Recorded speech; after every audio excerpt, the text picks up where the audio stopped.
It all started with the dragons. The progenitor dragons, Cyberus, Kyber, and of course, Eberron. Kyber betrayed the others, tried to take control of the material plane for herself, tore Cyberus apart. Eberron bound the traitor, locked her in place, and our world was born. The overlords rose and fell. Giants built mighty kingdoms, then fell to the Arganessan dragons.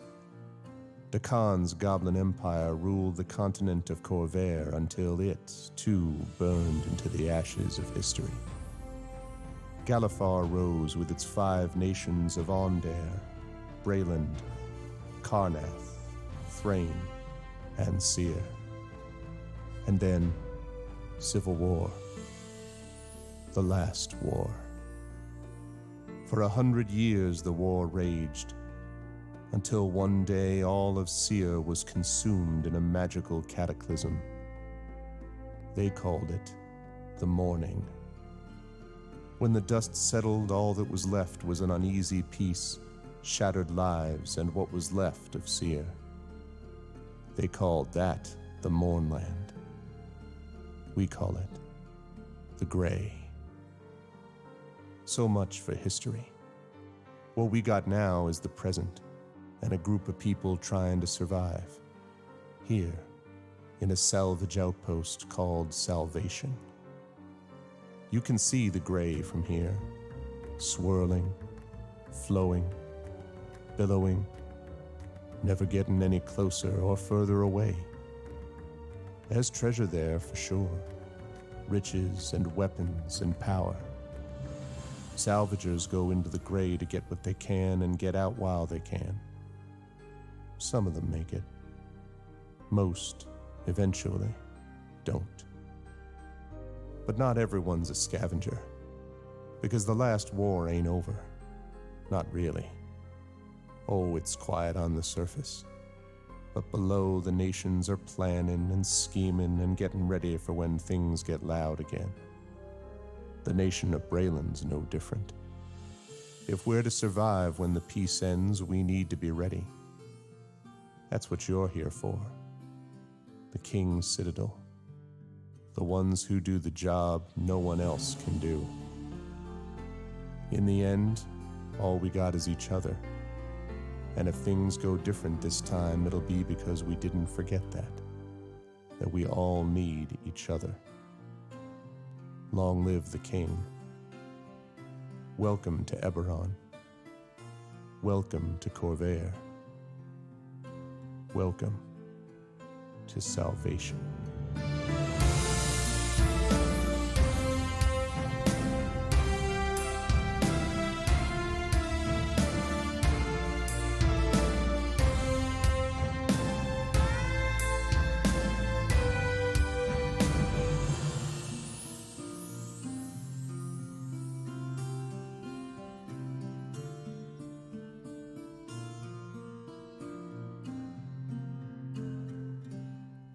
That's what I'm talking about. What's going on, everybody? Welcome, Arvanauts. Welcome to a Friday night stream. It is December 10th, 2021. It is 9 p.m. Eastern Standard Time in the year of our Lord, etc., etc. And it is my great pleasure to welcome everybody to Eberron. It's day 12 of D&D with Infinity and Beyond. Eberron, Oracle of War, Where the Dead Wait. And this is part 2 of Where the Dead Wait as the King's Citadel tries to get the Oracle of War back to salvation. Before we go any further, just a couple of reminders about ways to support us here in the channel. If you haven't done so already, please follow us here on the channel. Please check out our YouTube with the !ArvTube. Our Discord is, and I should say, by the way, thank you to all those who have been subscribing to us over there. We're up to 800 subscribers now. We're trying to get up to 1,000 subscribers, so please consider going and doing that. It is free for you, but it definitely makes a difference for the channel. Once we get to 1,000 subs, we'll be able to do a lot of other cool stuff with the YouTube channel, and it will help both that and, most importantly, the Twitch channel and all the stuff we're doing here. So please go over and sub if you can. Thank you to those of you who have already. !ArvCord is our Discord channel where you can hang out with the Arvanauts in between streams. Well over 230 people now on our Discord server, so come join the Arvanauts to hang out with us, as I say, say in between streams. Exclamation point Arv Cord is the Discord. Exclamation point Arv Tweets is my Twitter. You can follow me there, as I will always post when I'm going live or if there are changes in schedule, and I'll post about writing and gaming and streaming and music and teaching and game mastering and, family and occasionally some politics stuff on there too. So that is always appreciated if you follow me over there. And of course, the website for this is arvinelleron.com. On the financial side, if you haven't done so already, please consider supporting the shop with exclamation point Arv Shop. That is always appreciated. Exclamation point Arv Treon is the Patreon where you can support the channel and also get cool stuff for yourself and cool stuff for the channel as a whole as we try to move up towards another Arvanite Idol competition, towards a talisman tournament, things like that. You can also get inspirations to help the players. You can get a bunch of other stuff as well to support you individually. So please consider jumping on board and doing that. And of course, subbing to the channel is always helpful as well. And I saw already this as we began that Trendane was kind enough to resub, has been subbing for 36 months, so thank you so much to Trendane, and thank you so much to Hillness for the 54-month sub. The PS5 arrives on Monday. I can hardly believe it. You will need to let us know how awesome this PS5 is, and if it isn't awesome, well then, I don't know what to say at that point. I'll just be deeply disappointed, Hillness, if it turns out to be. But no, congratulations, seriously, on getting one. That's awesome. So yes, you can sub to the channel and get those awesome custom sub badges and emotes, and of course, inspirations to help our players. And if you haven't done so already, please consider as well supporting us on the publishing side. Exclamation point Icarus is our Icarus graphic novel from Athos Arts. And speaking of Athos, exclamation point Athos, Atthis. I'm going to put it in a vault, yeah.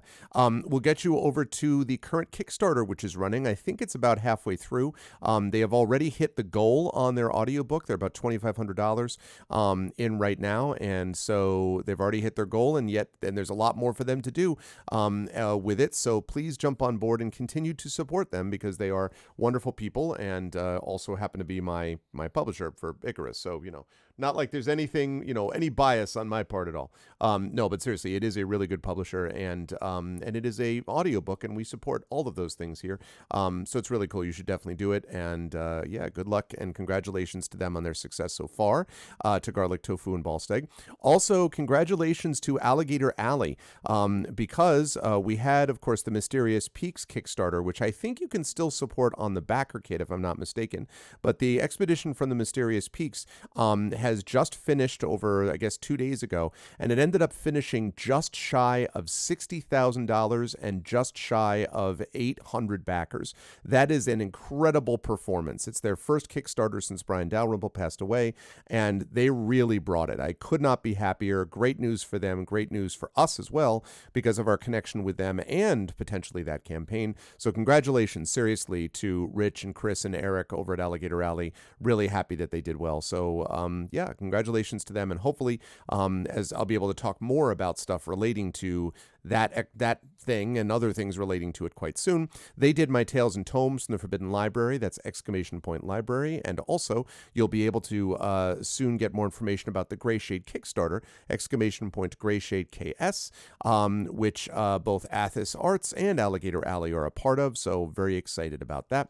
You can find out more about that there. And as always, exclamation point BLM, Black Lives Matter. Very important to affirm and assert the significance and importance of Black lives. And exclamation point Help Now, which is the World Health Organization page on suicide prevention. Very important to reach out to others when you need help and to reach out to others when they need help as well.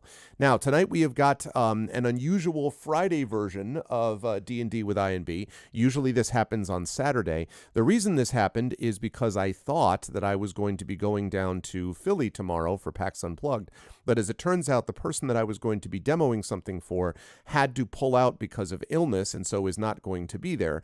And given that and the fact that I really have a ton of work that I have to get done over the next few days, I decided, you know what, then I'm not going to be down there either.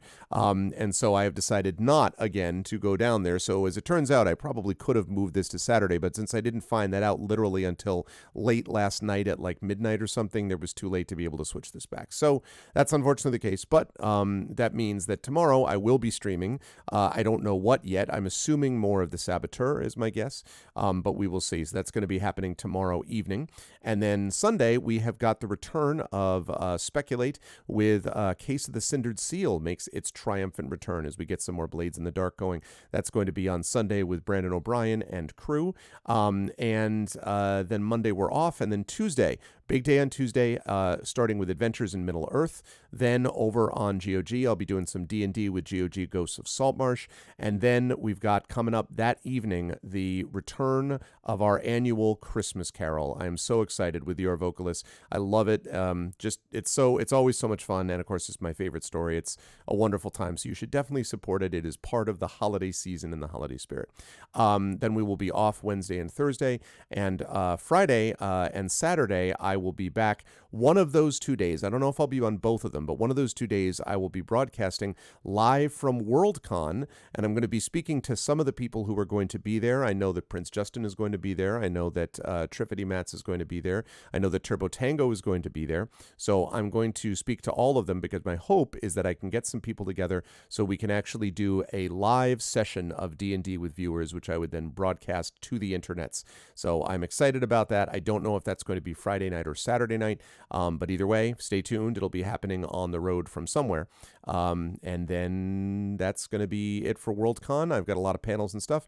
Then I'm coming back, and then it's just finishing up grading, doing some extra work, and hanging with the family till the end of the year, streaming on the channel and doing all that kind of good stuff. So that's what we got going on. Very exciting. And I'm again, very pleased about the way the year looks to be shaping up as we close towards the end of a very, very difficult for the world 2021.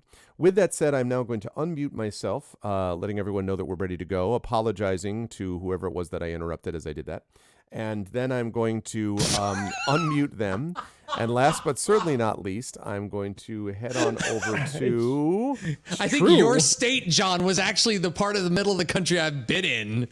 You're in Wisconsin, aren't you? To reveal this crew, which apparently is talking about Wisconsin. I have been in Wisconsin. I've been in Madison, Wisconsin, too. So you're talking about travel and but being not in other countries. And so Wisconsin, your clearly another background is country. the wrong color of green for Well, when you travel, when you fly, don't you know, Bobby? One coast to the middle, the green of the grass and the trees is wrong. Yeah, it's not this. That's true. When Pacific you fly Northwest over the green isn't flyover the same. states, I agree. the state, the middle states in the country, the ones that no one remembers. Half the time, the ones that especially the ones that all look like rectangles that no one ever remembers. Rob's comments do not represent the full opinion of the Arvin Elleron channel or the D&D with Infinity and Beyond crew. I live in New York, the only state that matters. Okay, quote me on that. No, I'm kidding. It is a great pleasure to have the crew with us, and I'm going to start as per usual on the bottom left of the ziggurat/pyramid. The ziggurat with our good friend. Exactly. With our good friend Trendane. Trend, it's good to see you. How's everything going with you? How's life in the universe? I do have to ask you: have you gotten the new bed? Is the bed there?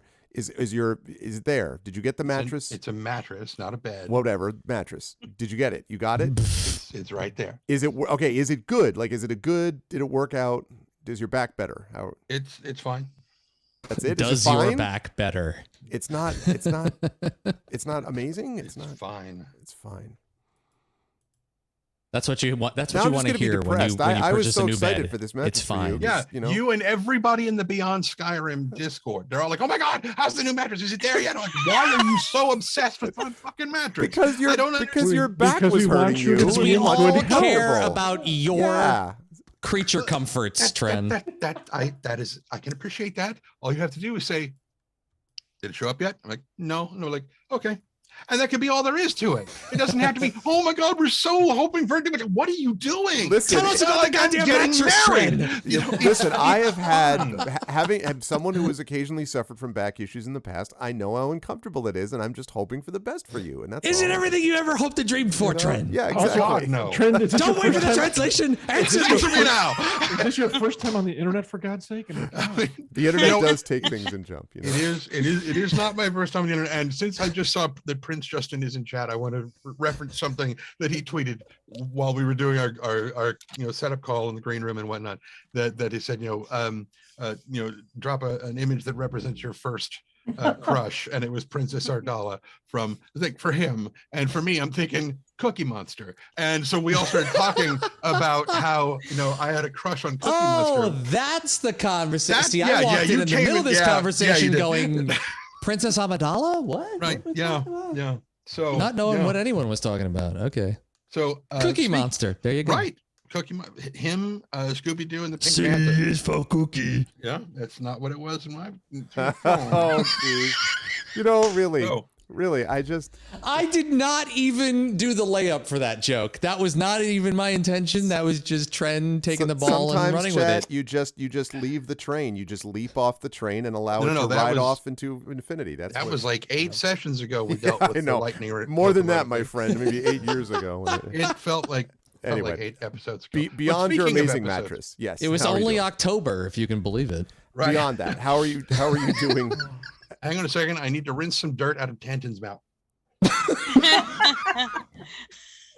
Okay. True facts. Those of you who saw the last episode, Tantin was kind of hypnotized and told, "Hey, some dirt would be really tasty right now." He's like, so there now. Okay. It was delightful.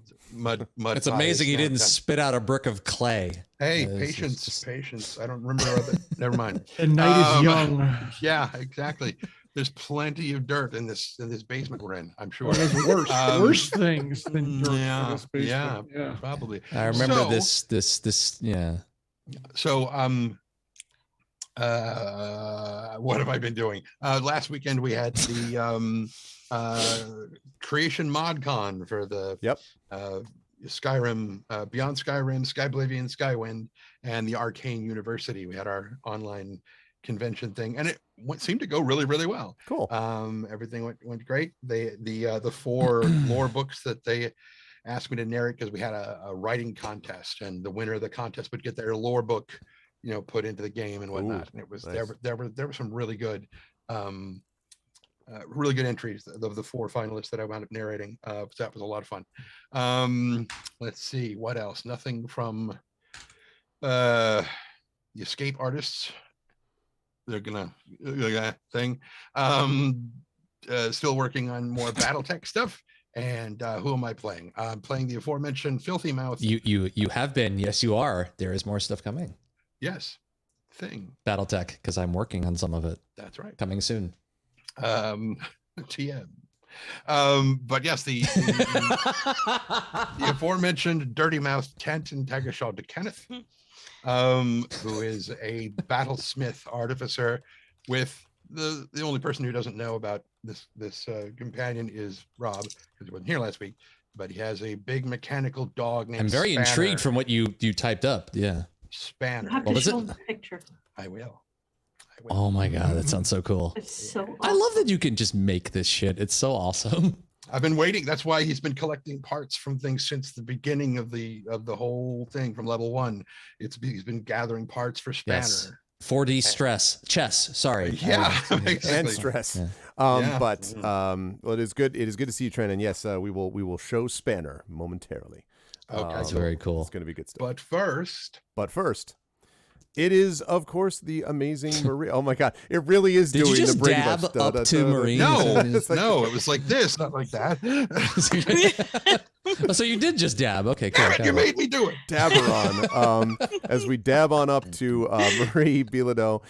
Marie, it's good to see you. I had a chance to speak to Marie about different stuff related to her character, and we now know how the universe will, be taken over in Eberron. I mean, that's not at all what we talked about. It was just, There'll be desserts for all. It'll be great. Right. It'll be a kinder, gentler, dessert-based autocracy. It is, and with a lot of glitter. But it's good to see you, Marie. How's everything been with you, and who are you playing today?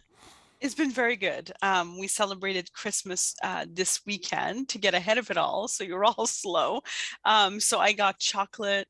We ate pies. There were so many desserts, so many cookies. It was wonderful. Carrie is now making now it's past that, but she's now making a carrot pineapple cake upstairs.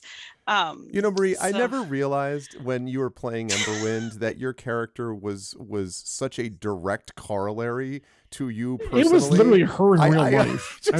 For real. I was like, I had no idea that this dessert thing was quite. Okay. Although she didn't wave swords around in real life. That's the only difference. Okay. That you know Do you of. know? Yeah. Let's hang out more and then we'll talk if you can afterwards. If the border ever opens up again, yeah, we'll Someday. I'm going to go there. Yeah. Yeah, so things have been very good. Thank you. And I am playing Mérimée Hawksmoor. I am a Kalishtar bard who last time we went to level 3, so I have joined the College of Swords so that I can poke people and flourish and be musketeer-like, and while still using my magic, of course. And I am Jen's character, Nisiana's self-adopted sister, and we have met necromancers apparently, and I'm very excited to see how we won't die or we'll make great undead. Even Either if way, you it'll be do, great. you're the necromancer. It'll never really be over. Exactly. Oh. On to the next journey. It's going to be great. Abominations. I am looking forward to it. Always a pleasure to have Marie with us. Also, always a pleasure to have John Helfers with us. And yes, Arudno, you've noticed the purple is spreading. No lie, I was actually putting together when I was capturing the windows. At one point, I'm like, Jesus, did John get like some full view like camera? Why is it purple? And I'm like, oh no, that's Rob's plate. So everyone is now purple except for me with the green. Okay. Just a note. Okay. With the lights. But anyway, I can easily switch this. There, now it's more sepia. Nice. Yes, that's true. It is. Now it feels Now like I'm it's all. Now it's all ginger all the time. You're welcome. Rob, do you want the purple? I can go to blue. I can change mine too. No, leave the. No, you take Casual purple flex. today, but I want it back. It's on loan. Okay. We'll rotate. We'll get a rotation. Yes. Yeah. Call Exactly. each other beforehand. But it looks good, John. How's life Thank with you you. in your new purple world, and who are you Yeah, playing today? it's not just purple too either, because I don't. Arv, you've seen this already, but the rest of the stream has not. If I can do this, here we go. That doesn't fall off. Hold on. Worse. And something lyrics. I'm not Christian. I don't know the words. What? Yeah. So if I can bring it back up so I can everyone can see it. There we go. So yeah, that's the tree in my Beautiful. office. That's pretty. Lights, the whole 9 yards. Thank you. Yeah, Good stuff. all Good stuff. I will have a tree next week, which won't help for this. You but slackers. Anyways, no. I am. Yeah, I'm very it's lazy. Right. Literally, I can almost reach out and touch it. Anyways, life is pretty good. It's very purple and multicolored over here. Yeah, it's, for my birthday, I got the lights and getting a new monitor, a more higher res When the monitor. hell was your which doesn't- birthday? November 29th. I probably shouldn't have said Happy on the belated screen, birthday, goddammit. Dan. Oh, Thanks for see, telling thank us. you. Yeah, I mean, I I actually don't didn't realize think- that. Hey, Facebook announced it. It's a no I'm not excuse. on Facebook anymore.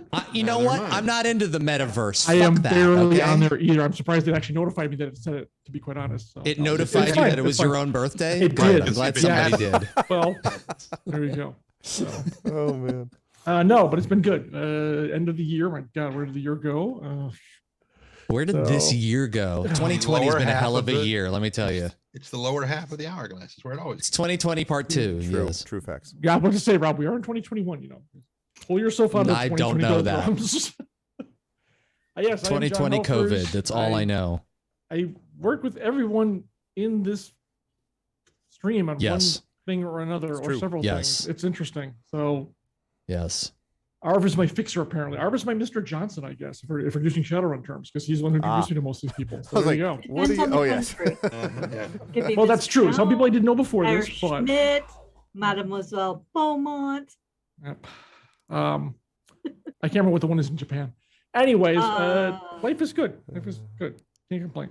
So, and I am playing Ilarion, the Warforged / Starforged / Spirit Guardian, because third level. They also got to choose their kind of little subclassy thing, which has some really cool things to it, including starting to really evolve into their protector kind of mode, or whatever you want to call it, their protector style, I guess is the best way to put it. So yeah, should be interesting. Assuming we survive derivative hordes of undead, but I think I probably will, because I don't think I don't think they can turn me. I don't think I Yeah, can but turn. Rob's dead, so Yeah, no.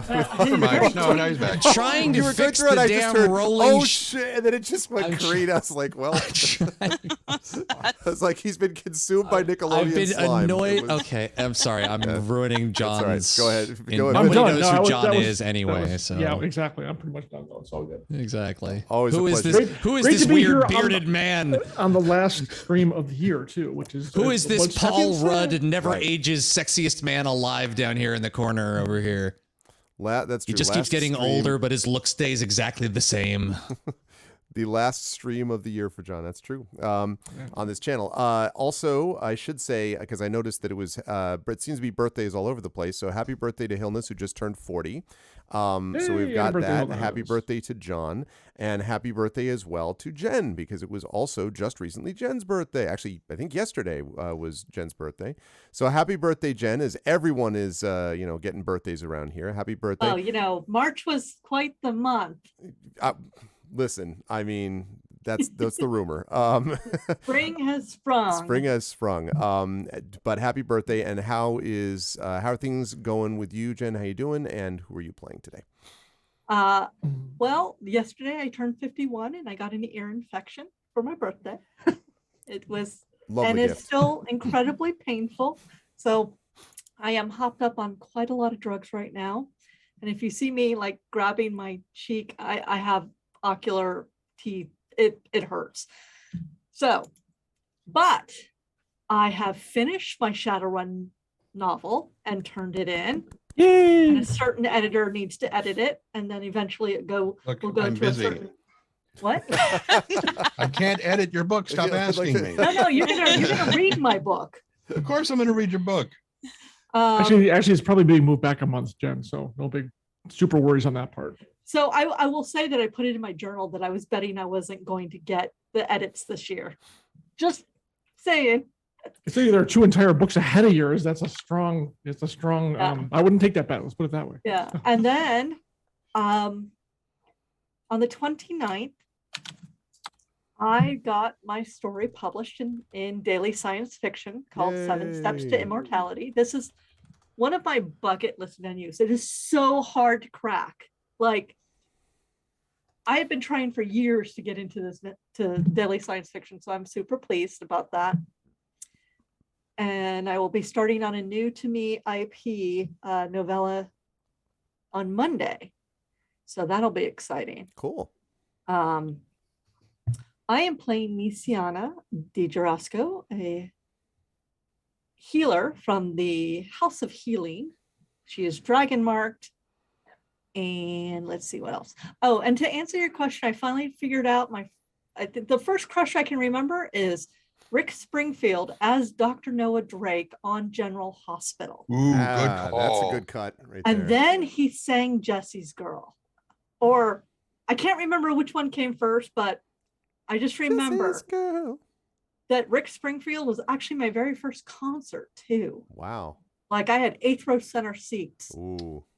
So I'm super happy about that. And the book is not out yet. Commander Densale. It'll be out, I guess, now in March instead of February. We got February probably. It was supposed to be January, but I think we're going to push it back to February. I have no idea.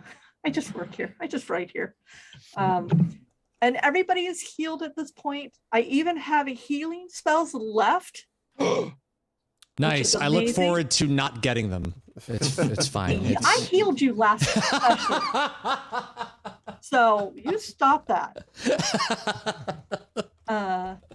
Hey, how about a heal over? No? Okay, cool. I'll just be over. Well, Hanging out. you can't pay for it.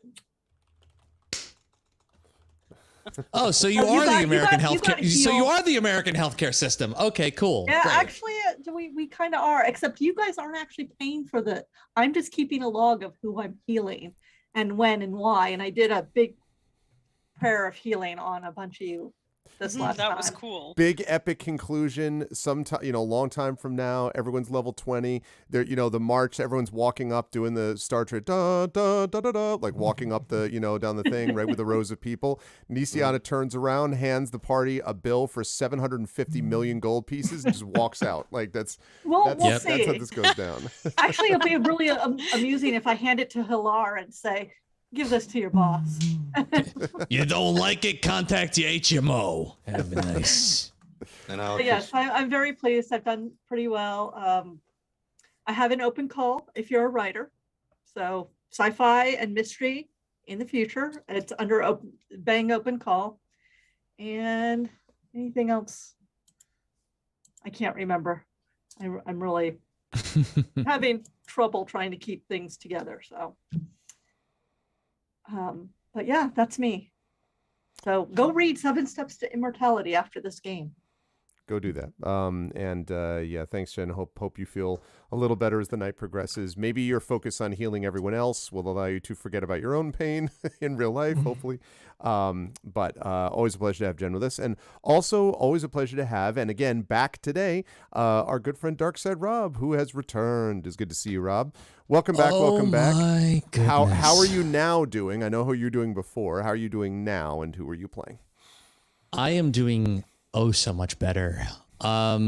So y'all know that I'm not one to miss Stop it, Trent. Stop. You're making it flare up. You're making it flare up. How dare you? Wow, he actually did that. Wow. Wow. You are was not mean, Trent. That is was not mean. good karma. That Triggered, is Trent. You're triggering me, damn it. That is so wrong. For anyone who is Cold, listening to the so podcast or cold. doesn't know why that's a thing that made me laugh out loud right now. So the reason I wasn't here last time was because I was suffering about a vertigo. And if anybody doesn't know what vertigo is, the TLDR is that basically what your ears and your eyes think your body is doing is anything but what actually your body is doing. So the world either spins or you kind of feel like you're on a boat on dry land all the time, which is weird because I've been on a boat and I don't need that in my life all the time. And what makes it even worse is that if you are like me, who I gesticulate with my hands a lot and I move my head a lot and I'm a very animated person, none of that is good for vertigo. Yeah. Because it has to do with your ears. And the more you move the part that's fucked up, the more fucked up it feels to you. Yep. So it's been a lot of me trying to be like, yes, I'm doing great. Please don't move. Please don't move. Please stay where you are. Please don't move. And not having a lot of fun with that. But the good news is that I've seen some great doctors and got to some therapists for vestibular non-sensory. And they were able to put me back together, and I'm feeling a lot better now, and I'm very happy to be here because it sounds like I leave this party for one session and they get into some. So I'm not really. I'm a little worried to be back with this party, considering that Yana has been near death already once, and heals are at a premium, as we've discovered in this party. So I'm gonna stop making that joke. It's really No, you're not. No, you're not. it's just funny to me. No, Bring hit I'm points probably. down, I'll be and honest. it's like a hangnail. I'll be. You know what? It's like a hangnail. I say it Hang with finger, a love hang in my finger. heart Hang finger. and sarcasm in my backbone. Anyway, but yes, I'm very glad to be back. For those of you who do not know who I am, my name is Robert James. Robert Alston James, Darkside Rob. I am a voice actor, audiobook narrator, audio producer, music producer, and video editor, maker of YouTube videos and Twitch streams of a particular... You can find out what I do here on Twitch TV on my channel, Darkside Rob, RAHB, on Twitch TV, where I'm streaming a bunch of stuff this month. I'll be streaming a bunch of music production stuff. I'll be streaming my favorite games of 2021. And at the end of this month, starting this Wednesday, I'll be streaming December of Souls, where I'll be playing through Demon Souls, Dark Souls 1, 2, 3, Bloodborne, Sekiro, and Soulsborne likes throughout the month of December and probably into January. waiting for Elden Ring in February, which pretty much everybody who streams any kind of video game of any kind will probably be playing the hell out of come February, but I need to play through those games again, and some for the first time, so that's what I'll be doing. If you want to watch that, you can come check out my channel. You can also follow me on YouTube and on Instagram. I also have a Facebook page, but fuck Facebook, they suck. And I have a new audiobook out. If you are on Audible and you search my name, Robert Austin James, and you search for Shadowrun novels, or the author of the novels, Russell Zimmerman, who is, you should read and listen to all of his books. There's a new novella out called Shadowrun Chaser, a Shadowrun novella. You can get it where audiobooks are sold. I'm very proud of that book, and I have more of his books that I'm currently reading through right now that will hopefully be out sooner rather than later. John, I promise. Don't put the axe away. Put it away. Put it away. Yeah, I did have one thing. It's fine. Nothing really happened. He didn't actually attack me. I'm fine. Well it's then just, never mind. No, he does that. He does that metaphorically. Trent, you were going to say you had one comment for Rob, because you start saying your dark side Rob, and then you start spelling Rob, because of course it's spelled RAHB, and I was just thinking that you should say I put the in Rob. I like the way that feels. I put the in Rob. You know what? I'll hire you on Fiverr to say that for me. Does that work? Are you on Fiverr? Yes, right now. That somebody was just asking for a zombie thing. Never mind. I've lost it. Never mind. Go. Lost it, or not sure you can see it on Twitch about what they're asking for. Rob, did you say who you were playing? What I've understood is that no one should ever do their own marketing. So I'll hire somebody else to do that. If you want the job, the budget is non-existent. Are you use the phrase? Then I'll just take in Rob. I'll just take it from the. Thank you. That's right. What I'll just take it from the stream and use it. There we go. Okay. Ooh, no, don't do that. I'm also playing moving on to the next part of this, I am playing a Schwiffer shaman. There you go. No, a Swift Stride Shaman Shifter. Doesn't matter what order you say it in. It all works. As long as you get the words right, the games are made up and the points don't matter. So it's fine. It all works out. And Yana. And back to Arv. No, okay, her name is Yana, and her spirit earring friend is Altus. Her spirit and earring. you will find out more about them. Spirit earring. Actually, there was a game at the Video Game Awards that stole my concept. I don't know if you guys watched the Video Game Awards, but there was literally a game where it was just like a piece of their clothing came off and became a thing that fought for them. I was like, residuals! I want fucking residuals! Pay me! That's mine. You can't have it. I'd be careful though. It's fine. But I thought worked in video games. I know how long it takes to. I was going to say they probably had that idea a decade ago, and I'm sure. Yes, it's just like. But you know what? Minimum, we're talking 3 years. Hindsight is 20/20, and I'm still right. So they own me. It would be funny if Rob gets off this, gets done with the stream, logs on, and it's just like, "Hello, we've recently watched your performance where you've made clear you have something in violate." God damn it! We would like residuals from you, dude. It Takes Two won best game, which is one of the smallest games. Like the studio, I think, is a couple of people, and the guy, is the guy who did the break out of jail game where you need 2 people to play it, and Brothers 2 Souls and the whole thing. So it's the same developer. He's been in the game for forever, making these kind of 2-player, 1-person games. He's getting sued by Take-Two because the name of his game is It Takes Two for trademark. Yeah, of course they are. This is where we are now. Yeah. This is literally where we are now. One of the biggest publishers on the planet is suing one of the smallest games out. Yeah, It Takes Two.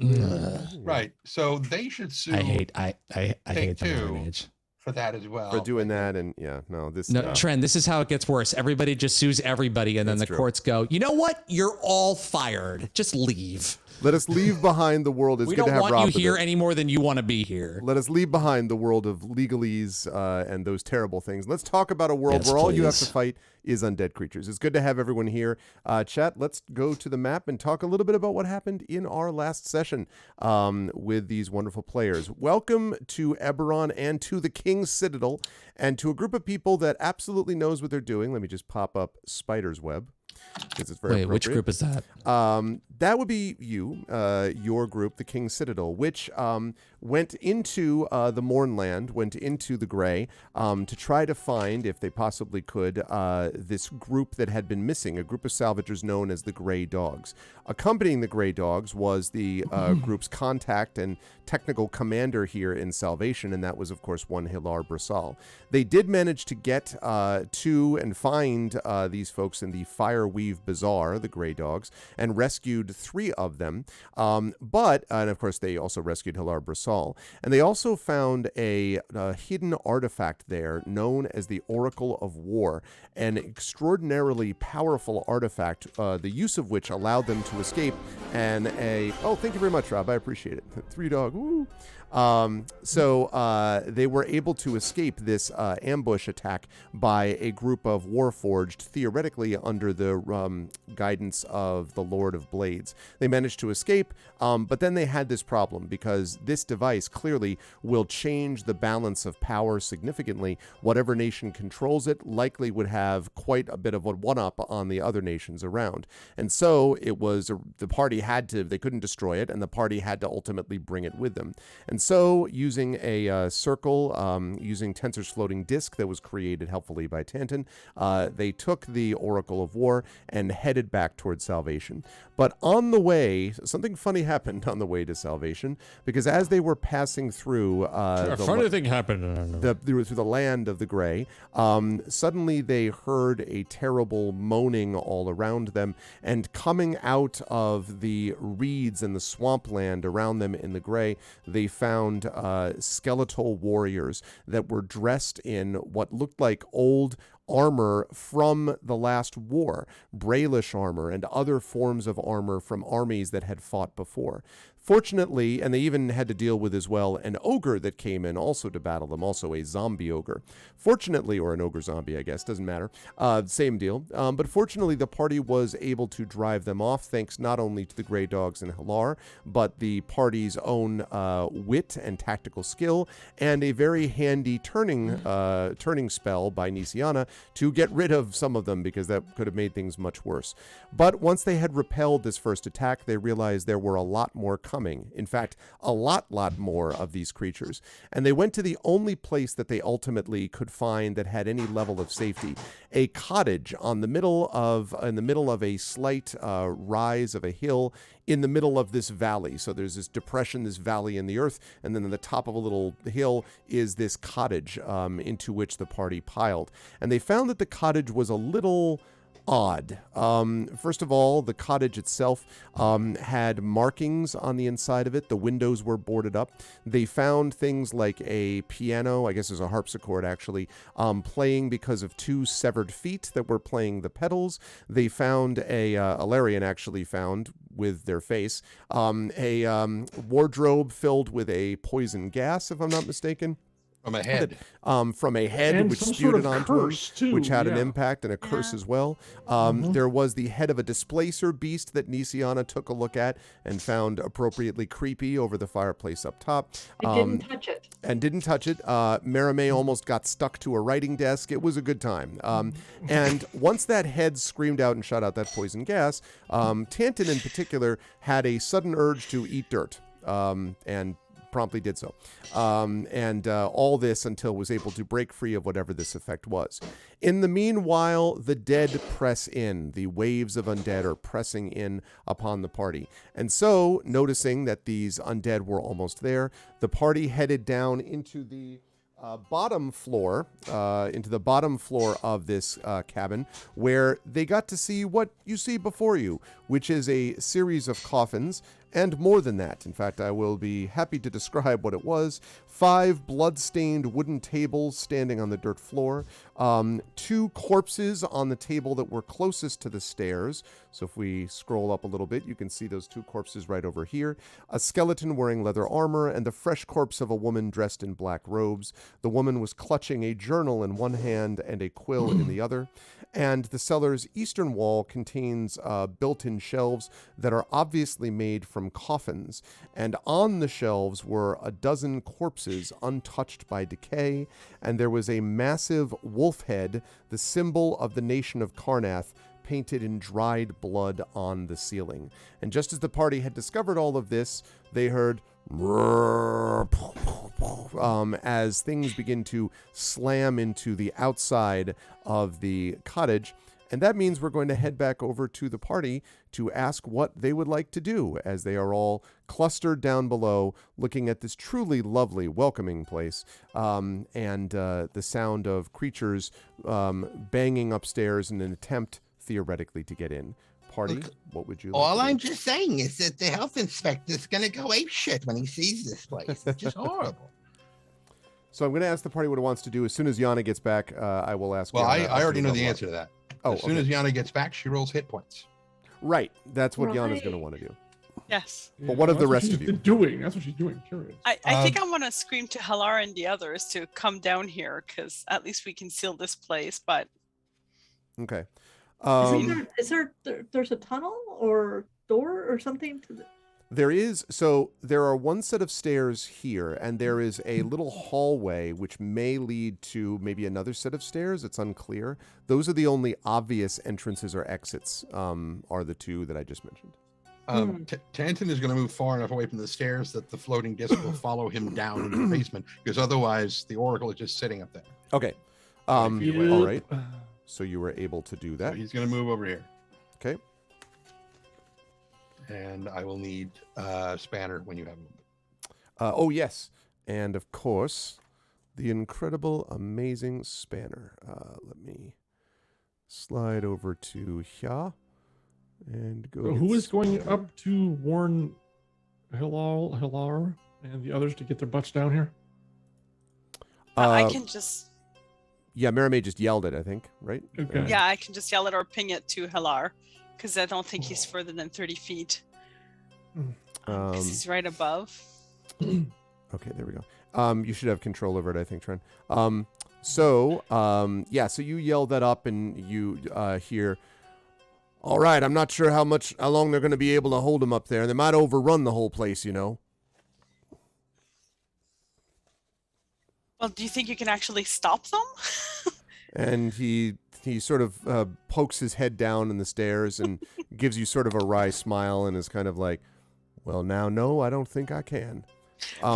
He says, the 3 of you, come on. And you hear, we're going to get trapped down there. We'll get trapped.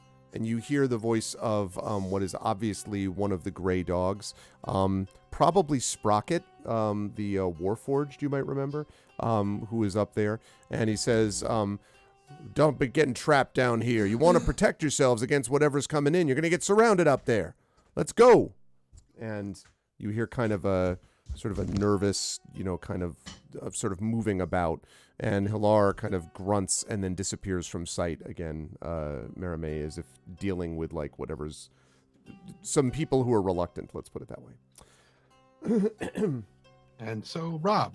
Yes. So, Rob, I would like you to roll Yana's hit points here, please, so we can make sure Yana is appropriately leveled up for this experience. For whatever's about to happen. Yeah.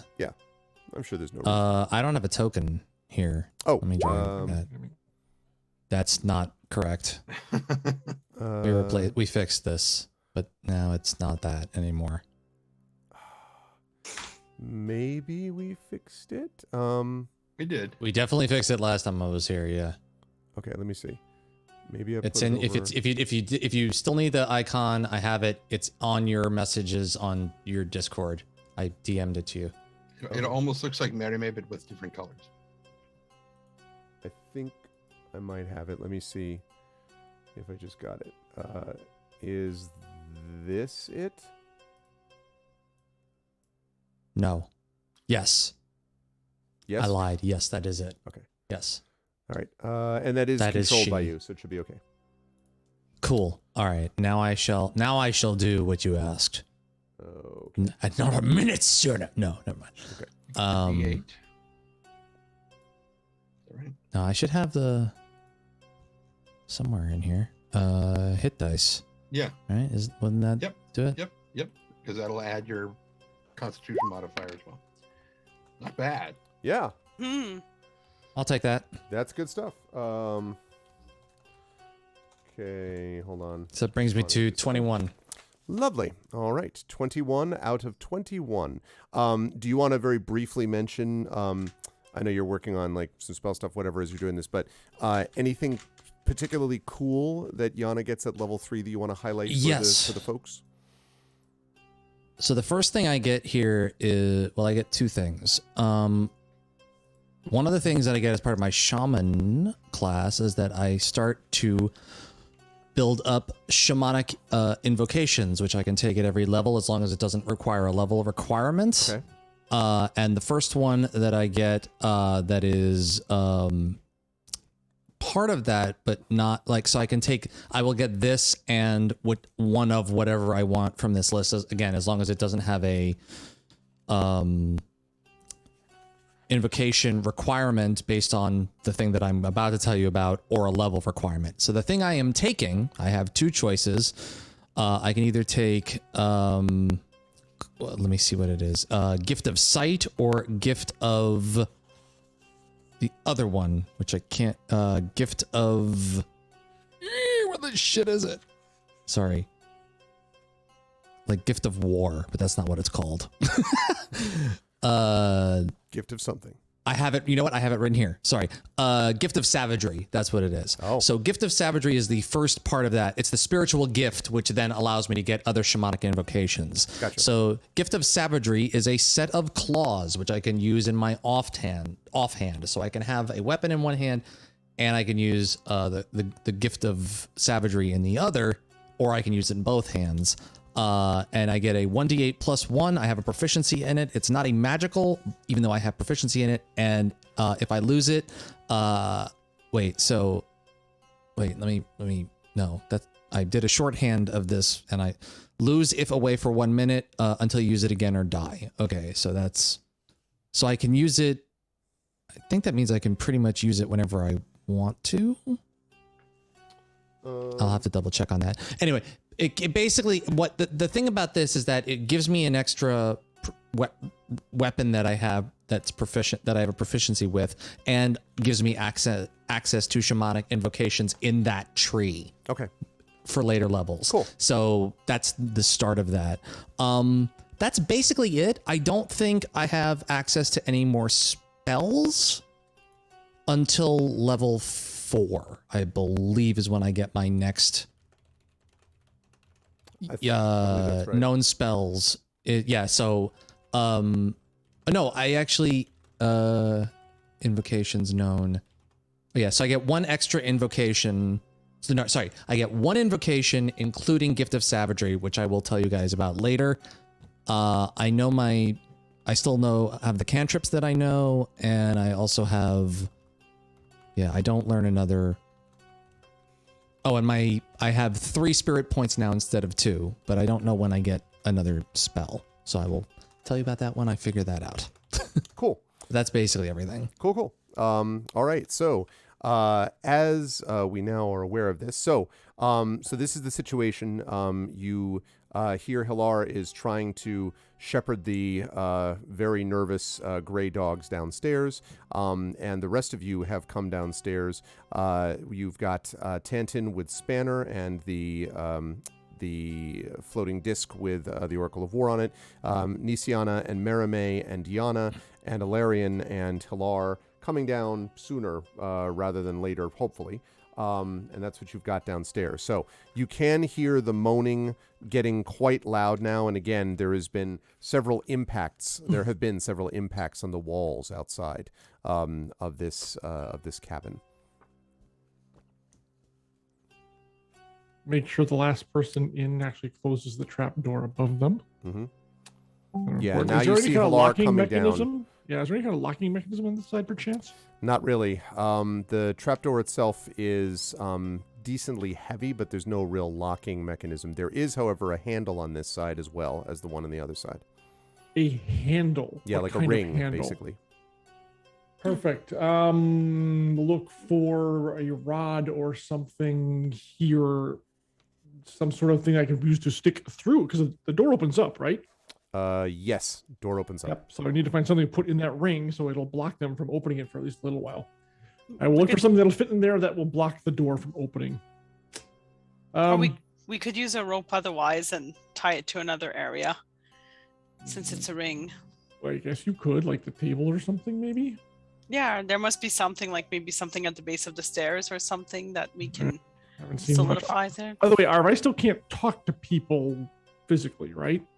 That looks like it is starting to pass. You don't know yet, actually. You'd have to speak to know for sure. So one of the things that happened to Ilarion is when Ilarion was cursed, they had this thing where they spoke and they were saying, like, move out of the way or something, and it sounded to everyone else like it just sounded like gibberish. Some strange curse. But Ilarion, you can try talking again and seeing. Well, I'm still using the mind link with Okay. Marimay because it's the easiest way. So, I mean, they'll probably do it at some point, but not right now. Okay. So they're still looking for something to wedge into the... But the rope thing is a good idea, Marimay. So if you'd like to do that, we should do it now. Yeah, I mean, as soon as Hilar and the gray dogs are in. And they do come down the stairs now, by the way. The 3 gray dogs look, again, tense would be understating the term. They have got their, white knuckling the crossbows that they're holding, right, as they come down the stairs. Hilar behind them does not look frightened out of his wits. He is a seasoned veteran. You wouldn't expect that. Although he does look concerned. And as he comes down, Ilarion and Marimay, I know you're, if based on what I see on the map, it looks like Ilarion's the first one. Yep. And Ilarion, he comes down the stairs and he says, all right, you go over and take up positions there. And he kind of waves over to the sides so that they can basically come over and hold crossbows here, essentially, like at that spot. And as they do that, he turns to you, Ilarion, and he whispers, he says, this is a bad business. I don't know exactly what's out there, but there's a lot of it. And they're going to be breaking through up there any moment, I would say. We've got maybe a minute before they get in here. Whether they come down here, I don't know, but it's there's a lot of them. Understood. We can make it difficult for them to breach the door, assuming we even have the intelligence to see it. And he says, I wouldn't know, but in any case, and he closes the door behind him. As far as the ring and rope thing that Marimay and Ilarion were talking about, there's no, I mean, those of you who want to go around and investigate the basement should do so quickly. But there's no obvious rod or pole or anything like that you can see. But it does look like these tables, it looks like the tables, they are wooden tables. They don't seem to be like bolted into the ground. However, some of these things, because the rope is, you have 100 feet of rope? Yeah. Something like that. So it does look like if you could get the rope over to maybe the coffins, like the shelves, those are actually built into the wall/floor. So it looks like those are more sturdy. And you might be able to sort of tie the rope to one end, as you suggested, Marimay, and then basically extend it all the way over. Or you could maybe try to spike the rope, one end of the rope into the stone floor. That's possible as well. The wooden tables look like they're just on the floor. So they could theoretically be pulled, just along with the rope if something tried to pull it. If we put a couple of ropes together, and I would ask Tanton at this point too, just knowing his penchant for fun stuff. 50 feet of hempen rope. Perfect. And then tie it in and tie it to the coffins just to make sure that it's as sturdy as it can be. Okay. That sounds There are good. loose stones down here on the floor. There are a few loose stones, yes. Okay. Not many, but there are some. He only needs one. He's Okay. going to grab it and scrawl something on it, and it's going to immediately burst into a bright glow, and he's going to chuck it down that hallway across there. Okay. And then upstairs, one of the stones he put up there goes out. Gotcha. Okay. I'm sure the zombies will be very troubled by that. Yes. Also, as a note, these squares down here. So let me just confirm this is right. Hold on a second. Okay, yeah. These bigger squares. So there's paving stones, but you can see that there are like, bold lined squares are 5 feet. So basically from one end, this here, all the way to the other is about 50 feet. So it's about 50 feet east-west, and it looks to be 35, 45, 50, about maybe 55 feet north-south. In case you're all curious. Yes. Would you like to hear the shamanic invocation? Invocation I that would indeed. picked? Give me Yes. 1 second to just reveal this one thing. Absolutely. Whenever you're ready. When you toss it down here, you can see that, in fact, this is a set of stairs, Tanton, that seem to be leading up. Up. Ah, got it. Oop. Okay. There is a doorway on the side of the building. As you say that, there is a smashing sound that sounds awfully present.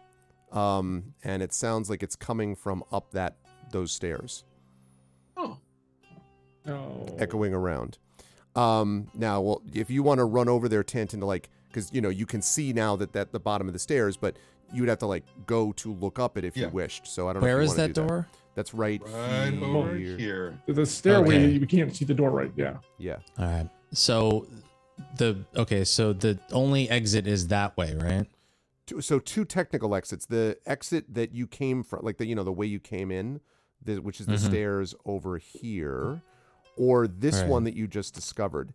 And the splintering sound that I mentioned, as you come over, Tanton, you can see that what looks essentially like the trapdoor has bowed in a little bit, and you can see that it has Tanton is left. Well, for the rest of you, that it has splintered a little bit. I just looked in, I'm like, you can see nothing because you've disappeared. Well, while he's gone, Tanton is let me vanished. tell you Yes, about highlights this doing. Yes, tell me about the invocation I've got. shamanic invocations, please. So the one that I have picked is called Force of Will. And what it does is you can add your charisma modifier to the damage you deal with any shaman cantrip. In addition, whenever you hit a creature with a shaman cantrip that deals damage, you can spend 1 spirit point to add your shaman level to the damage roll. Okay. Very cool. And since I'm basically rolling with mostly cantrips right now, that is a big help. Yeah, that's good stuff. Good stuff. One note, by the way, I don't remember which one of you, I'm not sure if it was Nisiana, I'm not sure which one of you saw the wolf head and asked if you knew anything about the wolf heads. Somebody did, and I can't remember which player it was which character actually was interested. Wasn't it Nisiana? It might have been Nisiana. That's what I'm saying. I couldn't remember. I think it might have been Nisiana. Not interested in the Displacer Beast head. I know about that. But was interested in the wolf head that you saw that's kind of painted in blood on here. And there were a couple of other spots like that. Looking upon this, the reason I bring this up was to mention that the wolf head thing that you saw, as I pull out my notes here in just a second. No, I mean it. Actual notes. Bear with me. That's not what I needed there. We win? Not Yeah, yet. it's all over. It's all over. We won D&D Yep, again.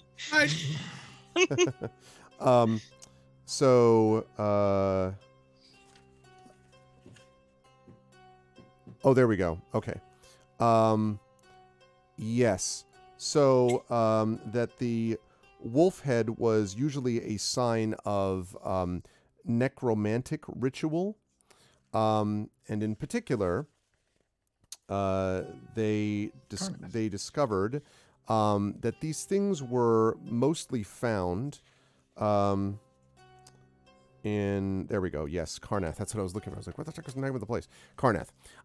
That the wolf head was the symbol of Karnath. Now, Karnath was one of the nations involved in the last war, involved in the battle. And Karnath's big claim to fame was the use of necromantic abilities, something which many of the other nations shunned. But they had no such compunctions. And so using and raising the dead for their purposes was part and parcel of what happened. So this seems to be related somehow to something Karnathian in nature. And so, yeah, Tanton, what I was saying when you were gone was that when there was that splintering sound that I mentioned, and when you go to the stairs to look up, you can see that the trap door here is bowed down a little bit, and it looks like there's a little bit of pieces of wood out of it as if it is splintered slightly. So something clearly just smashed into it. Sure, it's completely unrelated. Okay. Yes. What is everyone else doing? Nisiana, are you, or I'm sorry, that was, it looks like Yana. Who is making that, like, what are the rest of you doing? I know that Marame was fixing the rope along with Hilar. Ilarian, Nisiana, Yana, what are you doing? Yana is getting in a position to, shoot at things with spells whenever they come through. Okay. I mean, I think she's found a position behind whatever this thing is to, Bloody wooden table. Bingo. I think That works. Nisiana is going to start looking to see if there's a hidden door or escape tunnel. I mean, if this is a villain's lair, that no self-respecting villain doesn't have an escape tunnel or a secret door somewhere. So she's found one before, so she's going to start looking. She's going to start looking at the walls and see if she can see cracks or feel air or something, because she does not want this to be her tomb. Sounds good. I'll have you make an investigation check for me as you're looking around, please, Nisiana. Okay. I mean, that's one of my agent skills, so let me make sure do I get. No, I don't. Avantage, no? I thought I did. I got. We always. I don't have it written down that I have my agent skills give me advantage. So. Yeah, I can't say off the top of my head. I don't remember if your investigation does. I'm just going to roll my investigation. I see. So I did not do that well. Dealing with a 9. Yeah. As you look around, the one thing you can say for sure, Nisiana, is that this definitely looks as if it was built to be, a fairly sturdy cellar. Obviously it reeks of mud and moisture and so on, and clearly the morning had its typical effect. I shouldn't say typical, had effects of different kinds. But you don't see anything in terms of a way out, at least as you're looking around. So the coffins themselves, you said the coffins are shelves? Correct. Yeah, but they're actually. Can they be opened? They're built into. Yeah, they're open, and you can see that there are corpses in all of them. There are, and all of the corpses are completely untouched by decay. I do not want to touch them, but maybe there's a false bottom. Next time I do the roll, I'm gonna do guidance on myself, but. Okay. I didn't think to do that today. Okay. So, that's fine. Yeah, I'm just going to keep looking. I'm looking for a way out. Okay. And that leads us with Marame and Ilarian. Once you're done with the rope fixing, what are the two of you doing? Well, go ahead, Mary. Oh, you can go ahead. I went up to see, because hearing the crash, I went up to see what was going on up here and seeing the broken door. Yep. And as you're looking, again, and there's this smashing, and you can see now clearly the trapdoor, goes down a little bit, more splinters, more. Can you understand me? They ask Tanton. And you did hear that exactly, Tanton. They, can you understand me? Yes. Why? Good. Well, I was speaking apparently gibberish. Oh, that's true. Yes, you were. You were. I would say we're about to have unwelcome guests, but this is not our house. Would not be our guests. How long can you expect to hold them here?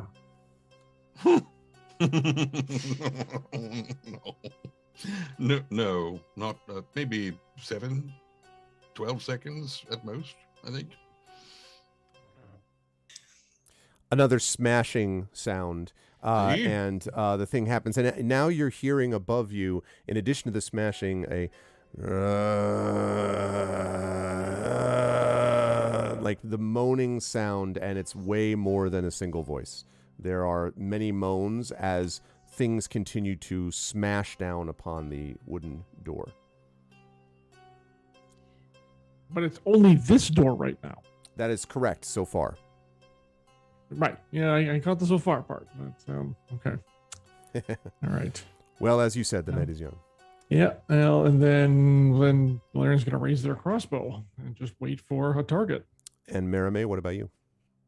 I mean, I feel like the one thing that's, this whole place is a little bit interesting to look at, but if there's one part of the story that fits in differently or oddly is the two bodies, especially the fresher one on the table there. Okay. And I want to go have a look at that carefully. The one with the book? Yeah.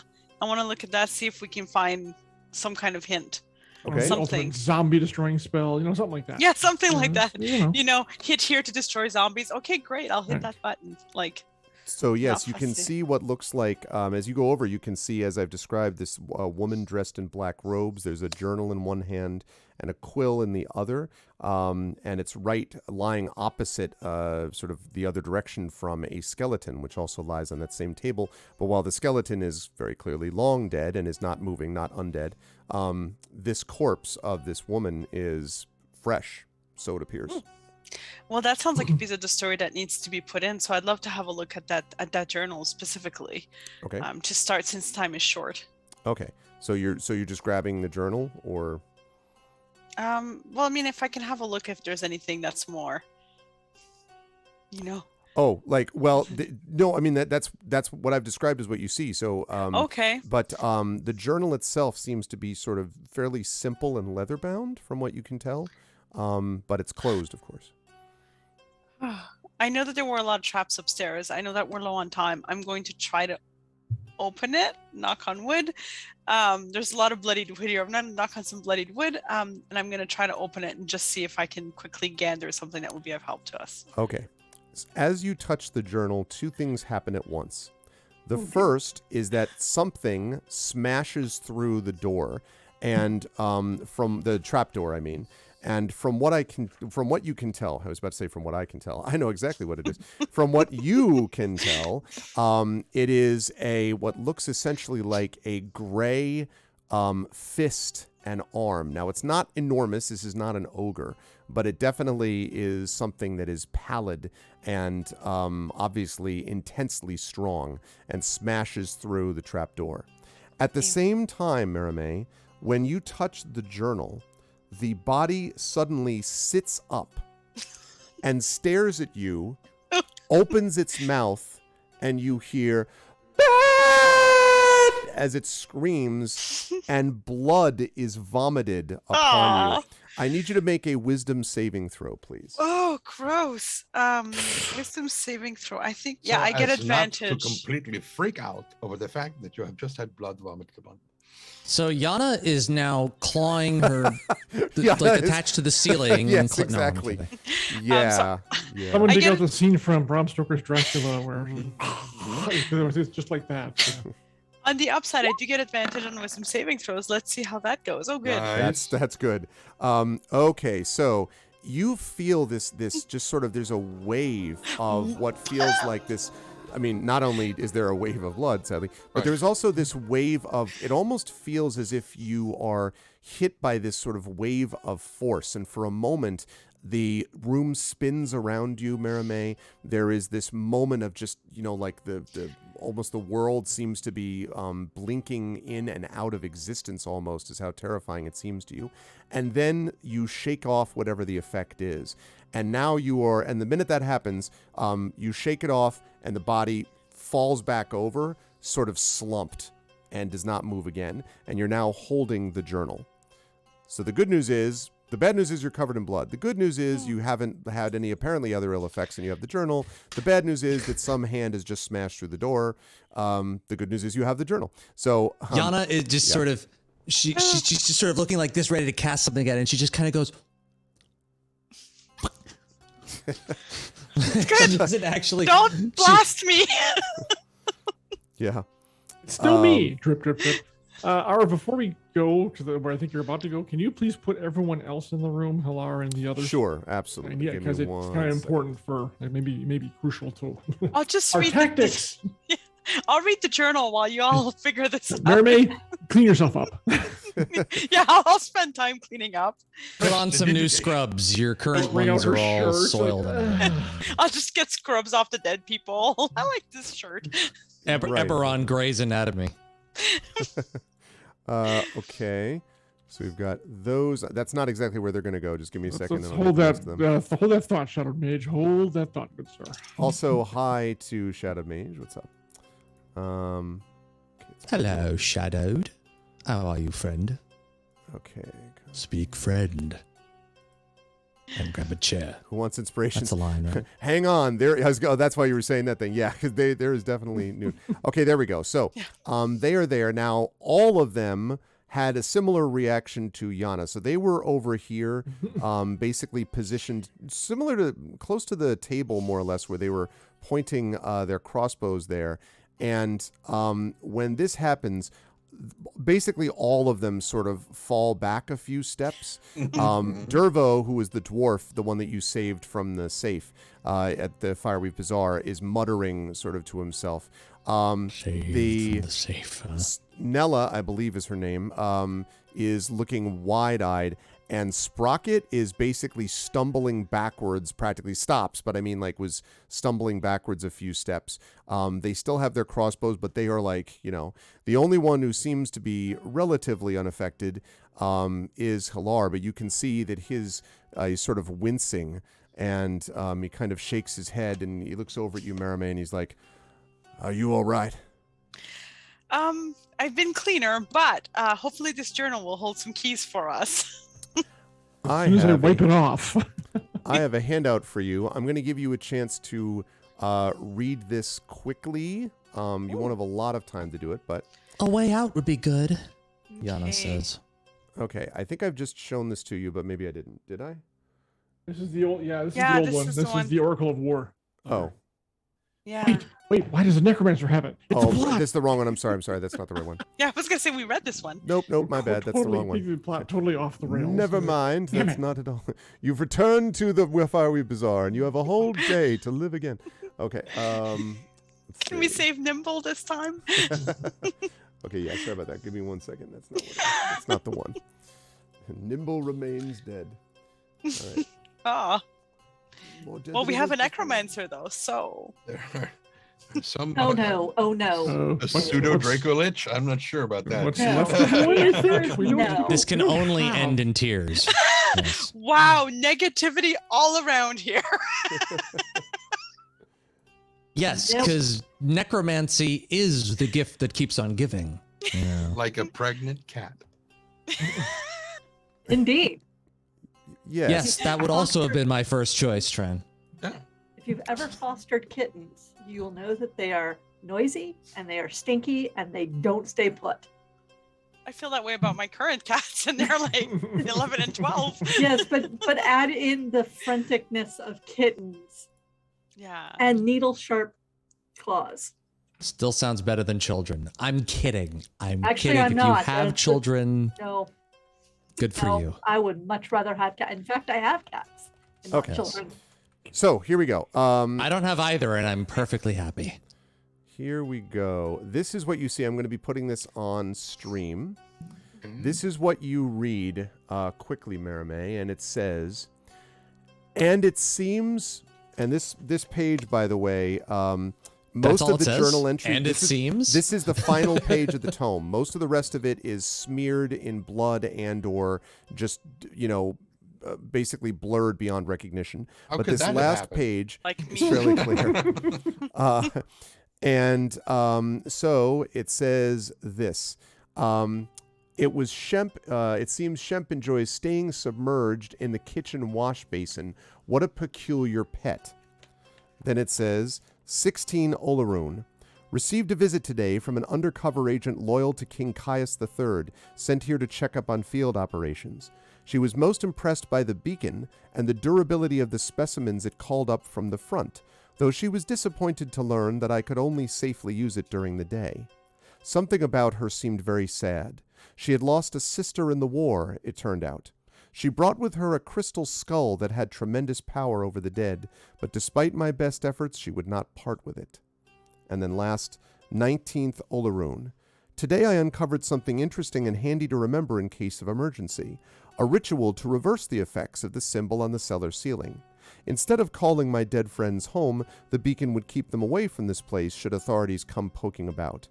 All it requires are the destruction of the 5 necromantic foci that I used to draw power into the symbol, and the spilling of a droplet of my own blood from a cut made by a magical blade, Jagged's arm blade, should do the trick. That is what it says, and as you read this last word, there are 2 more smashings upon the door, and it splinters open, and stepping forward, and I will allow Alarian to shoot a crossbow bolt. Tantan, I guess you had your crossbow ready as well, did you? I'm sorry, I don't know. I don't want to. I didn't specify that, but I imagined. I assumed you would. It's crossbow. There are 2, what look like 2. Arv? Yes. If I was primed from that other thing, I would imagine my spells are ready too. If something was going to come through the door. That's cool. Right now, they are way up though. Like the only ones who are there are just Alarian and Tantan, who are standing at the bottom of those stairs. Okay. So the trapdoor is above them. That's all. You can tell me whichever one you think is fair. I It will just be a think if something target-rich comes through environment there, yeah, that's what I'm saying too. Like Yana is ready to unleash ice. So okay. That's good because Shadowed Mage has inspired Alarian. Good use of that. Thank you. Thank you very much. I have a feeling I will definitely need that soon. Okay, and let's see. Do I want to do that one? Let's do. Yeah, this one. I think this one does the job. And smashing through, you see 2 gray-skinned ugly mother, anyways, creatures that smash through the trapdoor, and they say as they look at you. And Alarian, you can get a shot off on one of them. Well, can't both of us because we're. Oh, sorry, ready? both of you can. Yes. Do you want to? You can both get shots. Oh yeah. Hey, Triffid. And stepping forward, it's Triffid. Yes, Triffid shows up and says hi. Oh shit! Kill it with fire. Oh, sorry, Triffid. That's an 18. All right, and 18 will hit. Big fat 4 points of damage. Okay. Are these our garden variety zombies, or are they about to do something weirder or worse? These do not look something? like zombies. If you, let's see, so we'll do that one. These do not look like zombies. I'll let Tantan attack, and then I will, I'm trying to think if you would have, I'm going to have you make a nature check, but it'll be a pretty easy one, Alarian. So, that will also clearly hit for the same reason. Wait, crossbow does 1d8? Depends on the crossbow. Oh, your crossbow does 1d8. Well, you just have crossbow. Is it a hand crossbow, light crossbow, or heavy? It's a light crossbow. Then it does 1d8. Oh, I had d6. Oh. All right, I'll change it for next time. Okay, and you're saving that inspiration you just got from Shadowed? Yep. I'm gonna need that later. So 2 crossbow bolts slam into this thing. Alarian, I'm going to give you a nature check quickly. Wait. Yeah. Oh, sorry. Wait. Because Tantan is going to pump a branding smite. Ooh, tell me about this this branding Nice. smite. Yes, I would love to. And that's an extra 8 points of radiant damage. Nice. Of radiant damage, you said. Radiant damage, I say. And there you are, branding smite. Okay, branding Nature. smite. Nature, well. So, this definitely has quite an effect.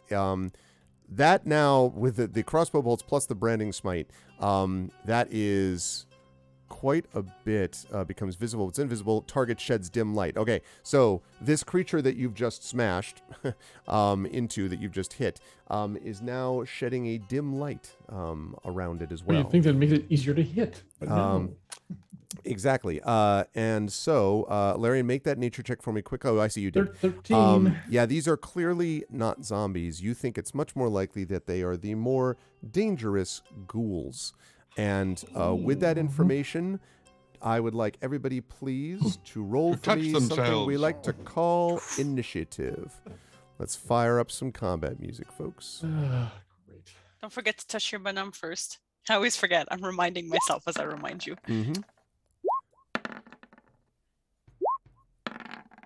Wow. Click on is it the token and then roll your initiative, right? Yes. Yes. Okay. Nice. Yeah. I'm God covered in damn. blood. There- I'm distracted. Yeah. There go all our good rolls for the. Wiping her eyes. Like, All right. This does not actually count. While reading the journal. Spanners will be 19 as well, but he goes after me. Right, Not, well, not 189, it's 19. To be clear for chat, the combat music we're listening to is Zombie Chase. I thought, it seemed not Ghoul Chase. Sorry, Why have I done a music? What's going on? Okay, so Ilarion has got a 20. Tanton has got a 19. Did we decide if Spanner runs on your? It goes immediately after me. Goes immediately after. Yes. Okay. So goes up there. Right. Okay. So we've got that. Then Yana has got the 18. Yana is poised and ready as well. Less poised and ready is Merime, who again is covered in blood and and reading a book. Sort of losing yourself in a book. It happens to everyone. And Nisiana, for a change, gets to go last, which in a way isn't the worst thing in the world, because now you can see who you need to heal for a change at the end of all this. So Nisiana is still busy trying to find out what's going on with these coffins, probably, I imagine. Yep. And if I happen to see a jagged dagger or something while I'm looking. Well, yay. did you I just read that out for did you Merime read that out to everyone as you were doing so, or as you were reading it or not? I think, yeah. I mean, I think I would have tried to read it quickly, and I would have at least given the important bits out, I think. Okay. That's fine. Then that's fine. Then in that case you can do that, Nisiana. You could say something like, look for a jagged blade or something. Okay. All right. Let's see. There is that. Merime and Nisiana. Okay. As far as these guys are concerned. Like the music. The music. It's kind of annoying. Okay. Nisiana, what is your raw dexterity? Just your dexterity square? 16, but let me 16. All right, thank you. Meow. All right. Come here. Meow. Come on. Oh. Okay. Cool. All right. So we've got that like this. Okay. And that takes care of that. Great. Okay, let's start with the beginning. Ilarion, you are up first. You can see these two ghouls in front of you. There are clearly more creatures behind them as well, so you can't make out what they are yet, but they are definitely behind them. So also high rock. The one that's slightly shedding light. Do we get any kind of bonus to hit that one? No, not a bonus. It can't turn invisible though. I'm sure that was going to be part of its cunning plan. Well, then I'll just fire again at the one that he just hit with the branding smite. Okay. Whichever one that's going to be. All right. That'll be the one on the left, I think. So go ahead and fire away. Oh, there we go. What is that? Hang on. It looks like it's a natural 20. Yeah, Yeah. According to the- I accidentally hit it twice. The first one's a 13. Okay. Okay, that's what I thought. That Like that 13, although it is not a natural 20, you'll be happy to know that 13 does hit. So, Unfortunately, for a lousy 2 points of damage, because I rolled a 1 on my damage. unfortunate. Okay, so it is still not dead, although clearly more hurt than it was. Okay, and Alarian, are you going to stay where you are, or are you going to bail out? I'm gonna stay where I am, which is not great. Okay. That's going to lead us to Yeah. Tantin, and Spanner is up next. Tantin, you're also firing again at the same thing, or? Mm-hmm. Okay. Bink. By that I mean, bink. Natural one. That was definitely a bink. No. You like fire directly into the ceiling. Like just, And you Yeah. hit Alarian. it's that Mandalorian thing where you just shoot IG-88 from the side and just falls Right. over. Like, Why did you decide to move your leg again? damn it. Sadly, that is a miss. Tantin, what about you? Are you going to stay in the same spot? They will be trying to upon figure- you this turn, just so you Yeah, know. They're pretty but close. they are not at present. They are not at present. They're about 10 feet away. 10 feet. Okay. Then in that case, Tanton is going to, pardon me, excuse me, and he's going to step over here. Okay. And it's Spanner's turn to do some stuff. And Yeah. Divinorium, stop trying to do a 360 no scope. That's right. right. Stop trying to hit me and hit me. Was it? It was one of the it might have been the opening cinematic. The Matrix movie. No, it was the opening okay. cinematic to one of the one of the Mech Warrior games where like I think it's like a Kodiak exactly is being somebody's like herring him and he just completely disrespecting the other Mech Warrior, just bang, and just like sticks his arm out Nice. and shoots behind him, and I'm like, oh God, no. So yeah, Spanner is going to step up and interpose himself and kind of chomp on one of these dudes. All right. Well, I assume the one you've already attacked Oh yeah. multiple times. All right. Mm-hmm. Go ahead and attack. For a force-empowered rend. Better shadowed. Natural I'm not 20. spinning. Force empowered rend hits naturally with the power of 20. All right. And that will be 9 plus 5 is 14 force damage. All right. So yeah, he just chomps that's right right. through what's left of the ghoul, just and falls to the ground as he is appropriately it is appropriately can't see rended it. by Spanner. Okay. Good stuff right there. Right. Those messages are still being sent to the GM, so you can see them on the stream, but not in Roll20. Right, and also quick note, just Rob, because you haven't seen it yet. That's the full glory of Spanner on Isn't stream. he the On best? stream. On stream. Oh, yes, that's on stream. Mm-hmm. That is a dog. That is a robo dog. Very And good boy. I approve. Yes, best boy. And I can mend him too with mend. That's right. That's awesome. Yeah, I'm so excited. pretty slick. So, okay. So how far down away he am goes. I? You are, so you're across the way 5, 10, 15, you're about 50 feet from that entrance. Cool. I can fire from here. Sick. But you still can't see the guy yet. Still can't see him yet, because he's Oh, down. he's around. Oh, that Yeah, there's he's a around the wall corner. there. Yeah, Okay, yeah. so I'm gonna hold my action till he rounds that corner or dies, and then I'll hold it for another one. As soon as some enemy comes around that corner, I will fire. Okay. at them with. That sounds Spanner good. And will Spanner, spell. I think Spanner Will shift was. back. I was just going to say, okay, just disengage it. Okay, so it moves back. Good stuff. Yana, you already explained you're going to hold the action. I love it. Okay, so next to act is Hilar, and Hilar turns around and says, "Get over here! Come on, form up. This ain't the time to go that way." And he seems to be pointing making most of his attention towards Sprocket, who, Yana's thing about wanting to claws in the ceiling, looks as if, Sprocket looks as if wants to jump into the coffin, and then sort of moves over to the wall reluctantly, as do the other gray dogs. And then Hilar moves up and he shouts, "How many you see up there?" Presumably- One more, but there are more behind it. And he says, "All right, I think, and he sort of looks around at the ones holding crossbows and says, "This is probably the best that we're going to do. Make sure you don't get overrun." And he says, he holds up his crossbow as if he's kind of readying a shot. And Yana trying to mutter it so that he doesn't hear, but kind of hears, goes, "Where the hell were you during the last fight?" I swear to God, I was taking care of someone. God damn it! All right, so he does. So we all do that, and the gray dogs are all prepared in the way that I described.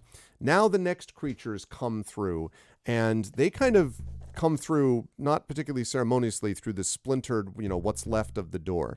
These are not ghouls. They look to be something which you, I think, are familiar with even without a nature check.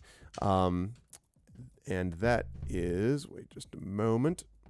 Gray ooze. That is a gray ooze. Yes, no. Black pudding would suck. Would suck so much. Wait, what would? A black pudding or a gray ooze? Yeah, no. They do. Help! Stop helping! They would do horrible acid damage. Acid damage to both Spanner and to Illyria. Wait, isn't In black comes pudding the just a acid beast. bloody sausage? Isn't that what that is? No. Not I thought those yeah, are but delicious. Okay. Two Yes, but what are no. obviously zombies come in, and both of them, aiming for the dog in front of them, attack Spanner. So they step up to Spanner, and then they are going to attempt to hit him Big meanies. with a meaty fist. Let's see, with a slam. So, first one is going to attack Spanner with a 22. Hits. Okay. That is going to be 5 points of damage to Spanner. I have Spanner, by the way, at 11 hit points to start. Is that right? Just the. I think it yes. is because you... Yes. Right? Okay. Okay, so... We can't lose Robo Dog in the first fight. Come on. So 6 points I of... What did I guarantee say? you we 6 can. points of damage? I said... no, I said 5 points of damage. Sorry. Said 5. Okay. And now the second one is going to try to slam him. And that is going to be a 15. That is his armor class, so that hits. And that is going to be 6 points of damage. So smack, smack. And with a sort of splintering sound and a smashing sound. Thank you for the tier 2 sub, Lone Wolf. And thank you, Black Pudding DC 31, who's up for the role needed. Yes, exactly. A DC 31 Black Pudding. No, it is not that. It is a zombie. But these zombies have taken down our poor Spanner. No, you said 5 for the first one? 5 for the first one and 6 for the second. That's 11 out of 11. 11. Okay. Yes, that brings him down to 0. Okay. My math sucks. So he falls. Cool. He made it through less than one fight. Cool. Okay. Yes, he's dead forever. No, that's not the case. All right. So Flies, that flies happens. apart. Yeah. And It's a the shame you zombies are can't now repair there. him. And then I look can. up Illyrian at you. With Don't they look down at me? I'm at the bottom of the stairs. oh, I guess that. Well, but you're tall though. I guess they look over at you. Okay. They look sort of directly fair. at you.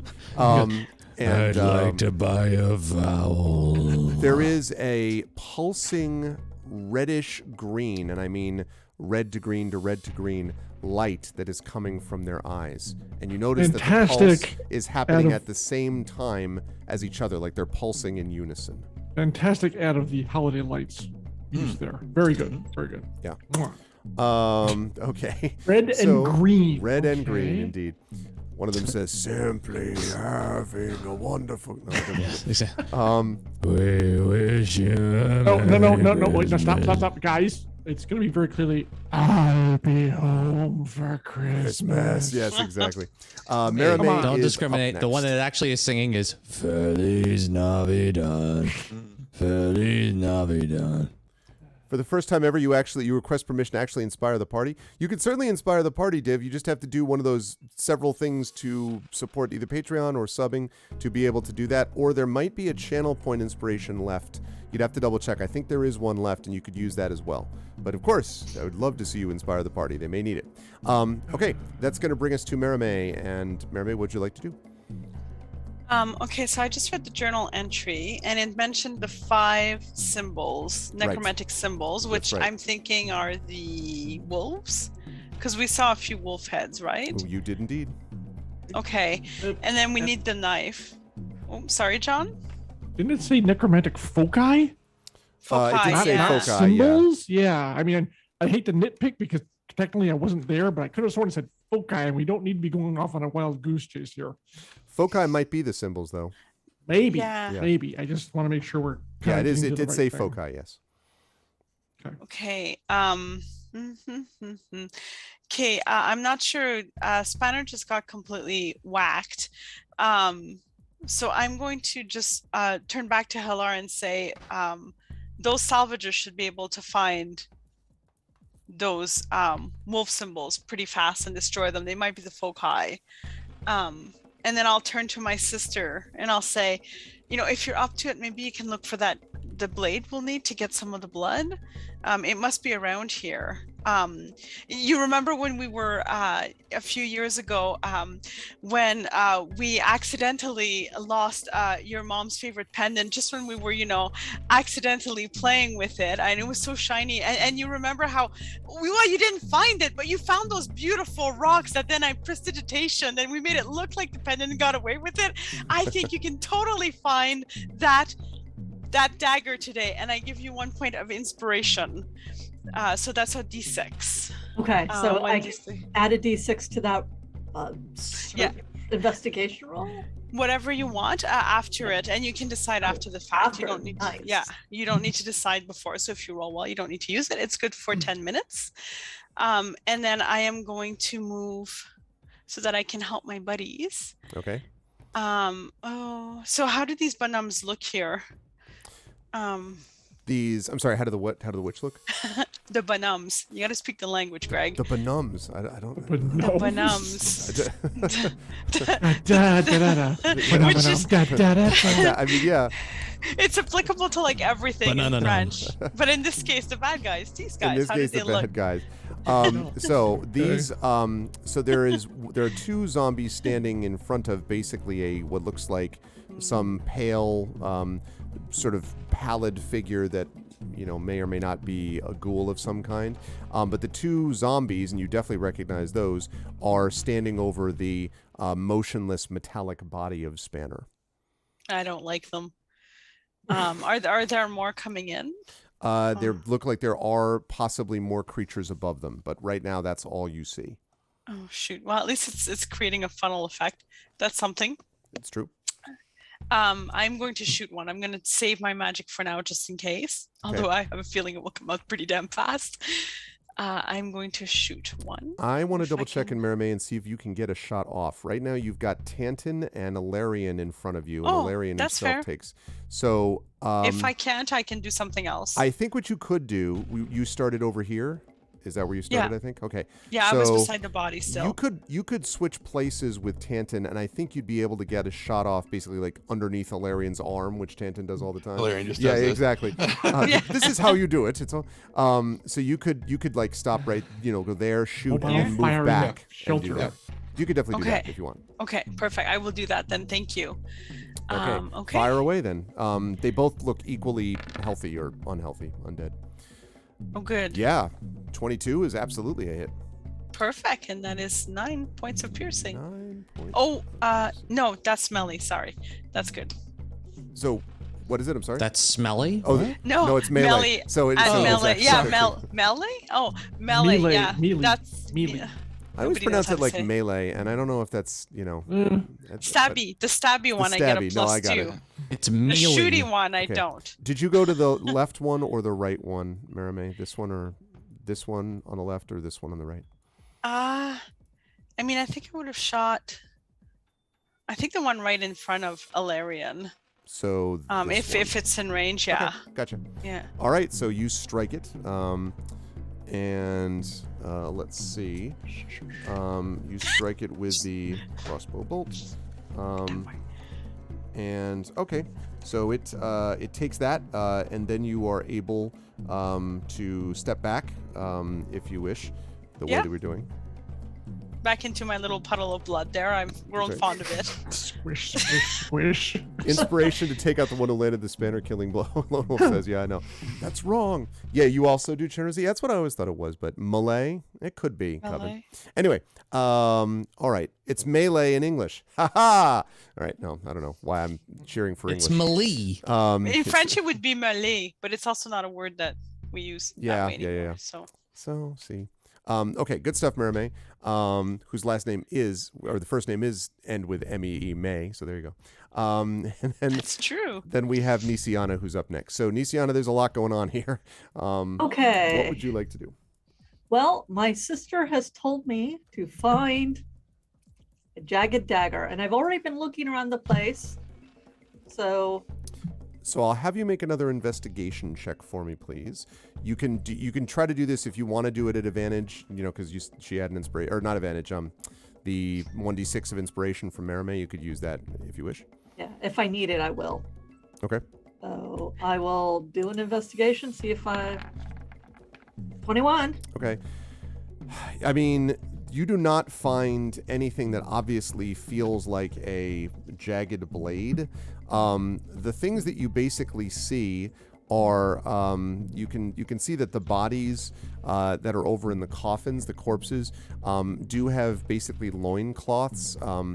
Without going too much into detail, you look at a couple of the corpses, and mostly they just seem to not have anything in particular on them. They seem to have been mostly stripped down. Most of the walls and all that seem to be, and even underneath the tables, are free of any obvious implements. The only thing that is not a book or a coffin or a table is the quill that the woman is holding. But that's pretty much it. You don't see any blades of any kind. Okay. And it was also foci we were looking for? Yes, some kind of, well, I don't know if you are or not, but yeah, the journal made reference to 5 of those. Were there 5 wolf heads?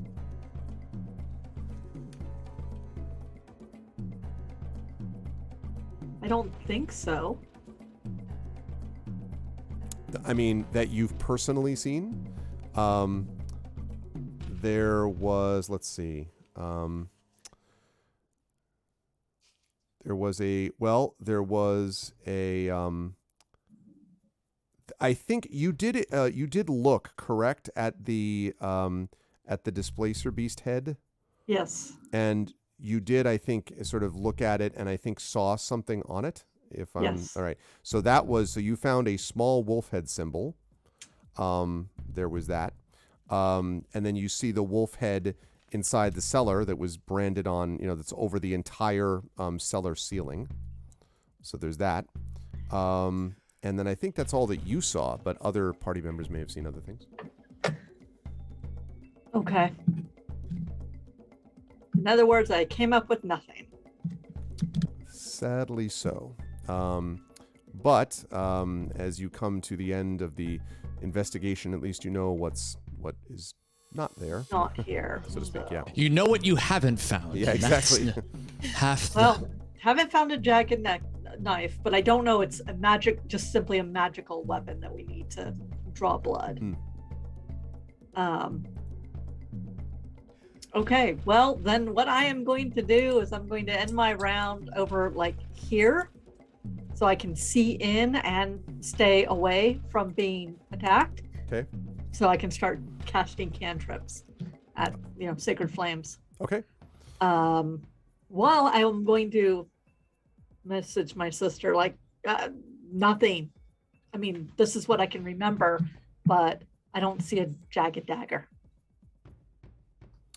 Yes. Or a Dagged McJagger. Okay, as you message that, it is the ghoul's turn, and the ghoul is going to move through the zombies. Basically, just the zombie passes, shifts to the left, so that the ghoul can move through over the body of the motionless spanner, and is going to attempt to hit you, Ilarion. Do I have a clear shot? Let me see if you have a shot from here.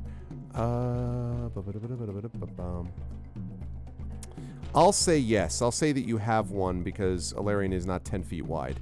So I will say that you have a shot. Okay. Now, be aware though, does your ice area affect though? Because Not the cantrip. okay, then, Only the ice knife. then head off to the do your thing. Then I would say. Yes. So do I want to use acid or frostbite? I'm going to do the frostbite. So Yeah, sadly, no dimension door to a safe place hidden inside a coffin, Shenrazi. That's true. 1d6 DC versus con Okay. against 13. Now, aren't Yeah. you getting that extra damage you said from before for cantrips? Only if it hits. Only, yeah, Oh, wow. it does not. It actually misses this with a. Wait, it rolled a natural 20, so that helped. So then it does nothing. It does nothing. But the good news is that 20 would have been used to hit Ilarion, so Well, there is positives. So now the ghoul is going to attempt to hit. It's going to attempt to hit Ilarion. And does Rolls not a roll natural 20. this time. Yeah, and another no, not this time. Rolls that is, let's see, and it's trying to claw you, Ilarion. A 15. Nope. Okay. So attempts to with its claws, but you kind of, ward it off essentially. Shield it. Yep. Heavy shield. Here. Doing this. And that brings us up to the top of the round. Programming note, after this next round of combat, we will take our break before continuing. So, Ilarion, you are up at the top of the round. You are facing a ghoul and several zombies. Yeah, not good. Okay. Well, they're too close for the crossbow anyways, and the ghoul's right on top of me. So it's like trying to chew through my heavy shield. I will star sword out and try to return the favor. Okay. You may proceed There. Yep. and attack the dreaded ghoul. 11. And an 11 is not enough, I'm sorry to say.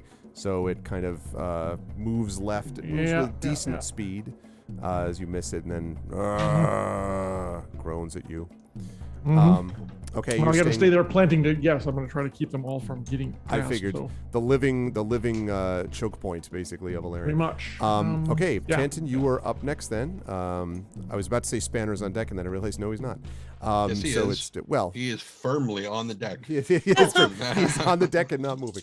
Right. Tanton, you were up, and then Yana will be on deck. What would you like to do, Tanton? Well, I mean, part of me is thinking of like getting down on all fours and reaching between Ilarion's legs and casting mending, and think that I'm not going to do that. That would no, I don't think it would. It would be funny and a little weird. Yeah, just a bit. I mean, I'm not getting never mind. Right. So I'm going to take a step or two back so that I can shoot. Probably the ghoul probably has like at least half cover from Ilarion themselves. So I'm going to shoot at this zombie here. Yep, I think you can sneak that through. Okay. And That is the one that has not been hit yet. natural one. And will I not gotta be hit stop now saying either. that. Wow. Yeah, you really need to do more like bonk or something. Yeah, like like not something. bink. Is it? Something like that. Yeah. Okay. Goodness. Sadly a miss. Yeah, that's a miss.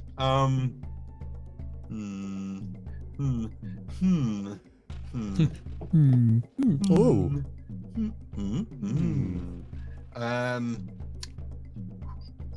Okay, so with the remaining movement that I have, I will step forward.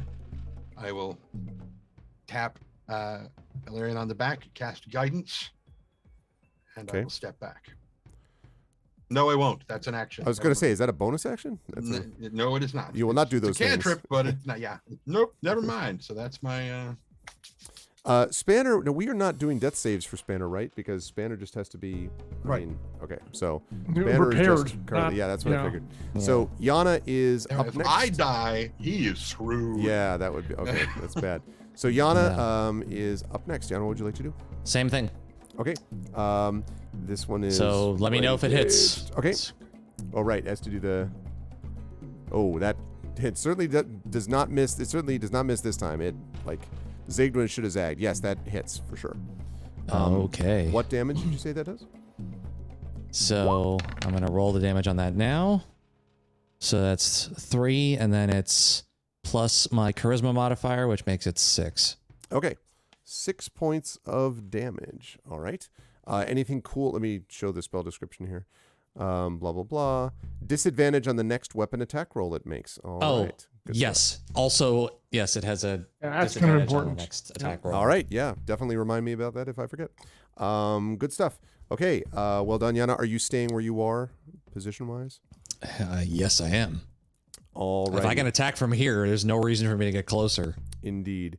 All right. If one of them goes down or Alarian goes down, I'll move in, but there's no reason for us to all die to these guys.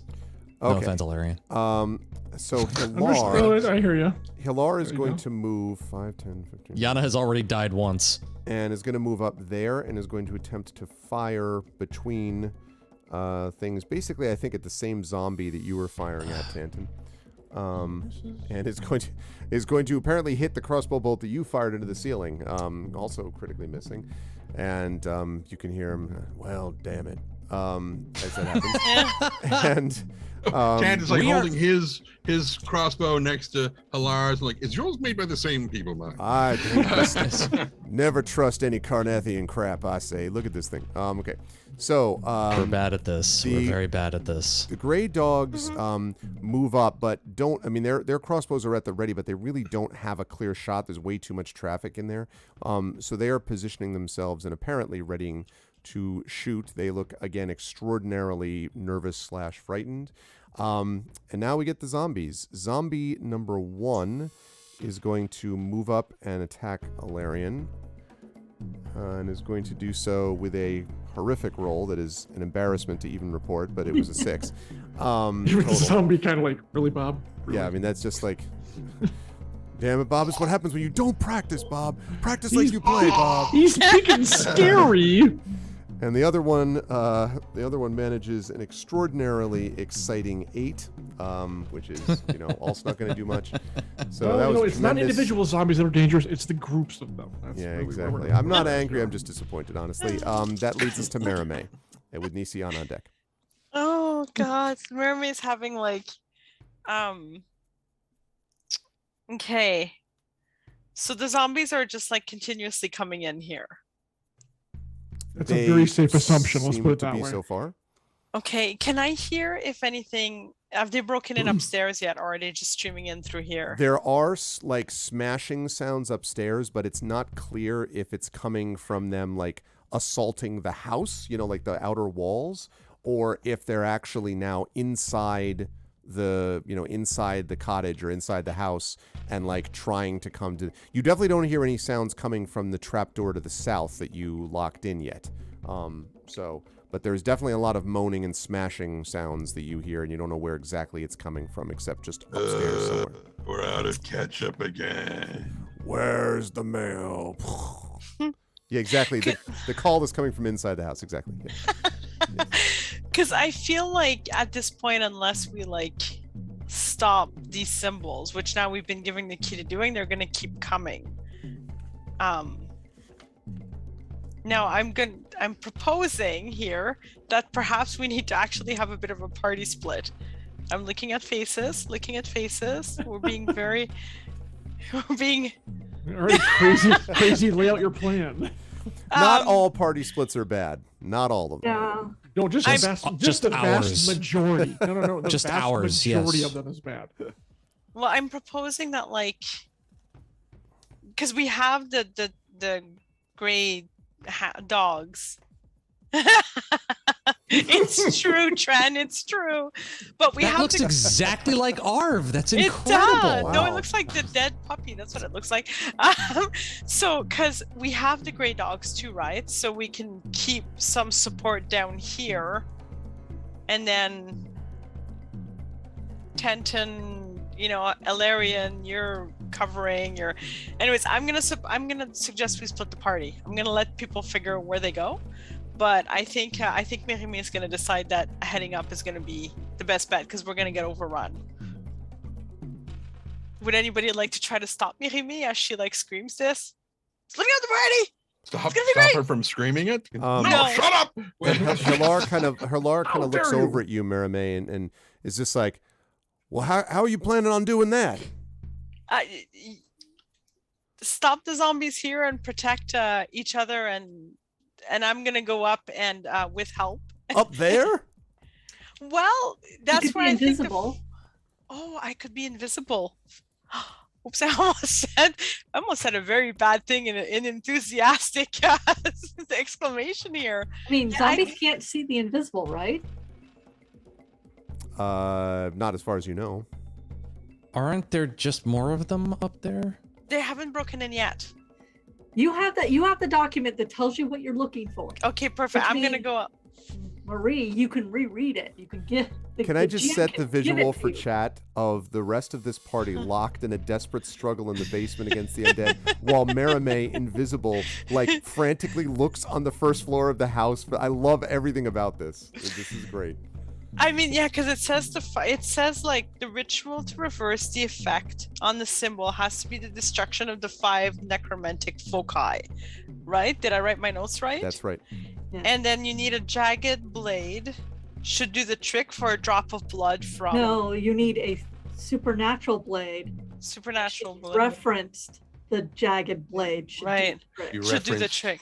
She referenced Jagged's blade. Oh, That's ja- correct. Jagged's blade, yeah. So I think I hate to do this, but I think I like the idea of the invisible. Nisiana, you are brilliant. Don't so worry. I'm sure the zombies will give you all the time you need to find what you're looking for. Don't worry. Okay, I'm gonna be invisibility down it is. here. Yeah, so I'm gonna go like, okay, I got this. Woohoo! Stay alive! And I'm gonna turn invisible. Okay. Sounds And good. And Yada just watches her go, and it's just like, where the fuck is she going? No, you see, she's diet food for zombies now. She's light. It's, you know, What is? half the calorie. I'm like covered in gore. I'm sure they'll be fine. I'm sure they can't smell me. They're zombies. They can't smell things. Right, Did no, Marimé no. become a vegan? When did that? Okay, Marimé, how are you going to try to make your way up? Like, what direction? Are you going south? Okay. Well, I mean, honestly, Arv, I'm not gonna go through the bunch of zombies. I just here. had you matrixing through, you know. This Thank whole you for situation is asking. going south, really. Yeah. Yes. So Okay. I'm gonna need to basically open the trapdoor here and then hope that somebody will close it. So what I'm going to say is this is going to take you a turn to do this because if you remember, you very clearly locked and, you know, like tied the rope around the ring and locked it to the coffin down here. So, and tied it to the coffin. So you can untie it again, but it's going to take you a turn to do it. So next turn, you can end up upstairs. So that's what I'm going to say. But you can do this, Mermaid. That's fine. So if anybody wants, okay, so if anybody wants to talk me out of it, you can do so before my next turn, because Before your otherwise next I'm turn. invisible and I'm ready to rock and roll, my friends. All right, and the last person in the round, or creature in the round, is going to be the ghoul, which is going to attack Galarian at disadvantage. What about me? Oh, sorry, I beg your pardon, Nisiana. You I'm get so sorry. nothing. I'm so sorry, Nisiana. Nisiana gets nothing and likes it. No, completely wrong. Nisiana, you can go. I'm sorry. Well, I'm going to, since I'm over here, and sorry, I have line of sight on the 2 ghouls. I'm going to. One ghoul, 2 Zombies, I think you mean. Sorry. Yeah. Oh, there's 3 creatures there. Yes, Yeah, 2 one- the zombies and a ghoul- ghoul. The ghoul is standing Okay. over. Oh, all right. I know this is gonna probably. I'm not gonna be able to tell, but or I might. Which one looks most hurt? From here, you're not really going to be able to tell. I mean, All right. yeah. Well then, I am going to Sacred Flame the ghoul because he hurt Spanner, and then I'm going to manifest my spiritual weapon behind this zombie. So it's going to be right here, so that we get advantage. Me and Alarian get advantage against this particular ghoul. Okay. That's Zombie. I don't know where I wanted to put that in. Zombie. Person. But Enemy. I'll take it. Yep. Yeah, enemy. Okay, so Moving flesh bag. Okay, so let's see. So I am making a dex save on that. Here is the yep. spiritual. God! I would love it if it was that big. That would be Yeah, that great. would be great, wouldn't Just saying. it? Okay. So there we go. I'm going to give temporary control of this Thank you. to Nisiana, who now has it. And the DC it's 14. a bonus action for the spiritual weapon. Yep. I love spiritual weapon. Okay. And then- This thing like parkours out of the way. Does it Um, really? yeah. Oh, well, This thing, not Okay. exactly parkour, but it does quite easily evade it this time. Yeah, for whatever ghouls reason. are. Well, Yeah. I'm still gonna have the spiritual weapon attack the zombie that's in between it and the Larian Okay. at So advantage. go ahead and do that. That does happen to be the more injured one, by the way, so that's good. The 13. 13 will hit. So we're looking at 8 force, is that right?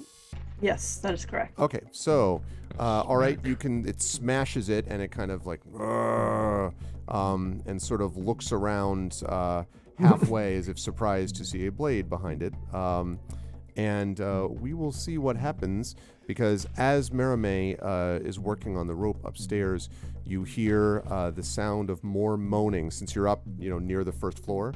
As you're working on the trapdoor ring, untying it, you hear more moaning coming from what clearly is outside the cottage. The house. There are more creatures out there. And that is where we're going to take our break, chat, as the party is locked into a combat.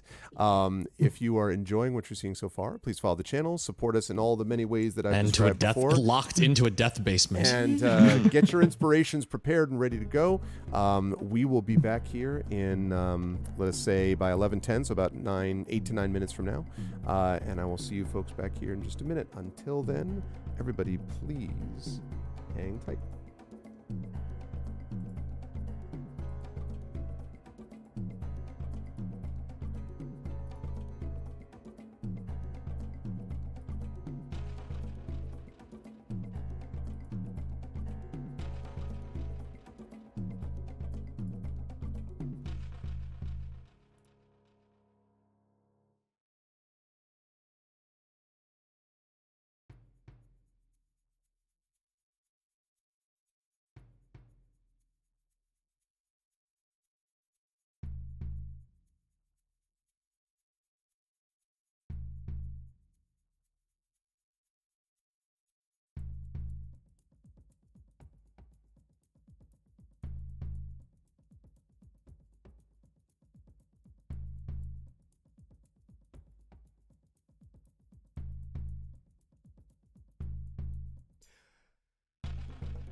Okay.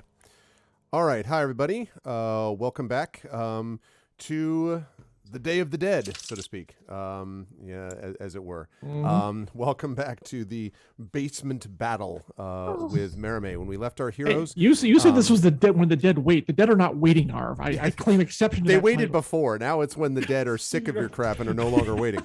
Oh. So The dead Big are coming. words there. when the dead have had enough. And this is not me saying this. I'm not on the side of the dead. Hey, we were going to but, take Aren't it easy you? on them, but fine. Yeah, aren't you, Jim? Aren't you? I'm just calling balls and strikes over here. But it is good to have everyone back. We are joined, as always, by the amazing Trendane Sparks, Marie Bilodeau, John Helfers, Jennifer Brozek, and Darkside Rob, the members of Infinity and Beyond. By the way, if you haven't already done so, check out the shop. Pick up these shirts.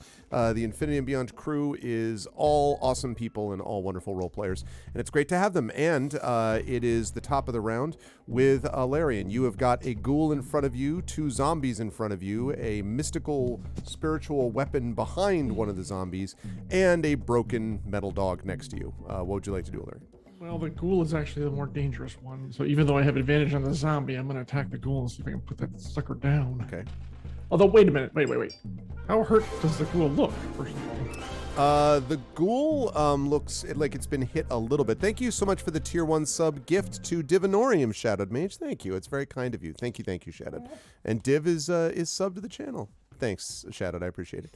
So yes, the ghoul is clearly somewhat hurt, but not like, I was about to say close to death, but I mean, it's already dead. Close to the return to death. And the zombie with the blade that just took a whack, didn't it? Yeah. I got hit. How bad is that one looking? The zombie that is on the right is looking quite hurt. Extremely hurt. The one that was just hit by the thing. Yeah. Yep. I hope I don't regret this. I will attack the zombie. That was. I'll take the zombie. I have advantage on. Let's put it that way. Okay. All right. Like I said, hope I don't regret this. Bam. 2 natural ones.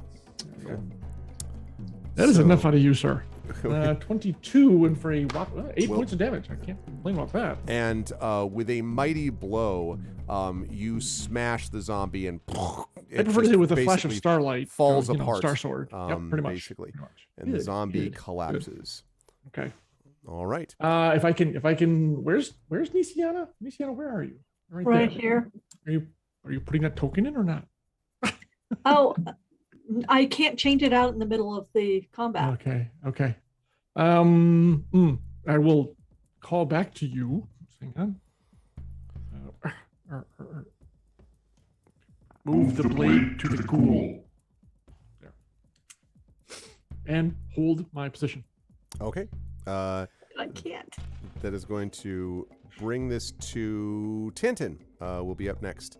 So, Tintin, what would you like to do? Iron on that same zombie. Zombie. Honk. Okay. Oh God, it was almost a 1. It was almost a 1, but see that so close. you brought it over the line with that extra thing. And I'm sorry, this was on the zombie that you were attacking. You said. Yeah. Okay. Yeah. That I think is going to hit. Yes, clearly does hit. 7 Absolutely, points it hits. So 7 points of piercing damage. Okay. All right. Smash. Just hear this thunk. Okay, and then you're staying where you are. Tintin? Okay. That brings us down to Yana is up next. Yana, what would you like to do? I'm gonna do what I have done before. Okay. This one on the ghoul, right? I think you were doing, because I think you actually hit the ghoul once before. The ghoul is still not dead. The ghoul is dead. No more than it was. All right, then I'm gonna hit it again. Hit it again. Okay. It is not gonna. You said a DC 13. 13. Yeah, that definitely does not make it. So, it has been hit again by this thing. Nice. So it now has double disadvantage. No, it doesn't. double disadvantage. But it still does have. It still has disadvantage on attack rolls. On its next turn. Yep. And how much? What damage did you do? Oh, I didn't roll the damage yet. So it's 4. Okay, 4 points of damage. All right. So it takes that. All right, good stuff, Yana. You're staying in the same place. Staying where I'm staying. Okay. Hilar is going to move down here and then is going to fire. It is a tight shot, I think, but I think is going to be able to get to the ghoul actually from this angle. Like you said, I'm not 10 feet wide. Right. Okay. Offensive. And that is going to hit, and it's going to do. Well, this has not been a good turn for the ghoul, that's for sure. Good. Okay, so the ghoul is starting to look a little messed up now, and now Hilar is going to step back behind the wall, and that is going to lead us to the gray dogs. And the gray dogs you can see. Oh, Divinorium is gifted a tier 1 sub to live suing. Thank you, Divinorium. You just got a sub and you gifted a sub. See, that's good stuff. Thank you. And welcome back to the Arvanauts there live suing. I love it. Thank you, everybody. Okay, so the gray dogs are beginning to shift down here as if they're kind of positioning themselves more in this spot. Again, there's not a lot of room for them to go. They sort of are pointing a little bit at the ghoul, but there's not a lot of area yet to be able to get to. But they are prepared. It looks like they have actions that are ready. And the zombie now is going to just shift over slightly and is going to attack Alarian. And that is going to be, I believe that's a 17. Nope. Okay. So again, zombie. Yes, it's 17, but no, it doesn't. Nope, it's not a 17 yet. Okay, misses, and that Look, brings us pedant. and that brings us to Merime. Merime, as your so you now have tied the thing, and so you're able to open the trap door. I assume that's what you were doing, right? Was opening the trap door as well? And I was heading up. Okay, so we're gonna bring you over to. We're going to say swallow your soul. Okay. This is gonna be Not fine. This is gonna be fine. It's the best idea. Can we real quick add a third level to this house so that we can Yeah, we that'd do be that great. in We can every one? Yeah. Yeah, we definitely want to have more stuff going on there. Marie, Thank it's- you it's so an much idea. for the It's an idea. for the tier 1 sub to Mr. Noah, Shadowed Mage. And if Mr. Noah is actually in chat, Mr. Noah actually brought us a really nice, gave us a really nice piece of writing for the World Builders charity event we did on Wednesday, and is new to the channel. So I don't know if Mr. Noah is actually here, but thank you for the tier 1 sub. Yeah, Mr. Noah is here. Well, welcome back, Mr. Noah. And thank you for the gift sub. Very generous of you, Shadowed. 50 gift subs. My goodness. Wow. Okay, so there we go. Now I wanted to position this. An empty house is what we've got here. So here you go, Merame. You are going to come up. Yeah, where are we? Right here. Here. Okay. Now the good news is that as you come up to this floor, you can see that there is nothing actually in. Oh wait, you can't see this yet because I haven't brushed it over. Sorry, I beg your pardon. Now you can. That's okay. Now you look can. at that. So, the good news is that there is nothing inside the cottage yet. The bad news, though, is that you can see that just as you emerge, this front door here looks fairly splintered, and a couple of the windows look splintered too. There are definitely creatures trying to get in on the outside of the house. Okay. So everyone would have told me. I feel very strongly about this, and I believe you will as well. If they spotted, especially Nisiana, my sister, would have spotted any little wolf heads. Yes. One of them, for sure, is over here, hanging around the head of a displacer beast. Okay. Now, question. Invisibility, as written. I just want to see what my options are here before I do anything that gets me terribly killed. Invisibility says the spell ends when the target the spell ends for a target that attacks or casts a spell. Right. Is scratching considered an attack? Not if that's not what you're intending to do with it. Yeah, I'm just intending because it just says to destroy the 5 necromantic. No, that doesn't. No, that wouldn't count as an attack. So I'm gonna head then over, if I may, to the first symbol and basically scratch it. Okay, so now, what this is actually not a symbol. Well, it is a symbol, but it is a... No, I take that back. Forget me. That's completely ridiculous. Yes, it is absolutely a symbol.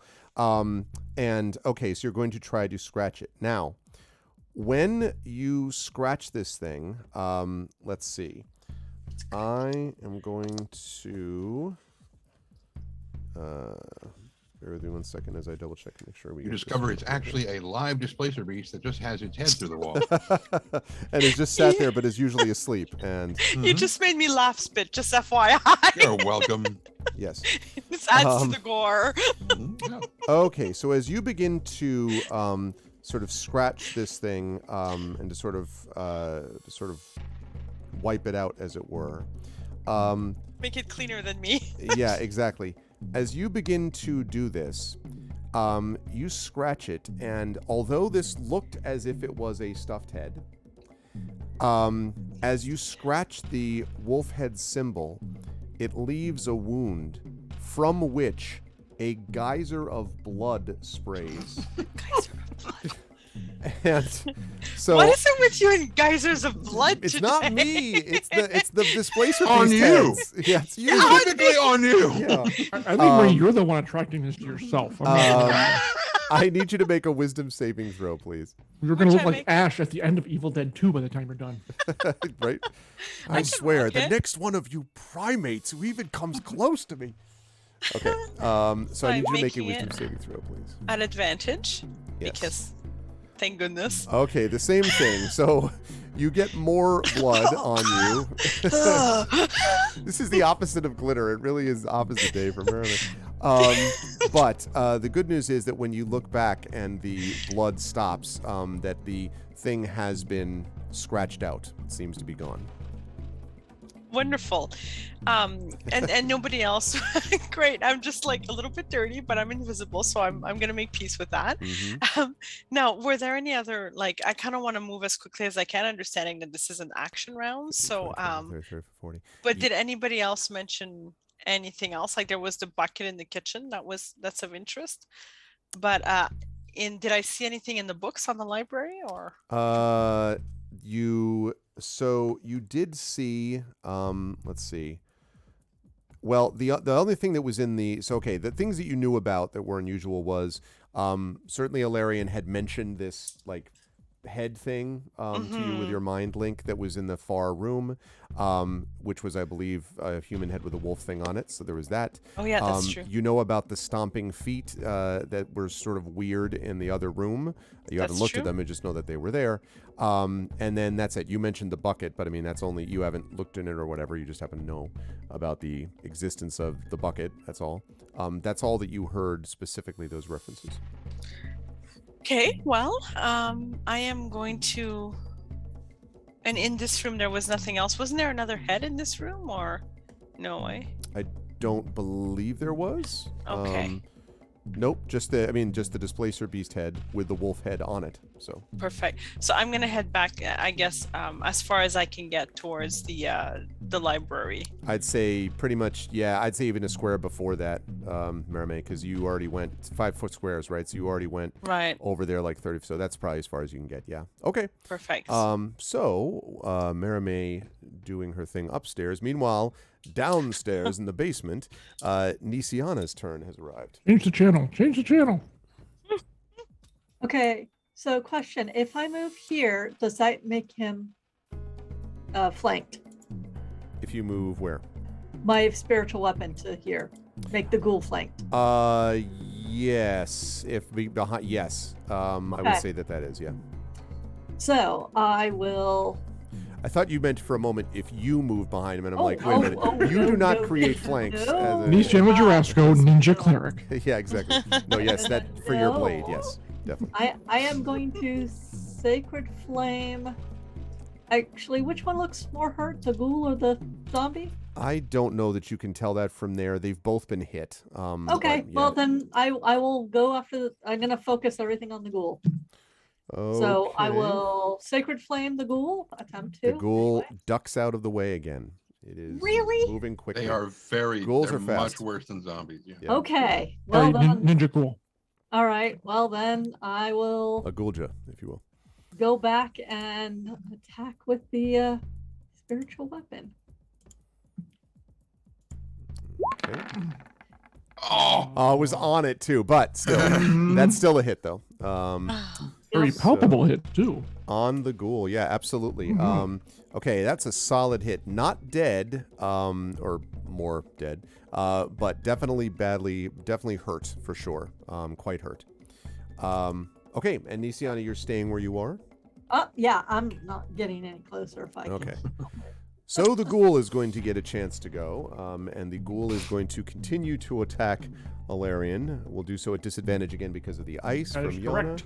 Mhm. And is going to That miss, is a good thing for us to do. gonna miss terribly with an 11.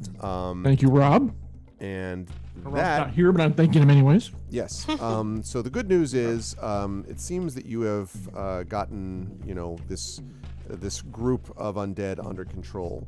The bad news, and Merime actually hears this from upstairs, is that smashing through the door, basically. So the door that was, the front door that I mentioned was, splintered and broken up on this first floor. Let me go over to here. I would have closed the trap door just so you know. Yeah, like, no, I figured as much. obviously. That's fine. Yeah. Yeah, they see the door, and they laugh and jump in and destroy your party. No, that's not what happens. Okay. So, several creatures smash through the door, and the front door. And the first thing that you see here, as they come through, Is it my life flashing before my eyes? yeah, the first thing you see That is is your, the second so you don't- thing. is your own doom. No. The first thing that you see here is, where is it? That's the Avon calling. one. I'll buy your stuff. Just don't kill me. Good gravy. Have you I have heard? some concealing cream. Where is she? I'm invisible. It really works. This concealing cream is amazing. I do Okay, need more glitter, though.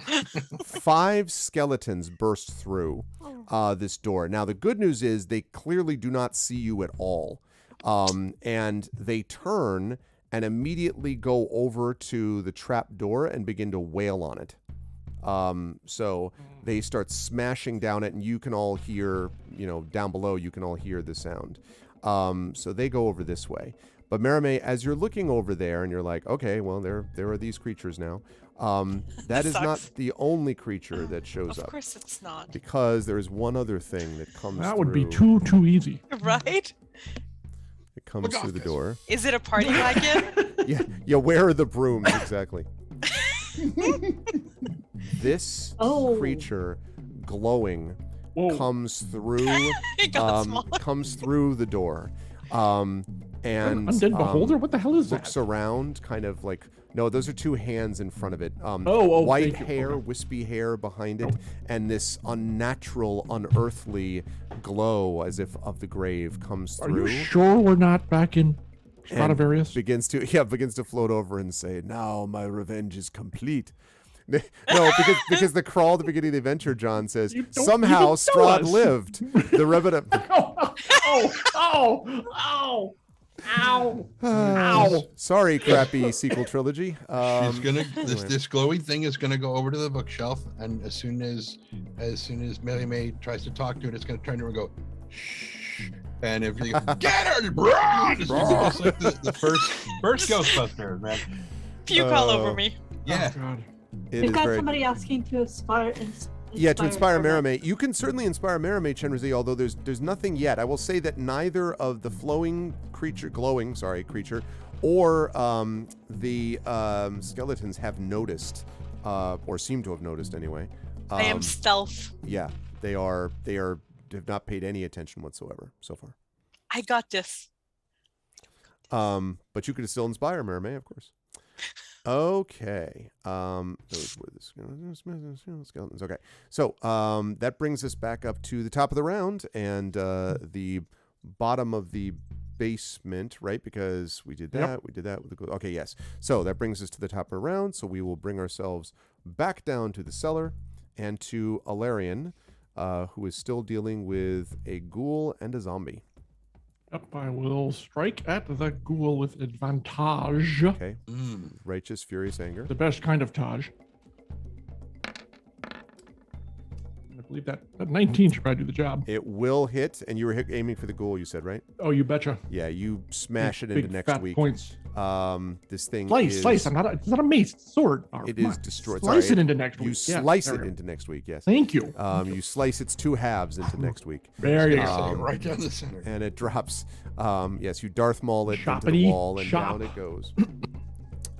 Okay, you have killed it, and you have just the zombie in front of you. Although you do hear the sound of smashing coming from above you, and you're not totally sure why that is, Ilarion, but Coming from above me, not above and over, but above, like directly above. no, above and over, but it's Okay, definitely. well, I can coming pretty from much the floor guess above you. why. Yeah. Okay. Okay. So do you want to stay? The other with one more zombie question here? before you go off my Sure. turn. What is beyond this zombie up the stairs, if anything? At the moment, you don't see anything else. There were creatures moving, but they're not now.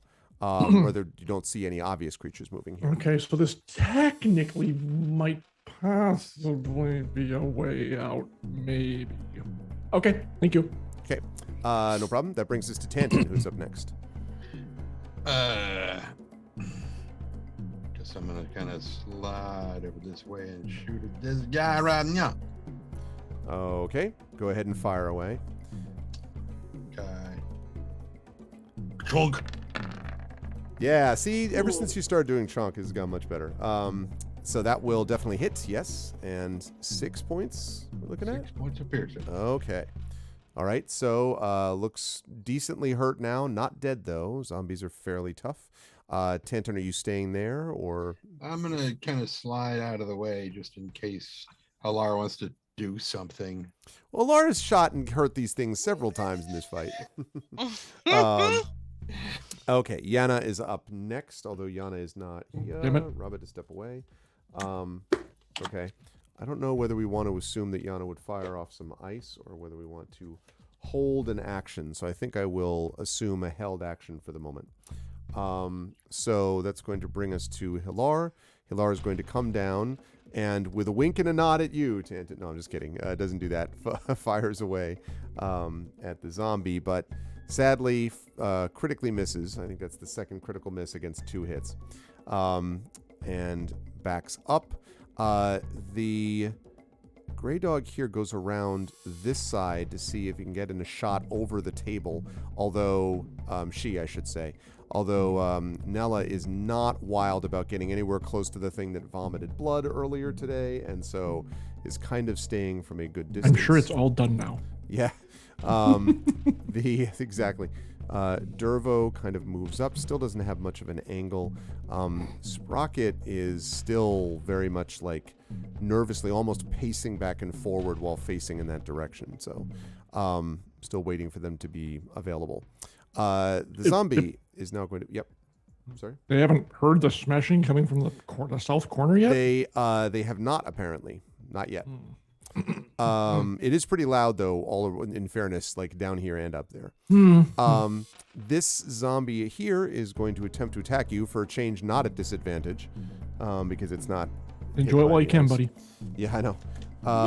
This is probably still not going to hit because of your uber defense. Let's see. Super bulk to you, but yes. That is 18. Nope. Okay. So, the zombie does not hit, and that's going to lead us to Merame, and that's going to bring Does it us make the back zombie to the first sad? floor. I'll accept that. The zombie continues to moan, but that just makes But it started ever since it hit the door. That's Yeah, all it's done, exactly. so, It could have a delicious cinnamon bun and be like, No change in personality detected. Yeah, no, Exactly. seriously. Exactly.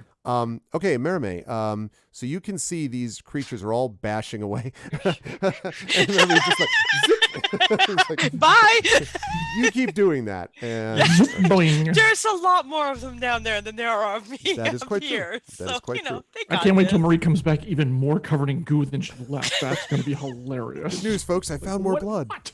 I don't know. Maybe the whole vomiting and everything is actually a good sign that Sure. thing. Sure. Yeah, maybe it's actually making me. I can blend into there once they've all killed you guys. I can become one of them and Oh, hide. definitely. You're going to create a new school, the Bardic School of Blood Drenching. Okay. Ooh. So, let's see. Blah, blah, blah, blah, blah. Okay. So yes. So you move into there. What are you? So where are you headed to look at specifically in that room, Mermaid? Well, I've already looked at the library before, and I know that there were books on Karnath, but I didn't see a wolf symbol. And I had rolled pretty high at that investigation, so I'm going to assume that there's nothing there. But there are feet, and the feet are moving. There are indeed feet. And I didn't look at the feet too closely, because gross. But Yeah, looking at these 2 feet, there are these sort of severed stomping feet, and as you look closely, They have no toenails on. wow. Oh no! Why? Yes, you can see. This is the gross feet world can't of the puke thing. on you, right? Yeah, exactly. The feet turn around and puke on you. You see that both feet, and you just get, you can get fairly close. Both feet have wolf heads on them. So that's 2 wolf heads. Possibly, not For the clear price if it's of 2 one. or 1. It's not sure, but Okay. possible. Well, I want to do the same thing I did with the Displacer Beast. Okay. When you scrape away at these things, every time I start with when, Marie's always like, Now what? So, when What's you the blood? do What's this, the blood? both feet attack you. Eat it. They attempt to stomp you in the face. So, what I'm going to ask you to do for this is I am going to ask you to, okay, here's what I'm going to say. You're going to have to defend yourself, at which point, no, you don't have to defend yourself. They are going to attack you. If you want to actually eliminate the wolf head, it looks like you're going to have to do more than just scratch. It looks like you're going to have to attack them back, which will get rid of your invisibility. You are currently out of line of sight of these creatures that are down in the bottom room. But I'm just letting you know what your options are. Because that is more than a scratch. Like, if they are clearly going to attack you. That's not super cool. Their feet are. How are they attacking? They are going to, and I quote, One-footed stomp. It is an attack called stomp. They're going to play you like a harpsichord, Miramay. That is the. They're that is the oddly plan. rhythmic too. Yes. Doof, doof, doof, doof, doof. Okay, well, I mean, I have to get rid of those wolf marks. That's my job up here. So I'm going to do what I have to do to not be stomped. I want to stab the wolf mark. I want to destroy it. Okay, that's fine. Go ahead and make your attack on them, please. You can attack on them. Do I get an advantage because I'm super motivated Invisible. by blood? Yeah, motivated and motivated blood. Yeah, and I'm no, invisible but I will too. give you. I will, however, allow you to attack because these are very small. I will allow you to attack both feet if you wish. Oh, yeah. Thank you. I will. Hang on. I'm stabbing.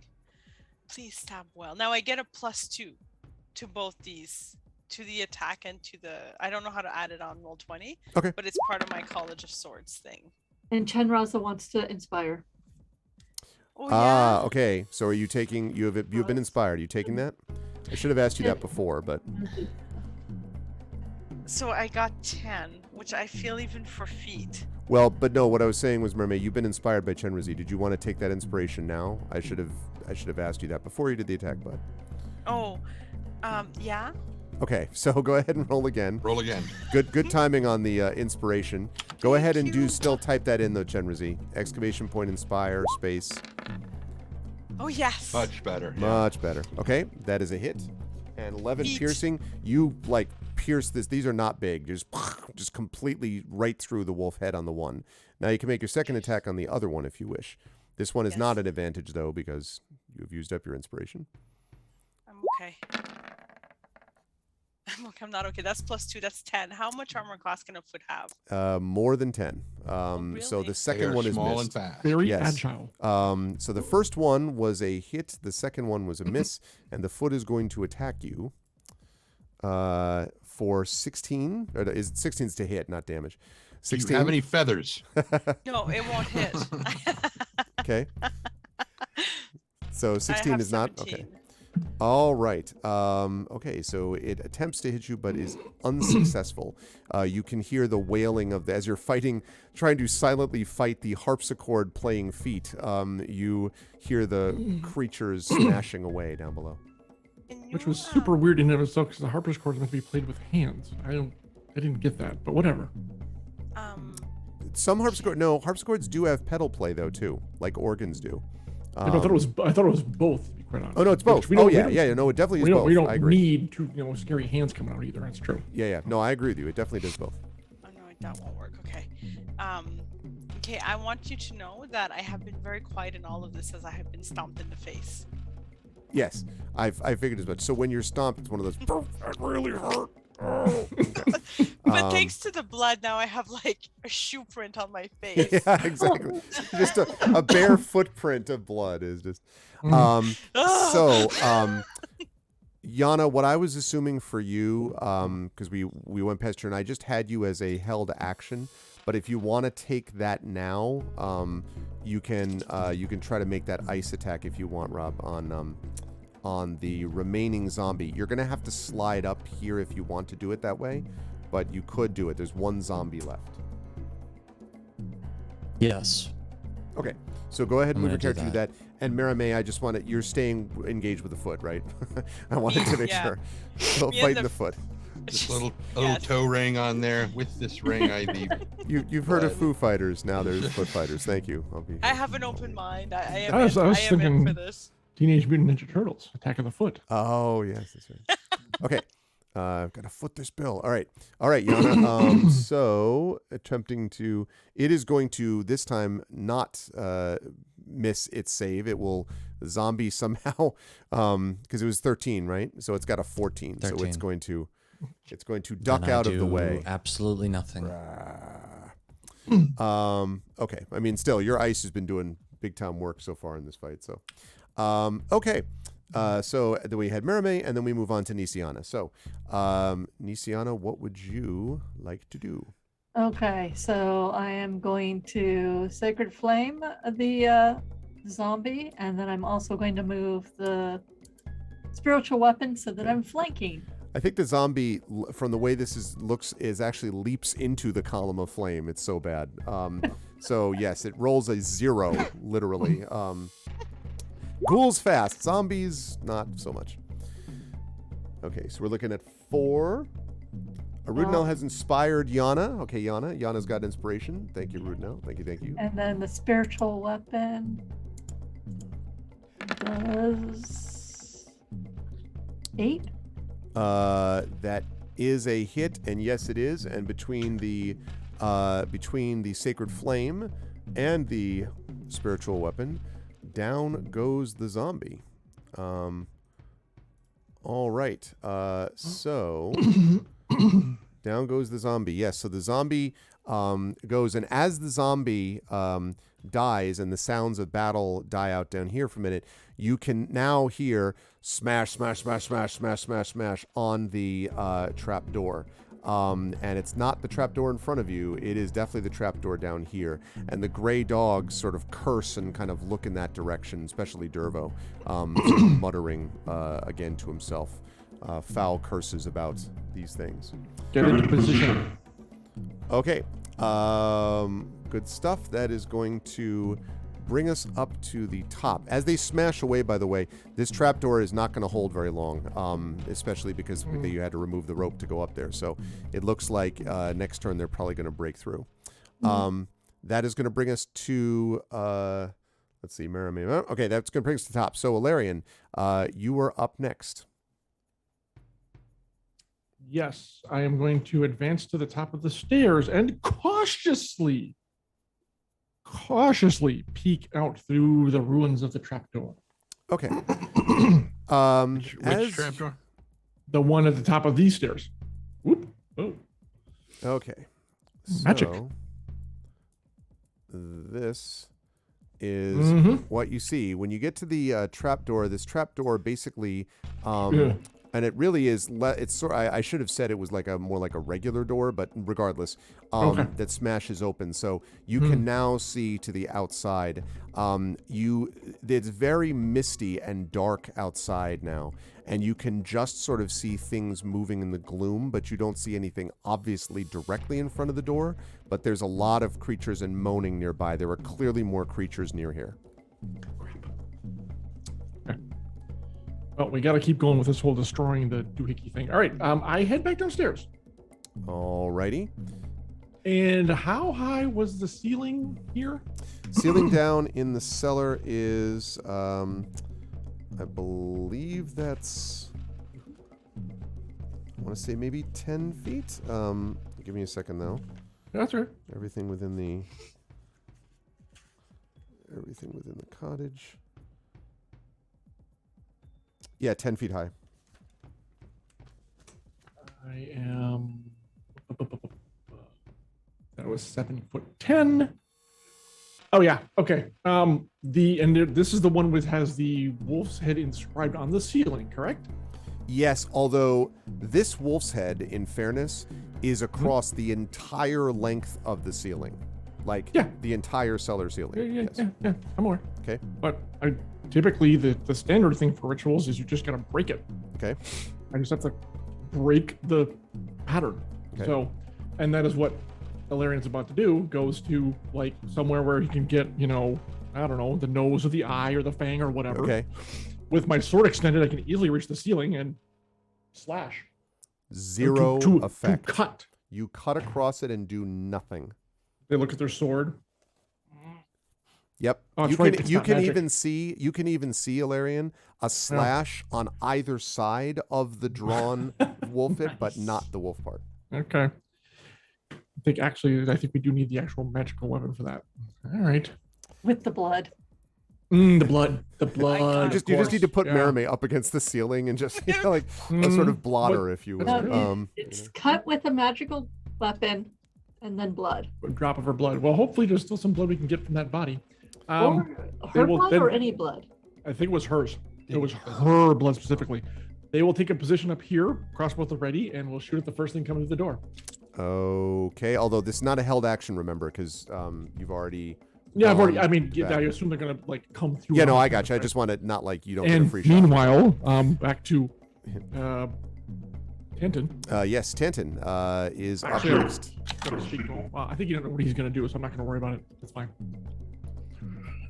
Tanton, what would you like to do? So Tanton, can he see as you said, the stairs kind of came down and went around at an L? Not here. No, this one is just the trap door just comes down. The trap door opens and then so you can see the stairs like from the side view here. Okay, so he's going to stay right where he is and just keep his and I guess I shouldn't have Mermaid there because Mermaid's upstairs. Okay. He was crossbow trained. If I see him just standing there, can I say something to him? Sure. Don't you want to bring back Sparrow? It would probably take... That's not his voice. Sure what the hell's going on there? He's suddenly got a cold. His throat is very raw from watching Merime get just covered in blood multiple times. No, he's like, it would take a bit too long. Oh, all right. I need a full minute to do it. Yes. I thought men was a cantrip. It is a cantrip. It still takes a full minute. It's a minute-long cantrip. Minute-long cantrip. And a quarter-staff. What kind of cantrip is that? Okay, anyways, yeah. Okay. All right. So Tanton does that. That brings us to Yana. All right, Yana, there are no obvious targets now, down here anyway, but you can hear the smashing like everybody else can coming from down here. Move up to here and get ready to fire. Okay. Also, ice or like crossbow or like your same ice cantrip or not? Well, I mean, I already... Wait, I can't hold my action again, can I? Well, this is your turn again. So you now have a you have an action available to you if you wanted to move. Right, but there's nothing to shoot at the moment. But there might be. Who knows what's going to happen? I mean, if I can hold my action again, I'll wait till something comes down the stairs and then use the. Sounds like a plan because that's what Tanton is doing with the crossbow. Yeah. Ilarian's not because Ilarian has used up his action already, but Tanton just moved and you just moved. Got it. So okay. That's why. And Halar is going to do exactly the same thing, although he comes over here first and sort of just quickly glances over there. And he says to you, Ilarian, he sort of raises his voice and says, "What do you think? Is there any way out of here up there?" Too many forms in the mist. I have a feeling we'd be beset if we tried to leave there. We need to break the ritual. I hope Maramay's doing that. And he heads over, and as he does so, he yells at the gray dogs, and he says, "Why don't you get in a position? Make sure that nothing else comes through that other door." And so the gray dogs, now having actually places to move in, are going to do that. And Dervo, who is going to actually draw his axe and stand there, sort of white-knuckling it, as it were. And these two have their crossbows at the ready. Okay, that's going to lead us to Maramay, who is fighting afoot. I always wanted to say that in my DMing career, and now I've arrived at being able to say that. You have weird wants and desires, Greg. Probably. And a foot fetish, apparently, an undead foot fetish. Only when they die. I was going to say, like, for real. So you can attack this foot, Maramay. I'm going to attack the foot, Greg. Thank you. Okay. +2, so that's 13. 13 is enough. So you hit it. In your face, foot. Wait. In your foot. I'm at a loss here. You have no soul. And that's 13 points of piercing damage. Please tell me that's enough to destroy it was not able to toe the line in the face of That's your... exactly what I was about to say. It arches up, and yes, you nailed it. You have brought it to heel. Dad jokes all around. Oh man. No, all right. See, yes, take psychic damage. I'm sorry, Yeah, but I do. I'm attacking the DM. Yeah, so it's footloose. It is. Yes, you have destroyed it. And again through it, and they are no longer moving. Also, the harpsichord is no longer playing. Where would you like to move, Maramay? The smashing is getting louder from down south. Okay, I'm gonna trust that my friends have this. I'm going to move to that desk I couldn't open earlier. Okay. All right. You move over to the desk, and depends on what you want to do with the desk, if you have anything left to do, like action-wise. It depends whether or not you would let me try to open it on my turn. If you're just opening it, yes. Yes. So it is apparently locked. You would need to force it open. Or I can lockpick it, right? Right. Because I'm so good at that, right? But but you won't be able you will not be able to lockpick it this turn, but could I know force that it it is on locked. This turn, So or say again. Could I force it on this turn? I'll give you one force check on it. Yes. Okay, I'll try a force check. So 20 is strength is what you're looking for. Athletics. Oh yeah. So do I just click on dash? Oh wait, I have. You have what? I have a sad roll. That's what I have. It doesn't matter what I say. Yeah, you just like hurt. It is tough. And I have also +1. That's what I was gonna say. Oh, you have +1. Well, that makes all the no difference. It is still it's still locked and closed, and also, Maramay, you note that your hand is now stuck to the desk. My hand is stuck to the desk. That's and what we will find out too. more from you when we return to you next turn. Meanwhile, down in the basement, Nisiana's turn has arrived.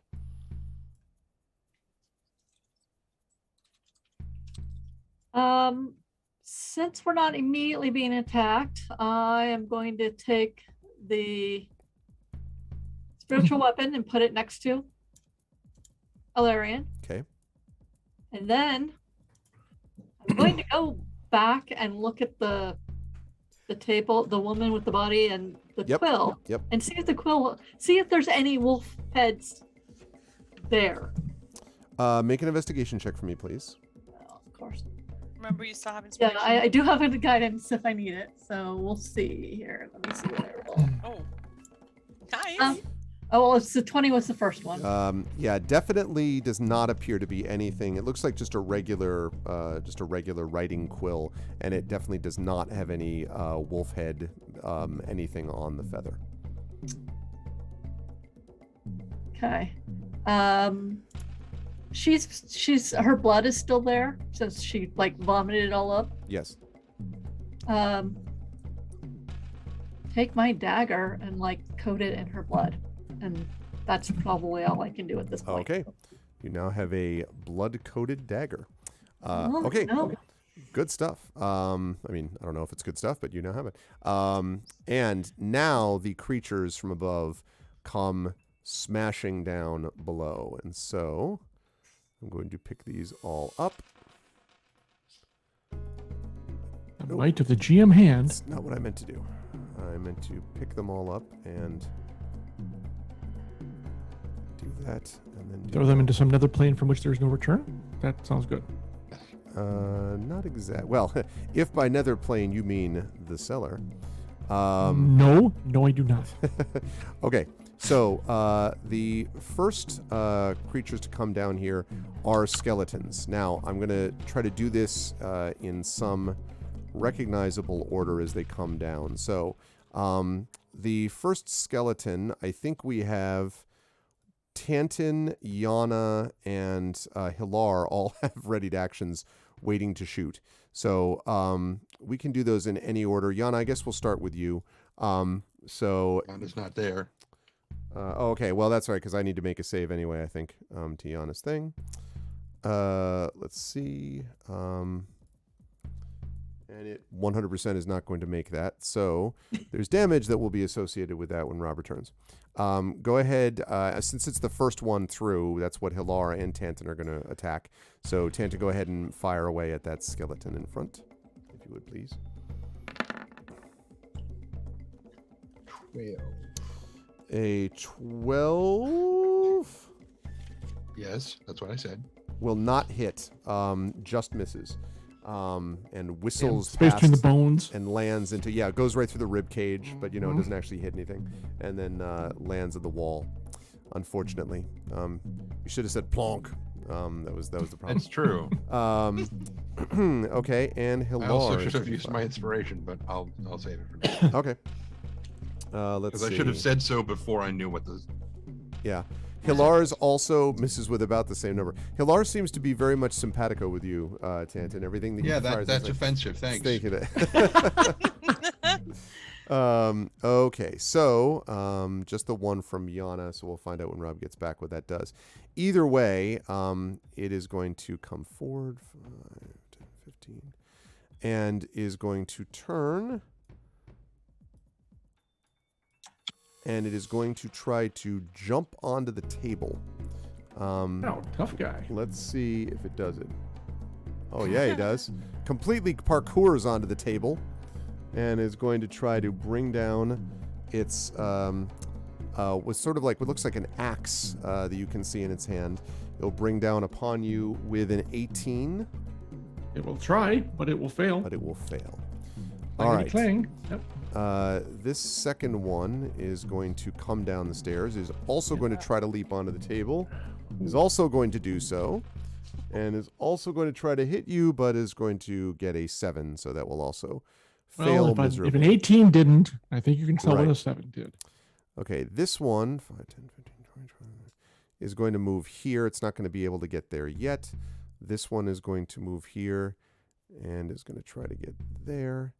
This one, 15, 20, is going to go this way, running down the center. So all that's all good. And all of you are like, okay, so skeletons. And then a creature floats down the stairs and flies. Let's see. Okay. 5, 10, 15, 20. This thing can move many feet in the air. It Well, is- there's only 2 of them upstairs, and they're both dead. yeah. It takes its feet. You have killed its brother's feet somehow. Okay. It's going to float around Alarian. And it's going to head towards Tantin. It seems to be moving to you fairly deliberately. 5, 10, 15, 20. Yeah. It can do that because it's got that level of movement. Uh-oh. What happened? Okay, there we go. Right, and it is going to attempt to attack you, Tantin. It reaches out its hand towards you, as if it is attempting to touch you. That is going to be an 18 Hits. Okay. You are going to take 4 necrotic damage from this thing, which means I think I have you at, is that 19 now? Nope. 23 of 25. No, I had you. I'm saying I had you at 23. So -4 now is 19. Oh, yes. Okay. And I need you to make a Constitution saving throw, please, as you feel the chill of the grave touch you. Okay.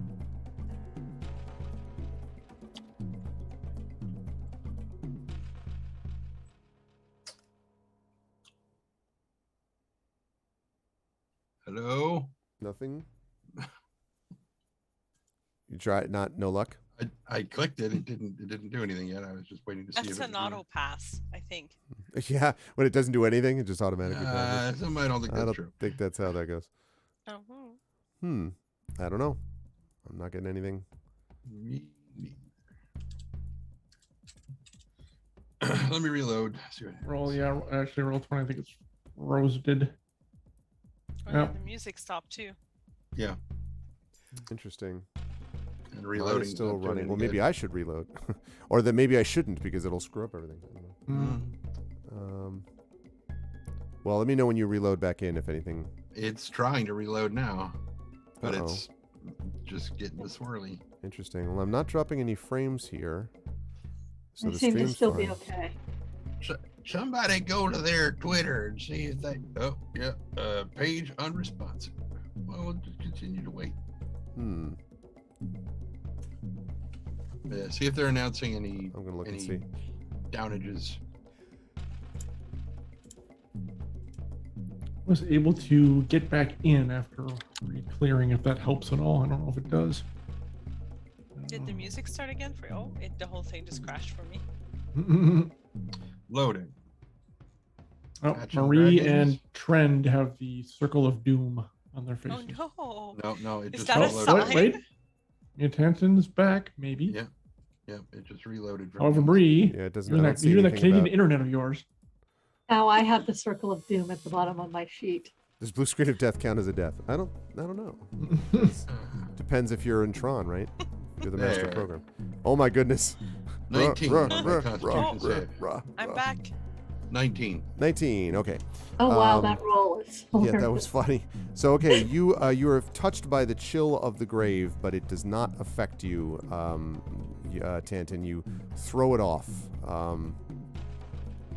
Okay. All right. That is the attack of this glowing creature, and they have gone, and that's going to bring us up to the top of the round. And Alarian. I have company. Did I get to hit anything? Oh, Did I not? did. You Sorry, I see you actually, back. yes, have him start his. He has to roll damage. Yes, for you one have to roll skill. damage. You hit because they came down, so you immediately shot off the ice thing. So go ahead Okay. and roll Yeah, damage, like please. this one, yeah. Roll 20 is being very weird. So Ace. So that's 8. all right. That is not enough to kill it, although it does lurk fairly hurt. It As does the lurk? ice freezes its I was about to say, you bones. say lurk earlier. You damn lurker. Okay. Well, hopefully that means I can put it down here, so we shall see. Okay. And we'll attempt to kneecap it with my sword. All right. Well, it didn't matter. I had advantage because I rolled this exact same die roll, which is a 12, and I don't think that hits. That does not quite hit. Actually, you know what? All right, I'm actually going to use my ability and roll a d4. Use my hell them. yeah, it did hit ability. Pretty much. So I roll a d4 and add that to my attack roll. Because Okay. screw this crap. 4. It's not. All right. Do I want to do that? It's only 4. Now I'm going to see if I can take this guy out. I got a 13. 13 will just hit. Okay. Well, it's 4 points of damage. Good call. Okay. Well, Now it looks depends on- extremely hurt. I still didn't put it down though. God But damn is it. not destroyed. I probably shouldn't have done that because I realized I rolled a 1 on damage. That kind of sucked. Okay. All right. Okay. All right, so there you go. That was Ilarion. I assume you're staying in the same spot. Yep. Ilarion? Okay. Yep. That leads us to Tanton, who has got a glowing creature in front of you. Yes, it would seem that I do. A lot. I believe that I will take my light hammer and because trying to use a crossbow at this range would be disadvantage. I will use my light hammer and I will schmack and say Hammer. Use hammer, don't hurt him. right. 20 will hurt definitely them. hit. 4 points of bludgeoning. Okay. Let's see.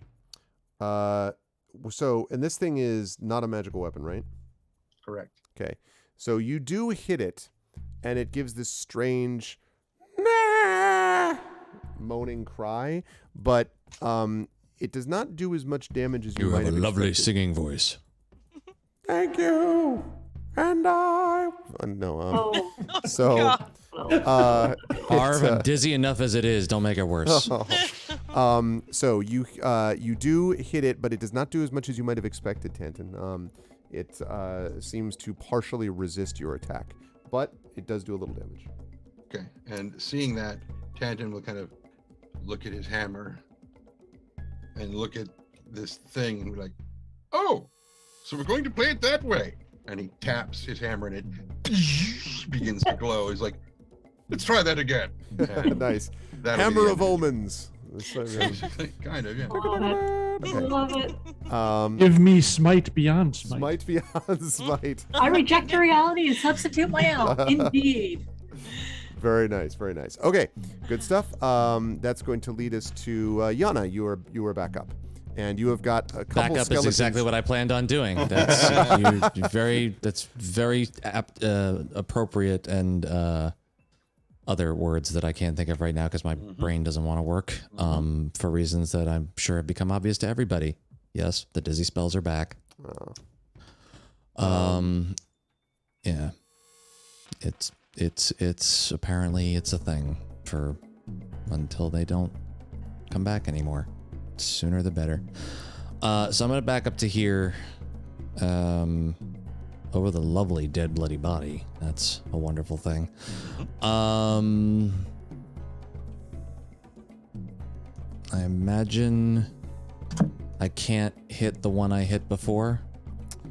Actually, you can because it's up on the table, so you Okay. could theoretically do that.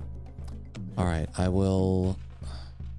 So wait, did these guys get this distance in one turn? Yeah, remember these are 5-foot squares. So, so 5, 10, 15, 20, 25, yeah, they did. They all moved, basically the skeletons all moved 30 feet. The glowing thing moved 50, Got it. flying through the air. Sick.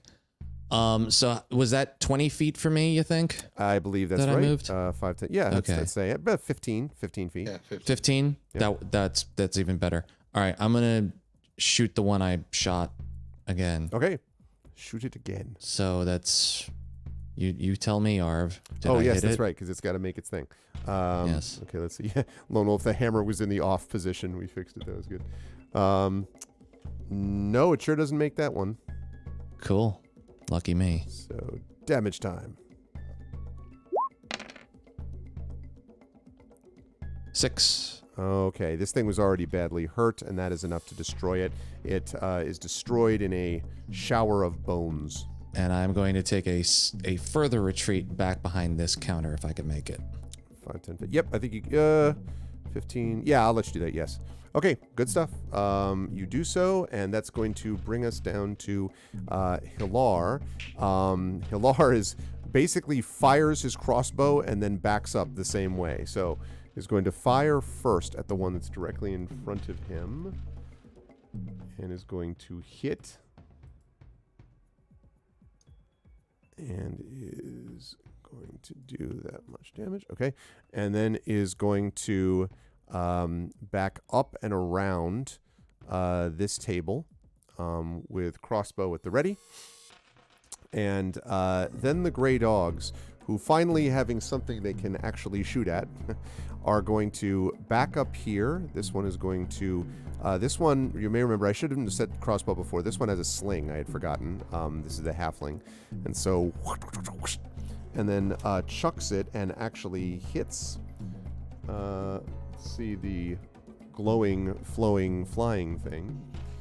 It is going to do a little bit of damage to it. Okay. Let's see. Sprocket is going to say where Sprocket is and is going to use a crossbow. What's up, Diginferno? Thanks for the host. To fire away. Okay. To fire away and is going to, that's going to miss. And then Dervo is still muttering the whole time. Going to come up next to you, Tanton, and is going to swing away at the glowing thing. And is going to hit. And is going to do some damage, though again, not as much as you might have hoped. But has definitely done some. And each time it's hit, it gives off that strange wailing cry. Okay, that brings us back up to Merime, who is was fighting a foot and now is fighting to open a desk. A desk, yes. I'm fighting a desk Escape now. a desk. Escape a desk. Just, I'm having a day. Make a great song. Yeah, it actually will once you're done. Should I live?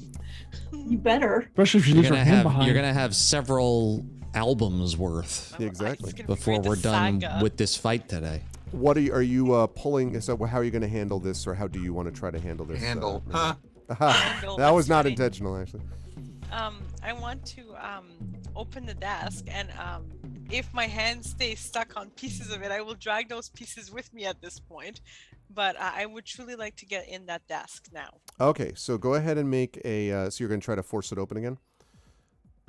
Okay, go ahead and make. I don't think you're going gonna fit in the desk. Oh, you mean get into the design? to make a strength check for me, please.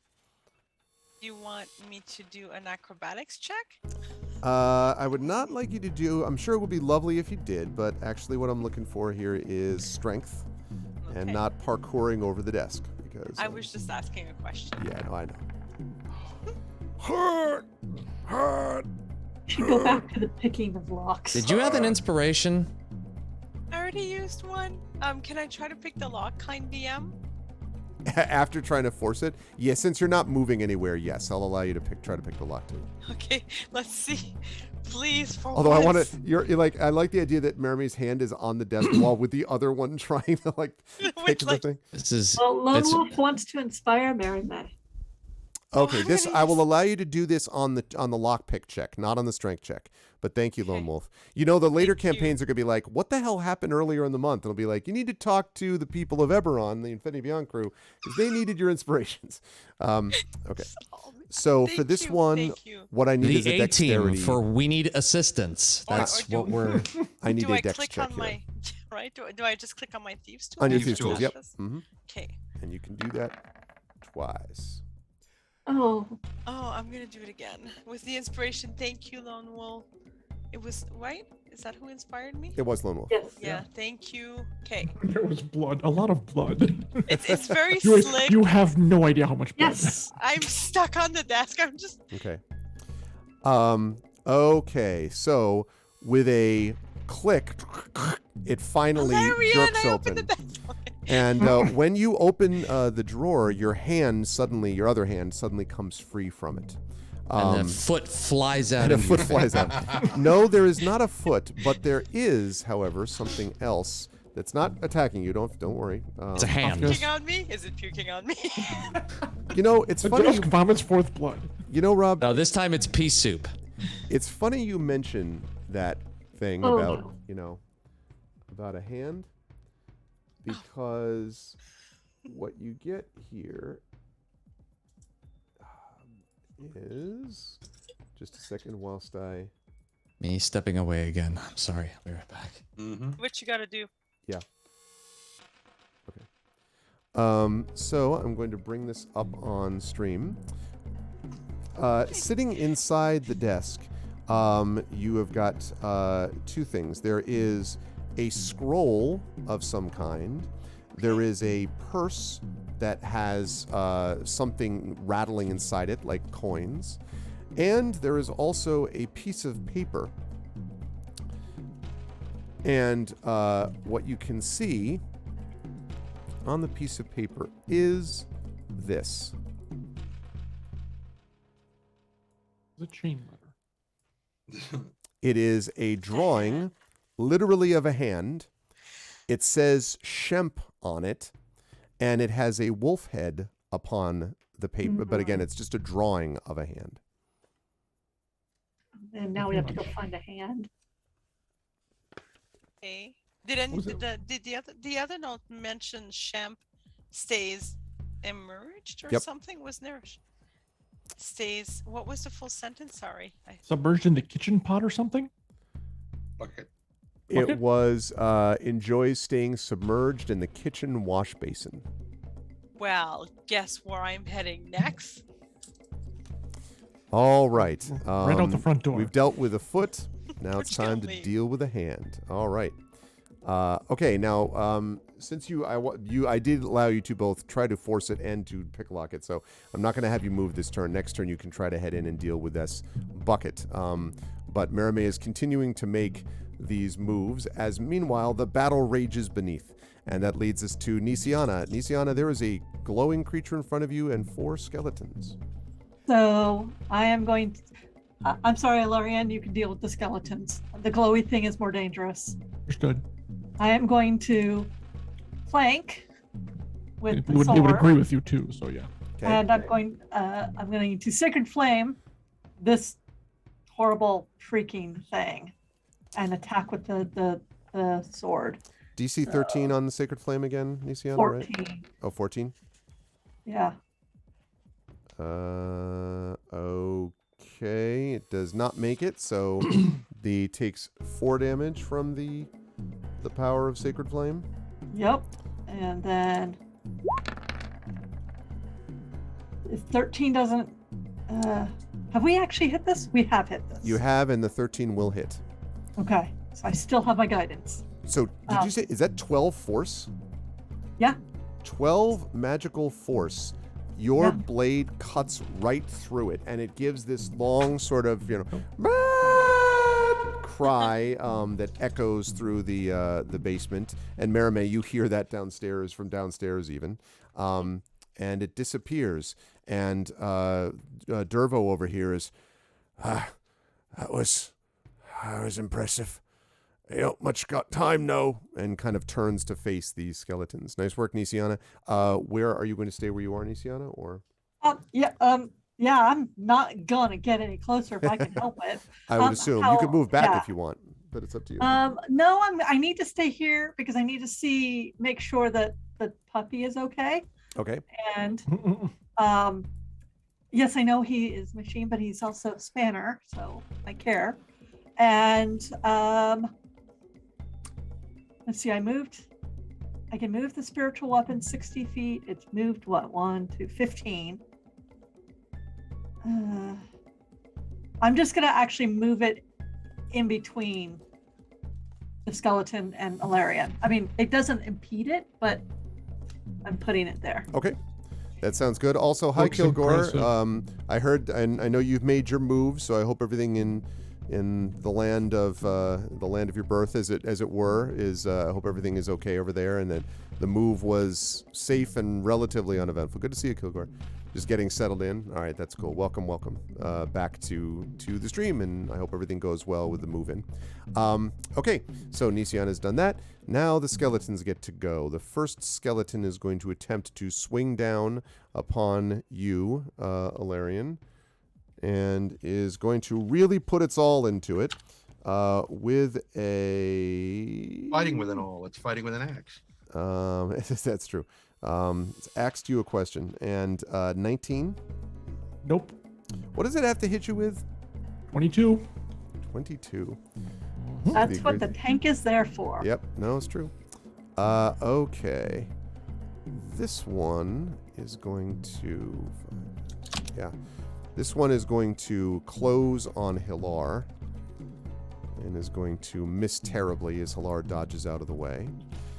This one is going to run up, I think, on Tanton, who probably, so Tanton is like a few seconds is like turns up and a skeleton arrives, and you're just like, okay, well that's great. Darn it. And I don't think it's going to miss Tanton with a 23. Oh, damn. Right, it won't. It's funny you should mention that. Okay. That is going to do 8 points of damage as it really slices into you. Oh. So it's 11. You're down to 11, I believe. Yep. Okay. And then this one, I think this one is probably going to run at Dervo, which means the spiritual weapon, I guess, gets an attack of opportunity as it goes by. I'm not clear on whether spiritual weapon can do that. I don't think it can. I don't think it has a reaction the same way. So I'm going to have it charge at Dervo. If it turns out that it can take one, you can do the attack after I do this one on him. That is going to hit Dervo. Dervo kind of grunts. Oh, I could have actually have attacked again. Damn it. Okay, so there's that. And now I have the Spectre there, but the Spectre is gone. Okay, so that brings us to Valerian. What did you say you could have attacked again? Once I attack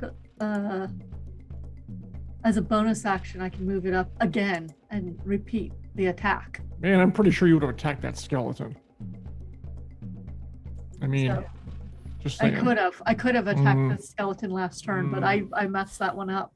All right. That's on me. Okay, Alarian, you are up. Tanton is on deck. Yep. You have one skeleton in front of you. Indeed. I'd like to climb on the table, but I'm worried I'll collapse it, so I'm not going to do that. Because I'm heavy. I will just keep, like I said, kneecapping these suckers. Okay. Or trying to and failing, apparently. Miss jumps over you, over the Yeah, attack. apparently. It's a very agile skeleton. Okay. Flailing away, that's it.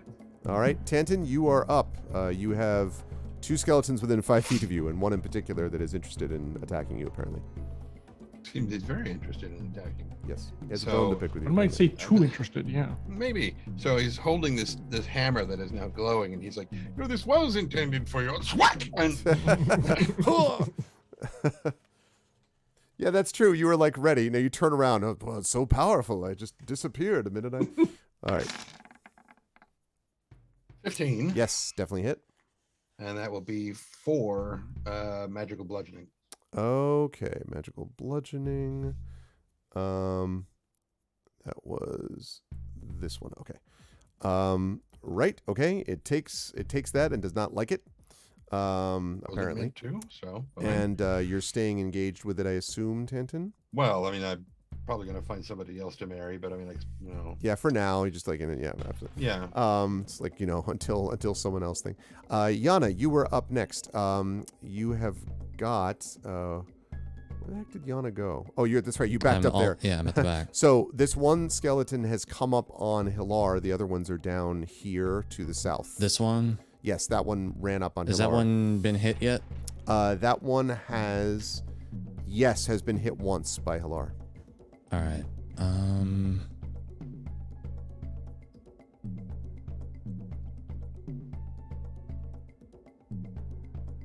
Same thing. Frostbite. Didn't one of these guys fail a save when? Yes, and I killed the one. Yeah, he killed it exactly. Like it would have had disadvantage, but he killed it. Yeah. Gotcha. Okay. Okay, this one does not fail. This one does actually make it save. Don't say it that way. No, Jesus. Sorry, does not perform poorly. Yeah, sadly, it does make the save. So that does not It work. succeeds on its fail, and I'm yes, I'm no, staying it put, succeeds and on its I'm save. Okay. stepping away again because I'm really not having a good time. Yep. No, it's no fun. It's no problem, man. Okay, that's that.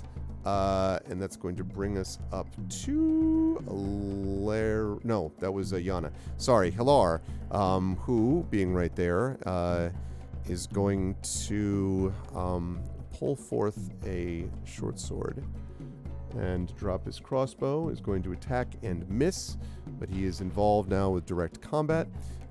Sling from the first gray dog is going to hit this skeleton that you were engaged with, temporarily, just for the moment, Tanton. And that's going to be another 2 points. Yeah. Okay, good. All right. And Sprocket is going to fire at that one. It's going to slide up here and fire and then sneak back. When it fires, it is going to also hit, actually. Okay. And last is Dervo, who is going to attack his skeleton, but is going to miss. Okay, and that's going to bring us up to Merime on the first floor as the desperate search continues. Merime, what would you like to do? I would like to go visit a bucket. All right. This is on your bucket list, as it were. It's on my bucket list. All right. It's a list bucket, I guess, in this case, right? Okay.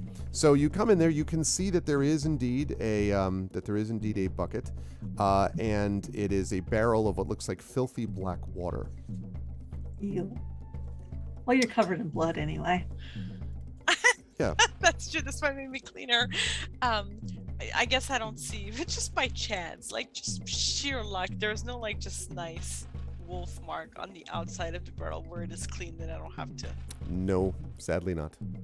One quick side note that Mary may want to make use of is that there are 4 glowing stones that Tantan left up there. There's 3 now. No, he can make 5. There's 4 left. Okay. Because I thought one of them winked out. Oh, okay. did. I see. All right. You can make 5. I got That's you. true. I got you. So if there's one there, can I pick it up and kind of drop it? Yeah, you could if you wish. Yeah, I'll do that. You drop it on top of. So first of all, there's a few things that you note in there. There is inside this thing. There is what looks like some cutlery at the bottom. Like you think you can see a few like knives and forks, and there is definitely a hand that is down at the bottom of the barrel. Severed hand. It has knives and forks. I'm gonna like just stab down. I'm done with trying to make friends here. This place is not Playing nice. This is a necromancer's hovel. It's all about making friends. So what I'm going to do is, because you're actually trying to stab through water, I would normally give you disadvantage, but because you're using a rapier to do this, I think it will be less effective than would be the case otherwise. But I'm still going to give you a -2. That said, though, I'm going to have you make a -2 attack on this hand. Okay, so let's just take the roll as is, because I would add the +2 for my College of Swords anyways. Okay. So I'm feeling it. That will hit. I'm stabbing the hand. Okay. All right. So you have hit the hand, and as you hit it, there is sort of a moment's pause, and then the water erupts. The water erupts. I need you to make a dexterity saving throw for me, please, Mermaid. Okay, and I'd like to point out that that's +2 to the damage too. Oh, okay. So you're looking at 6 total? Yes. Okay. All right. You want me to make a dexterity saving throw? I do, please. Still? Yes. He does. I just thought I'd ask. Okay.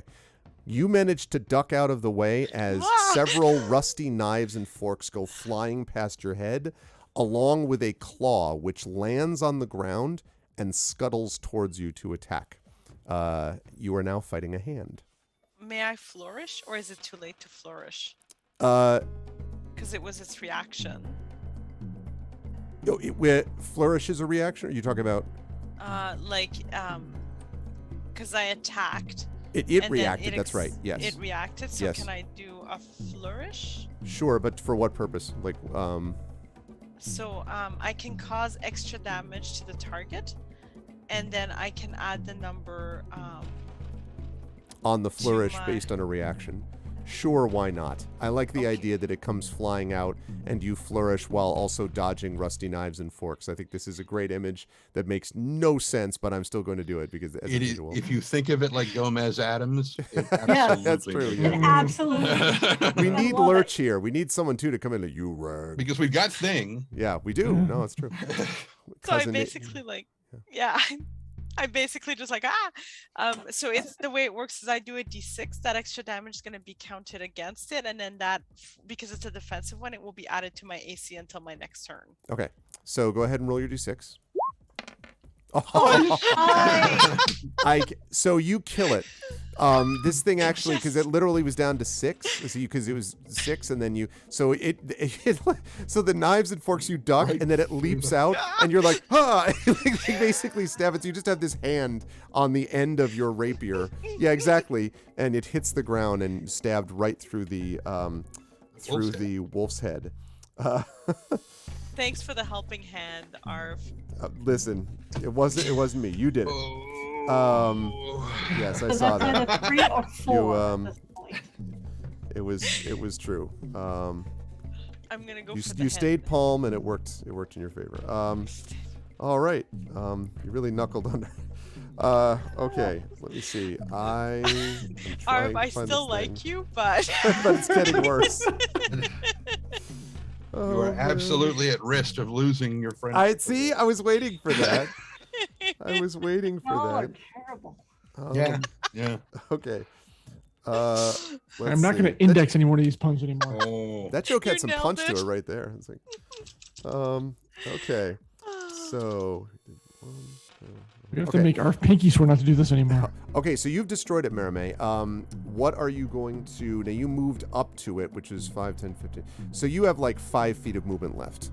I'm just gonna move slowly towards, because I know that there's the head that Alarian told me about. So True. I'm gonna start making my way basically towards True. the head next. Okay. So, all right. You do that, and that's going to bring us back down to the cellar where Nisiana is going to act. Okay, so I am going to Sacred Flame the one in front of Valerian. Okay. We'll start there. It is not going to make that. 3 points of damage. Okay. Radiant. Then I'm going to go to the one in front of me at Tanton, and with my sacred weapon, Spiritual weapon. Spiritual and weapon. I'm Yep. going spiritual weapon. Thank you. Oh, I'm gonna roll that d6 to Okay. see if I actually hit it. Because now that I've actually figured out if I hit, 10 will 10 10 is hit? not enough. Okay. Well, if I had hit, I would have been able. Oh wait, I have advantage. Because of the flank, yeah. So I'm gonna roll again. Oh, wow, Trippin. Wow. Okay. I'm not even going to repeat that. So okay, so the advantage actually hit and did 12 damage. Okay. So, on the one in front of Tanton, that will be enough to kill it. That has been hit several times. So, And because I have actually hit, my spiritual weapon can move up to 20 feet and okay. hit again. Oh, nice. All right. So go ahead and attack again as it's attacking. Oh, Dervo. I actually, again, that's supposed to be at advantage because I don't know who this is, but I'm, That's Dervo, who's one of the gray dogs. yeah. Okay. Let's see. Did I get a 20? I didn't. I did more damage. So 21, 9 points of damage. Okay. That one up there is. I There have was got to somebody- remember that when I hit, I can move up to 20 feet That's Okay. kind of a big It's deal. useful. and Um, attack again. It was hand-to-hand combat, indeed, Arudnell. Okay, it does not Oh. destroy it, but it was done. Okay. Oh, is the one in front of me dead? No, the one in front of you has actually only been hit once just now for 3 points because you missed it. You might remember. Right. Okay. Okay, so that was Nisiana. Nisiana, you're going to stay where you are positionally. Yes, I am, and I'm gonna I'm basically looking at Mia Tantan because I can't remember how much he got hurt and if he needs to be healed. Okay. Tantan does look fairly hurt. I'd say Fairly it's fair hurt? to say. Okay. Fairly hurt, yes. All right. Next time. Okay, and that's going to lead us down to the skeletons. One is going to attempt to, no doubt uselessly, attack Alarian. Indeed, that turns out to be the case. One is going to attack Dervo. And I want them to feel they're trying their best. Yeah. I want to make a real effort. Okay. Just Right. wait till other forms of damage come into play. Okay. So one hits Dervo, who's starting to look somewhat the worse for wear. And then we have this one up here on Hilar, who misses terribly. Okay. All right. It's all about the self-esteem. Yes, it is. Okay, and that is going to bring us back up to Alarian at the top of the round. All right, let's try this again. This time, hopefully, striking it. I will smite it. Right. Yeah, 17. There we go. Oh, Jesus. Okay, 17 will Freaking hit. damage Yep. rolls. Yeah, 4 points. 4 points. Yep. Some damage. Still upright though. I'll let it go. It hasn't been able to touch me, so it's fine. All right. Okay. Do you want to save that D4 for when I really need it? Okay. Tantan, you were up. Yeah, gonna Yana will swing be at next. this dude right now. Okay, with the magic hammer. Yes. Spear and magic helmet. Yes. Nice. Yeah. That's an 18 for 3 points of magical bludgeoning. Okay, 18 for 3 points of magical bludgeoning will hit. Let's see. So that one is. Let's see. Yes. Okay. So you said 3 points. Okay, that one Correct. looks extremely hurt now. Okay. You're staying where you are, I assume, Tantan. That leads us up to Yana. I don't know if Rob is listening in from a distance. If so, No, his headphones are hanging on his microphone. You can't Okay. hear us. Okay, that's fine. We will assume. I'm going to assume the same thing, actually. That Yana's going to want to fire from a distance at the skeleton with the ice. I'm going to guess. I think that's reasonable. It does not make it, so whatever the damage would be. Do you want to roll the damage for that, Tren? There's I think it's what?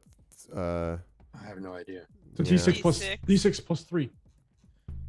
Oh, Nope. B6 plus 3. So add 3 to this. 8. nice. Okay. Not dead, quite hurt. All right. Good stuff there. And of course, it's also a disadvantage on its attack. Hilar strikes forward, does not hit it though, sadly. The gray dogs. Nella is going to hit this one that's in front of Dervo. And is going to... Yeah, destroy that. The thing was almost dead anyway. Is going to destroy that.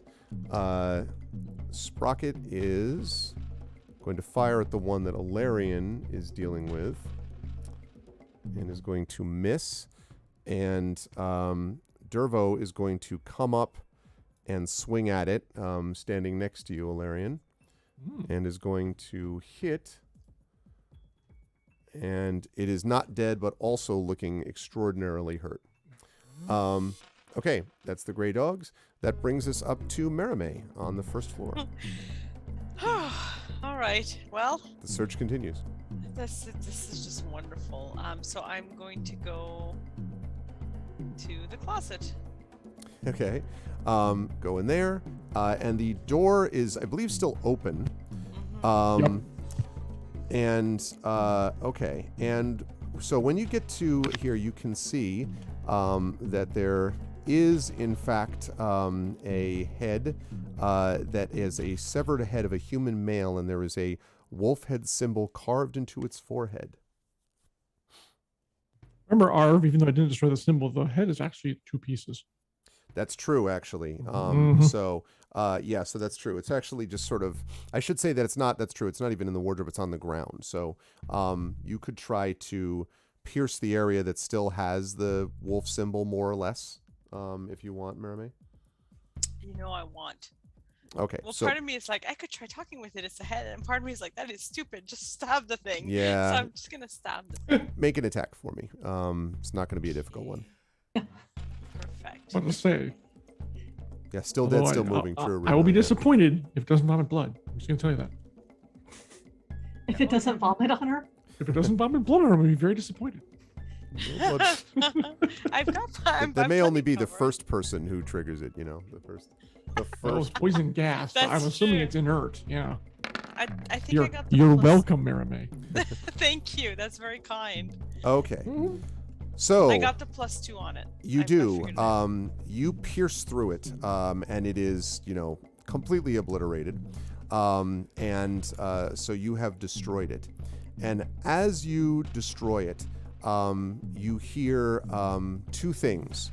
One is some moaning as something comes through the front door. You don't know what it is, but you can hear the sound of what sounds like 3 creatures. And then you also hear, and this comes through all of you can hear echoing above and below.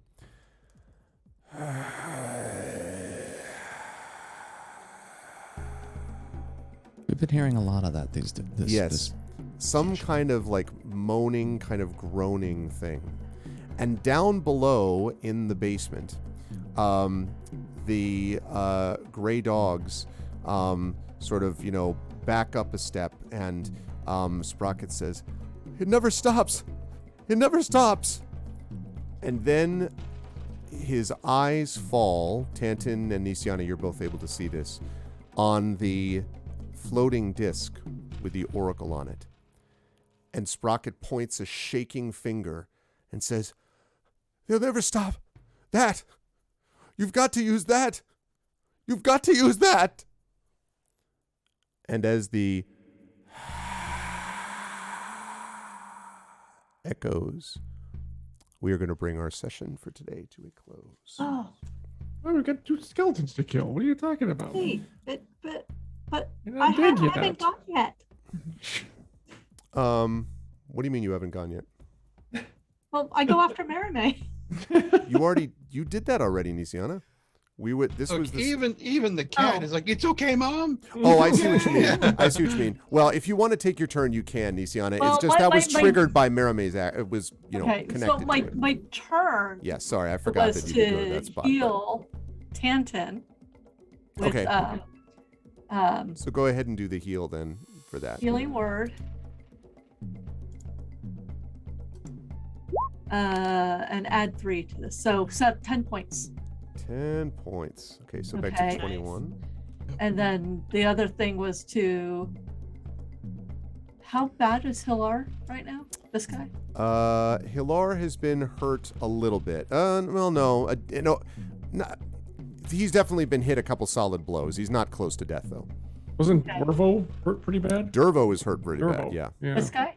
yeah. Yep. That's yes.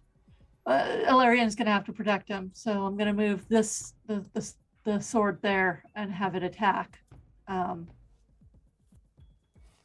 the skeleton. Okay. All right. Where was it? Where was the weapon? It was here. Oh yeah, that's fine. Okay. All right. And you can do this as a bonus action with the Yep. spiritual weapon. Okay. So go It's ahead a and level do 2 spell. yeah, go ahead and do that attack then.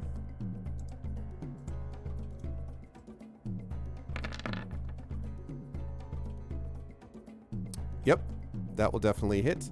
And that smashes it into pieces. And actually, just for the sake of convenience, Alarian, I'm going to let you take your turn because I would like you to wipe out Yay! that last skeleton. Yeah, if you can. I would do like nothing more. Yeah, I believe that should do it. All right. Yes, that is going to destroy it. There we go. And you hear, so again, you hear now what I've just described. Mhm. Yeah. And on this floor, I'm being a hissy face, exactly. smashing through the door we will see. Let me just place those now. Trouble. Well, Lots of trouble. right here in River City. Okay. Or Raccoon City. Stars. Okay. You want a subscription? I can hook you up with that. Don't worry about it. It's fine. Okay. How about?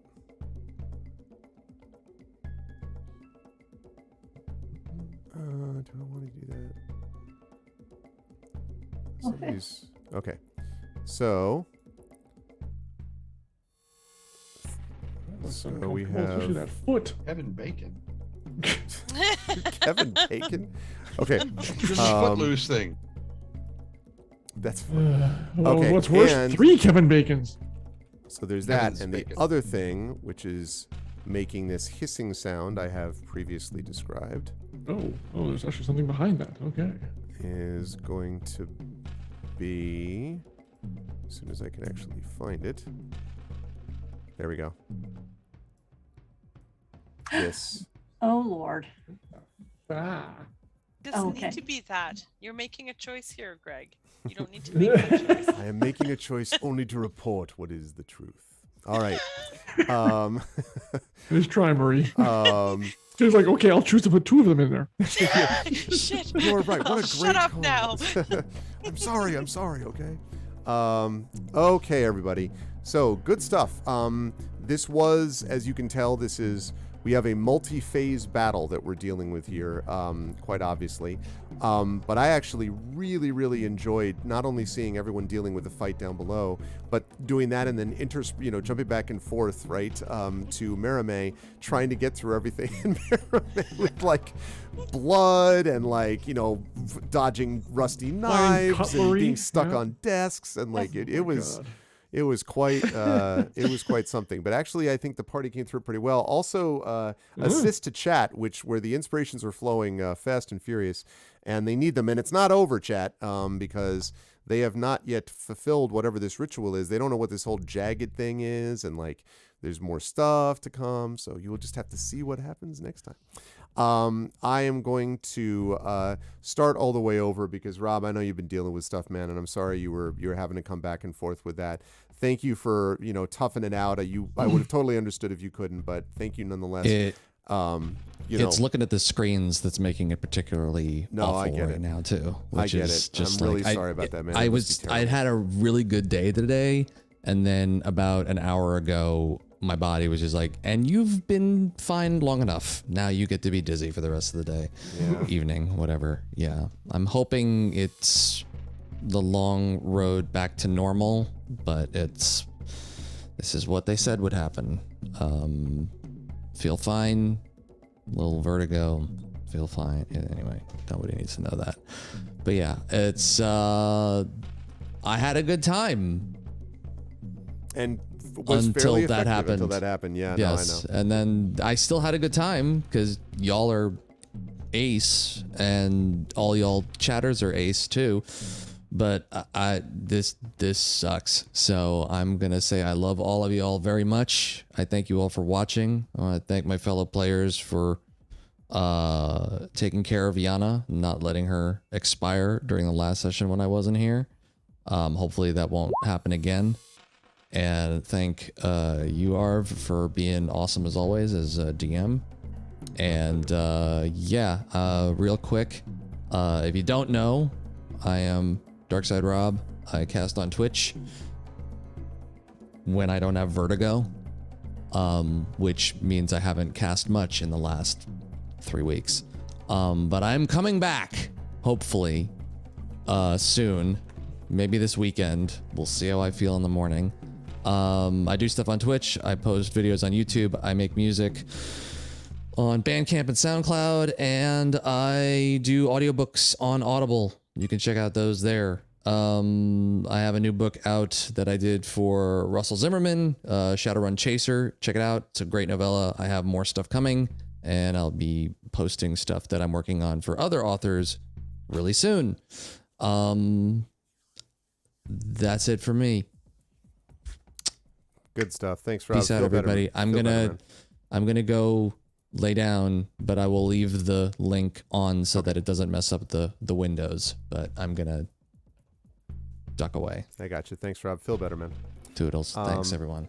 All right. We will see Rob. Feel better, Rob. We'll see Rob on Tuesday for our vocalist, by the way, and Christmas Carol. So, with if all goes well. So, yeah, feel better, Rob. Moving right along. Jen, the Sacred Flame spiritual weapon combo was doing some serious work in that fight. The investigations you were doing also were not, you started with that, and it was like there's some things you could find. You did find some, information about the coffins and stuff like that, but most of this, of course, was big fight sort of associated stuff. So a lot of what you were doing was on the Sacred Flame spiritual weapon side, and that obviously was quite effective as a combination. So all that was good stuff. And there's more of it to come, but you've got these waves of undead as you're fighting through them. Your sister is above trying to deal with things as you're trying to keep the party alive down below. How did you feel about today's session? Where will the fine people find you next? I'm pretty thrilled with the whole spiritual weapon Sacred Flame thing. Yeah. However, as I'm putting a note down, I only have 4 rounds of spiritual weapon left. Yep. And then I don't have any more of level 2 spells, so then I'll be a little less effective. But I'm quite pleased with that. I'm saying she's doing so well because these are undead. These are terrible, horrible things. Absolutely, they are awful. And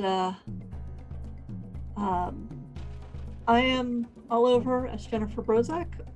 If you want to see more kitty cats on Instagram, it's Jennifer_Brozak. If you want to read my most recent story that's out, it's called 7 Steps to Immortality. It's on Daily Science Fiction. I do have an open call if you are a writer for sci-fi stories, edited with Kat Rambo, who's from Espergenesis. And yeah, I had a good time, even though for my house agent part of me is just not very good right now. But that's okay. I'm pleased with the fact that my cleric is actually well-rounded in the fact that she can heal and she can do some damage. Yeah, I like the idea that you finish. It's gonna be like a Blues Brothers moment where you finish it and then you just lean on a stone and the entire back wall of the house falls open. You just be like, and then I fall in, and then everybody has to come rescue. Right, me. exactly. And then a dreamscape opens and a new world. I have left a note that I have a dagger covered in the witch's blood. Yes. Thank you for and the I've note. left a That'll be note important. that I have 4 rounds left on the spiritual weapon. Okay, that's important also because very sadly we're only going to be able to play once this month. I really wish we could do more, but it just doesn't work schedule-wise. Yeah. But we'll be back in January, chat, with all kinds of undead killing action with part 3 of Where the Dead Wait. So fear not. But in any case, yeah. So those notes will be useful, and thank you, Jen. And if I don't speak to you before next year, I think I will probably. But if I don't, then happy holidays, etc. Yeah. And all that. And I Happy hope you're holidays feeling. to everybody. And I hope you're feeling better with also the the stuff and the thing. So Yeah. Thank you. Moving right along, John Hilarion was definitely the tank you envisioned them as at the beginning, and was doing exactly what was needed to be done. Although, and Hilarion was, hitting sometimes and not hitting other times, but a lot of it was just sort of occupying some attention. If there weren't, if there were just the one direction in, then Hilarion could do even more good in terms of channeling stuff, but because there's 2 entrances, there's more creatures that can come in. But still, given the circumstances of how many undead you've been dealing with and more to come, it was kind of necessary to do what was there. So, yeah, that became a big part of it. There wasn't much role play for Hilarion in this one because this was very combat focused, but that was kind of a lot of what this stage of the adventure was about. So, how did you feel about today? Where will the find you next? Figured it was going to spend most of the time in combat, and I'm pleased that yes, the Spirit Guardian subclass is already paying pretty large dividends since Hilarion came through without even a scratch on this one. Probably will not happen next time, but yeah, it's really paying off. And yeah, I was very happy with that. So it was good. And you're absolutely right. We had a situation with multiple foes at multiple points of entry. There's no way, thankfully, with between Mutanten and others being able to take up the slack, and Rob too, doing his part. Yep. It all worked out pretty well. So I was worried you were going to do something else that would cause us to be much more painful, but that's not happened yet, at least. It may change next session. We'll see. But overall, this was a lot of fun. And yeah, it was good to see Larian do the tanky bits. Now if we just get their attacking a little bit more level, but it's one step at a time. So, yeah. One step at a time. Where will the fine folks see you next across the internet? Here for part 3 of The Dead Don't Wait Any Longer and Are Marching Upon Us to Destroy Us. Where the dead do not wait, yes. Yes, they have stopped waiting and they're now moving. Yeah. The dead are impatient. I only do this. Hopefully in the new year that may change, but I can't. I just talked about it with my boss on some things, but I need to put together a program that would put myself out on the webs in more other places, but that's ways from happening. So, but right now it's here and only as part of IAB and Barb's terrific stream. So that's it. All people get to see me in. Good stuff, John. Thanks. Always a pleasure. I think we will be speaking before this, but if not, happy holidays if for some reason we're not. So yep. Happy holidays, everyone in the stream too, and to Arv and everyone here too. Yeah. Good stuff. Thanks, John. Marie Maramé, as I said, had a quite active session between having blood vomited on you twice, between fighting feet, fighting a desk, fighting a hand. I mean, this was definitely a broad-based kind of scenario. And again, I love the idea that you were, and things worked out in the sense that you were invisible, then got into the room before you had to attack the feet, at which point you would become visible, but then they were already downstairs. So far, Maramé has been living somewhat of a charmed life. Haha, when not being vomited blood upon and everything else. Yes, not so much charmed. So it has been really fun to see that. And again, I just love the visual of fighting madly down below while Maramé is sneaking through the house trying to find all these wolf things to destroy. So just getting things smashing at her. She's yeah, to tell Larian and about did that destroy. If you're right that it is this elemental, all these elemental foci, you did do that. I think you may have done that actually somehow throughout the course of this combat, if that is indeed what needs to be done. So, it was all kinds of things. How did you feel about today's session and where the fine people find chicks? It was fun. I do thank the GM, despite my teasing, for the kindness of letting me do double actions at times, which I do realize you did, and I appreciate that. So that was a lot of fun. Yeah, I got. I feel like I got a wide variety of different things to add into my songs. So that will add some different types of flavors to our saga. Can't always sing about victory. Sometimes you have I can't wait for the blood vomit song to come along. That's gonna be great. Yes. I'm gonna have to work on that, the imagery, maybe she'll epic wait song. a bit. Yeah. It is the most metal of concepts, though. Just Crimson Stream. That's for the skull. And you'll get Mia Tanton to work up a thing where you can spray it into the audience. Come on, it's gonna be awesome. It's gonna be freaking awesome. Oh yeah. Spray blood and gore into the audience. Yep. You were all witnesses. Exactly. I like it. It's gonna be good. Man. So Yeah. So gross. It was a lot of fun. It's gonna be a popular concert. Don't worry, we'll make our money that way. Exactly. I didn't see Triffid's verse. Triffid, can you repost it? I was still kind of it was actually reeling very from good. Triffid's I missed it as well. Yeah, Triffid didn't find that one. I spotted it. It's quite good. I missed it. I like the Arudinel. So Maramé got marinated, stomped like grapes, and almost carved like a Thanksgiving dinner. What a day. It's true. It's true. I'm going to keep looking. Anyway, where will the fine folks see you next? And talk to us about your now fully released series. Yes, my now fully released series of, I don't have the last books because they got lost in shipment. I got a little notification, your shipment is lost. I'm like, what? So this is the third one. La la. Nice. The full series is out, and currently it is on sale this weekend. So you can get this one for free on Amazon, this one for 99 cents, and then this one for regular price as ebook. So I'll post a link if you want to grab a copy. It's just the full trilogy is out. Binge read it, please, by all means. So pick it up. And go and leave reviews then too if you like it. Yes, please. Thank you. Yeah, please leave reviews. Show me some love. I appreciate it. I mean, I got 2 inspirations. I'm not complaining. I got lots. And I will be next nowhere until end of year as well. But next year I will have a launch for the Airs. I just didn't rally enough this year, but I'll have it in January, and I will be back here. Getting I don't know what will happen. Maybe I'll fight a nose. Maybe I'll get. Yeah, you haven't battled a knee yet. I mean, you know. Yeah, right. There's other body parts out there. You and I didn't hate really that. have to battle a head either. No, Not That's really. true. The head was kind of weak. It just sort of. Yeah. That's true. So I'm ready though. Like there might be a telltale heart somewhere. I'll just stab through the floorboards. Like it's gonna be good. That's what happens when you people come across a necromancer's home. You know, that's what you're dealing with. The head didn't mind being destroyed early. Okay. No, thank you for that. I appreciate you taking that particular vomit.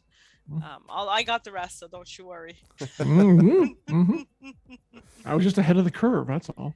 Oh, see, that's good. You were. Yeah, You that's- were. no, it's- You were thinking ahead. Merame had skulls, special skulls. We're gonna keep playing lip service to this whole thing. We just need to, you know. Don't be cheeky. Hey, so, look, Merame had a nose for tracking down what needed to be done. You know, it's all good. Oh man, these jokes are too hairy. I thank you, Marie. as Some are very always. lowbrow. Yeah. Nice, outstanding. Jen is just like, I have decided to quit the game. Don't ever play Like, again. right on the chin. It is a see, there you go. See, Oh. good Occasionally I See? get it, but You were the last holdout, Jen. Oh man, good stuff from everybody. Thank you, Marie. Always a pleasure. And yes, now I saw the verse that I had missed before, which is smashing through the door on a one-way coaster sleigh, lurching across the floor, rattling all the way. I assume is what it goes. So good stuff. Good stuff, Trippet, as always. Thank you. Thank you, Marie. Always a pleasure, and good luck with the books, etc. And last but certainly not least, Tren, Tantin had quite a few things to worry about. Poor Spanner was just like, I've got a dog, puh. Like, you know. But Spanner did take one down, force-rended one before. With a natural 20. With a natural 20. No, it was a good opening. It was a blaze of glory for Spanner. And then Tintin had a lot of stuff between crossbow and then, of course, the battle against the glowing creature, which was really funny that you're like, the hammer, and then you turn around, it's already dead, and you're like, okay. So there was a lot going on there, obviously. But again, because it was combat heavy, Tantin had a lot of things to consider dealing with in the cellar and the basement. How'd you feel about today? Where will the fine folks find you next? I loved it. I thought it was wonderful. It was. I was honestly expecting a lot more to be coming down both sets of stairwells at the same time. and that we're Don't gonna give get- him any more ideas, sir. It's. I was expecting, but it didn't happen. So, for the sake of that, I will still consider narrating your audiobook. Okay, well, thank you. That's I'm pleased that was the thing that was held. Where will people see me next? Here on Tuesday. A lot. That's right. Adventures of Middle Earth coming up on Tuesday. Yeah, that's Yep. right. And oh yes, that's correct. This Tuesday, Adventures of Middle Earth, and in the evening, not to be missed, our annual performance of A Christmas Carol, and Trendane will return to the fold of the Vocalist for this, as he usually I'm going is to be kind the enough ghost to of do Christmas yet to come. once a year. Ghost of Christmas. Wait the a whole minute. time. No, Right. we always have the Ghost of Christmas future in chat, who always shows up around that time and just does ... It's the best. Right, Like that's always true. does that. That's true. So I'm hoping that happens again. We're I was actually going to thinking have the non-speaking role. Like, wait a minute. non-speaking. Yeah, we're actually going to have Trippin' Bats wants to inspire Marley. Marley will be. Let me see. That is good stuff. There's a chain of events that will create, I think, Trippin'. But yes, Tren will be here. We're actually Little Red Dot is going to be Scrooge, our first ever gender bent Scrooge for this one. So I'm very excited about that, and we will have Rob and Russ. I don't know if we'll have Zach there, possibly, but we'll definitely have Tren there. So always a pleasure for Tren to be here for that. And anything else you want to quickly mention about stuff coming out, or? Well, I was going to say look at Zoom chat, but it's too late for that. Let's see. Oh yeah, damn it, my bad. Well, I got to show the I imminent know. threat. Yeah, sorry. I know. It's okay. Where will aside from that, no, not really. I mean, if you go to the Beyond Skyrim, the Creation ModCon YouTube channel, you can find the writer contest thing where I narrated the 4 lore book finalists. You can check that out. A lot of our narrations of BattleTech novels seem to be doing quite well on that thing that they're sold on. Audible? Okay, that I was going to say the internet, but okay, that works too. It'd be a little more specific there. I know, it's just vague. Trying to cast a wide net and stuff.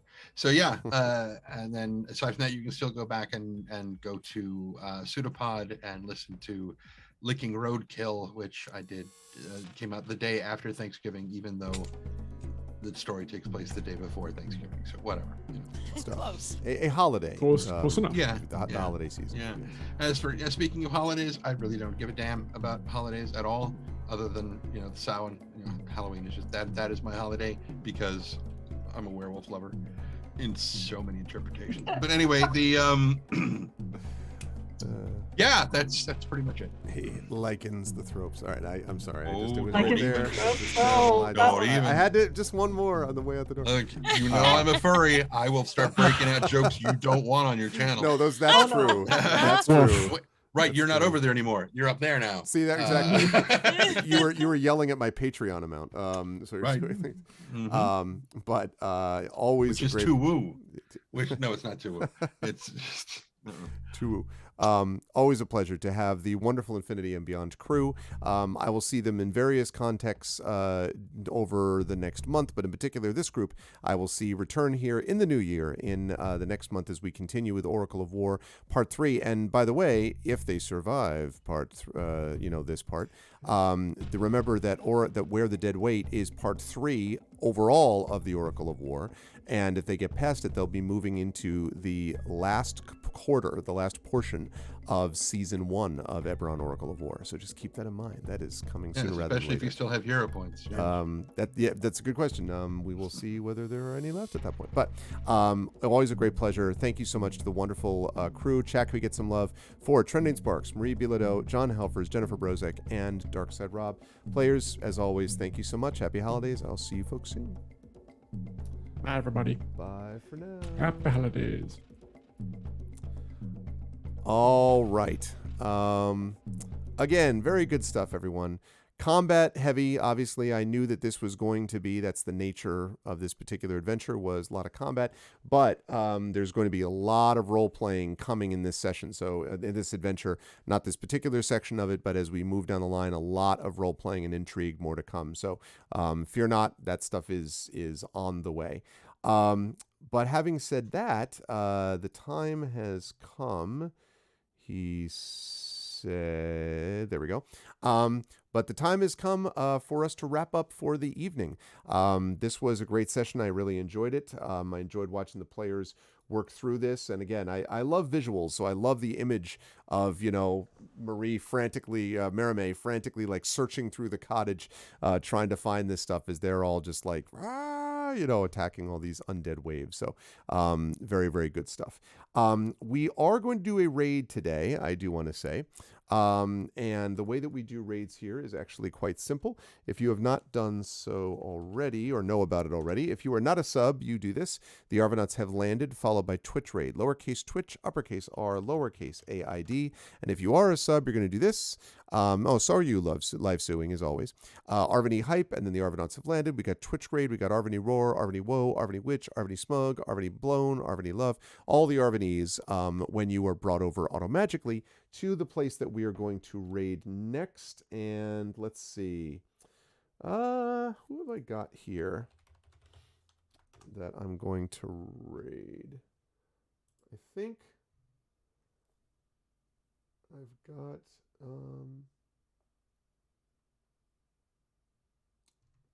got this and this and this. Let's see. Oh, we have a lot of different options. Let's see. I think I know, maybe.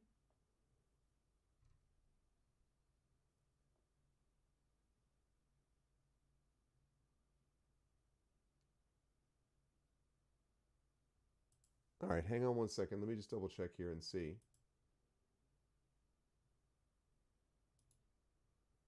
As soon as we get through that. Okay. So we are going to do a raid, and so if you stick around, you will be able to be a part of it. Good for the channel, good for you. Get to see maybe some other cool stuff out there on the Twitches.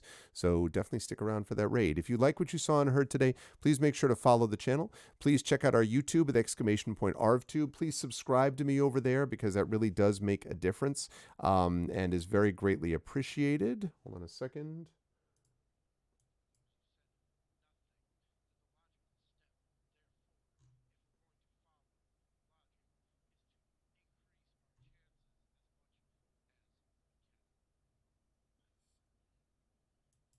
Okay. Just wanted to make sure that that channel that I'm going to raid was not going offline. So that is always appreciated. If you haven't done so already, again, subscribe to us over on that channel. That's much appreciated. Also, go ahead and follow me over on Twitter, !ArvTweets for more details about that. And our Discord channel, please join us over on our Discord channel with !ArvCord. On the financial side, !ArvShop is our merchandise area where you can always get stuff for Infinity and beyond, stuff like this, done by our dear departed Kilobyte, and so this, and also Adventures of Middle-earth stuff there as well, and soon to be Esper Genesis stuff there too. So there's that. Arv Treon is sitting right there. 21 patrons, $2.02 per month. That's really the financial backbone of the channel. So any help you folks can give with that is much appreciated. Good stuff for, again, the channel as a whole, and also good for you individually. So please consider jumping on board with that. And of course, subscribing to the channel, as many of you are kind enough not only to subscribe, but also to give out gift subs. A few of you did a gift sub and then paid forward a gift sub. So for all of you who did that, thank you so much. That also makes a big difference and allows you to get those custom sub badges and emotes, and also inspirations to help the players. And as you could tell, we really needed inspirations for the players today. There was a lot going on combat wise, and more to come on that score, at least as far as this part of the adventure is concerned. And on the publishing side, Icarus for my Icarus graphic novel from Athos Arts. Please make sure to check out ATTHIS for the Kickstarter that they're running for the audiobook. Let's see if we can get them even further funded. They're already funded, but let's get more on top of that, and you can get more of that. That would be really cool. They are involved with my Greyshade Kickstarter, as is Alligator Alley Entertainment, responsible for Library, my Tales and Tomes from the Forbidden Library, 5e Adventure and Sourcebook. They just wrapped up an extremely successful Kickstarter, so we no longer don't need to put down Mysterious anymore because it's now over, but they did a great job with it, and we will have a connection to that campaign.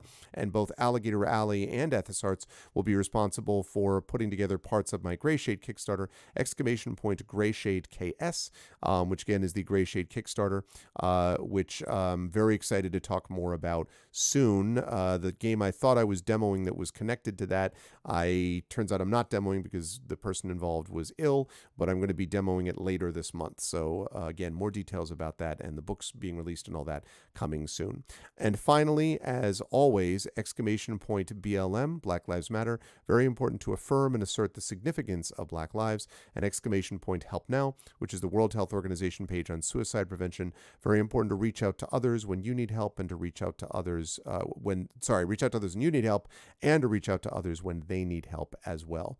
Now, schedule-wise, I did not think originally that I was going to be streaming tomorrow night, or I thought it was going to be on the road, but it's not going to be on the road. I'm still going to be here, so I will be streaming tomorrow.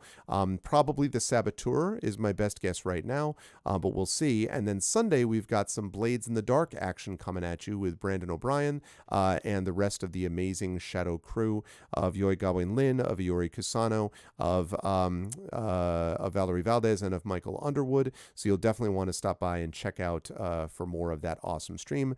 Then Monday, we're off, and then Tuesday back here for Adventures in Middle-earth, then D&D with GOG Ghosts of Saltmarsh, and then A Christmas Carol with the Vocalists. It's going to be awesome. So that's happening, and then Worldcon after that, and hopefully I'll be able to do a live D&D thing with viewers from there. I'm going to be talking to some of the people that I know are going to be there and see if we can make that happen. So, but that is going to do it for me. Thank you all so much for being here. I will, again, ask you to stick around for the raid if you can. Thank you to my wonderful mods, Rudnell, Dragonspear, Rock God, Triffity Mats. Thank you as well for the wonderful, for the wonderful puns that were made by the mods and all the work done by the best in the business. Thank you. Thank you as well to all the subscriber and Patreon supporters. Thank you to Rudnell, Dragonspear, Rock God, Triffity Mats, Darkside Rob, Feel Better Rob, Kilgore Trout, of course. Glad that everything went okay with the move, Kilgore. Good luck with getting everything unpacked in the new place. To Chenrazi, to Live Suing, a Lone Wolf, to Mr. Noah, good to see you again, to Mrs. Dunsel, to Trendane, always a pleasure. Thank you, everybody, and thank you to my viewers. Thank you to Ain Sarley. Thank you to Backburner. What's up, Burner? Thank you to Def. Thank you to Giginferno, Arabs, Lunaray. Thank you to Mog to Mail. Thank you to Pain Tuliest. Thank you to Radio Johnny Panda. Thank you to Scarlet Red and the Sparkly Wallflower. Thank you, everybody, for all of the awesomeness that you had today. Don't know why my camera is suddenly on. There we go. Thank you to everybody for the awesomeness that you gave today. Good work out of chat as well. And I will see all of you lovely folks Saturday evening, sometime between 7 and 8 p.m. Eastern, probably for more of the Saboteur. Until then, everyone stick around for the raid after the outro video. Special thanks to my players tonight. As always, thank you to Trendane. Thank you to Jen. Thank you to Marie. Thank you to Rob. And thank you to John. Good stuff from all of them, from the Infinity and Beyond crew. I'll catch you folks soon.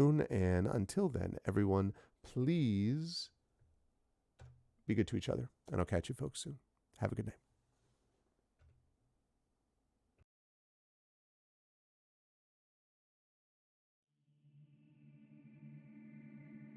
It all started with the dragons. The progenitor dragons, Cyberus, Kyber, and of course, Eberron. Kyber betrayed the others, tried to take control of the material plane for herself, tore Cyberus apart. Eberron bound the traitor, locked her in place, and our world was born. The overlords rose and fell. Giants built mighty kingdoms, then fell to the Arganessan dragons. Dakan's goblin empire ruled the continent of Corvair until it, too, burned into the ashes of history. Galifar rose with its 5 nations of Ondair, Brayland, Karnath, Thrain, and Seer. And then, civil war.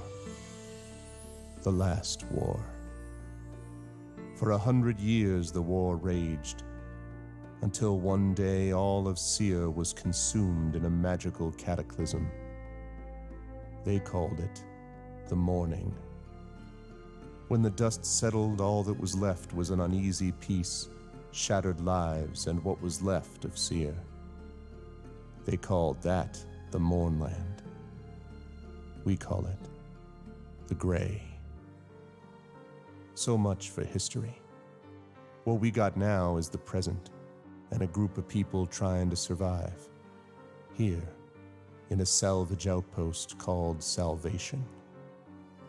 You can see the Gray from here, swirling, flowing, billowing, never getting any closer or further away. There's treasure there for sure, riches and weapons and power. Salvagers go into the Gray to get what they can and get out while they can. Some of them make it. Most, eventually, don't. But not everyone's a scavenger, because the last war ain't over. Not really. Oh, it's quiet on the surface. But below, the nations are planning and scheming and getting ready for when things get loud again. The nation of Brayland's no different. If we're to survive when the peace ends, we need to be ready. That's what you're here for. The King's Citadel. The ones who do the job no one else can do. In the end, all we got is each other. And if things go different this time, it'll be because we didn't forget that. that we all need each other. Long live the king. Welcome to Eberron. Welcome to Corvair. Welcome to salvation.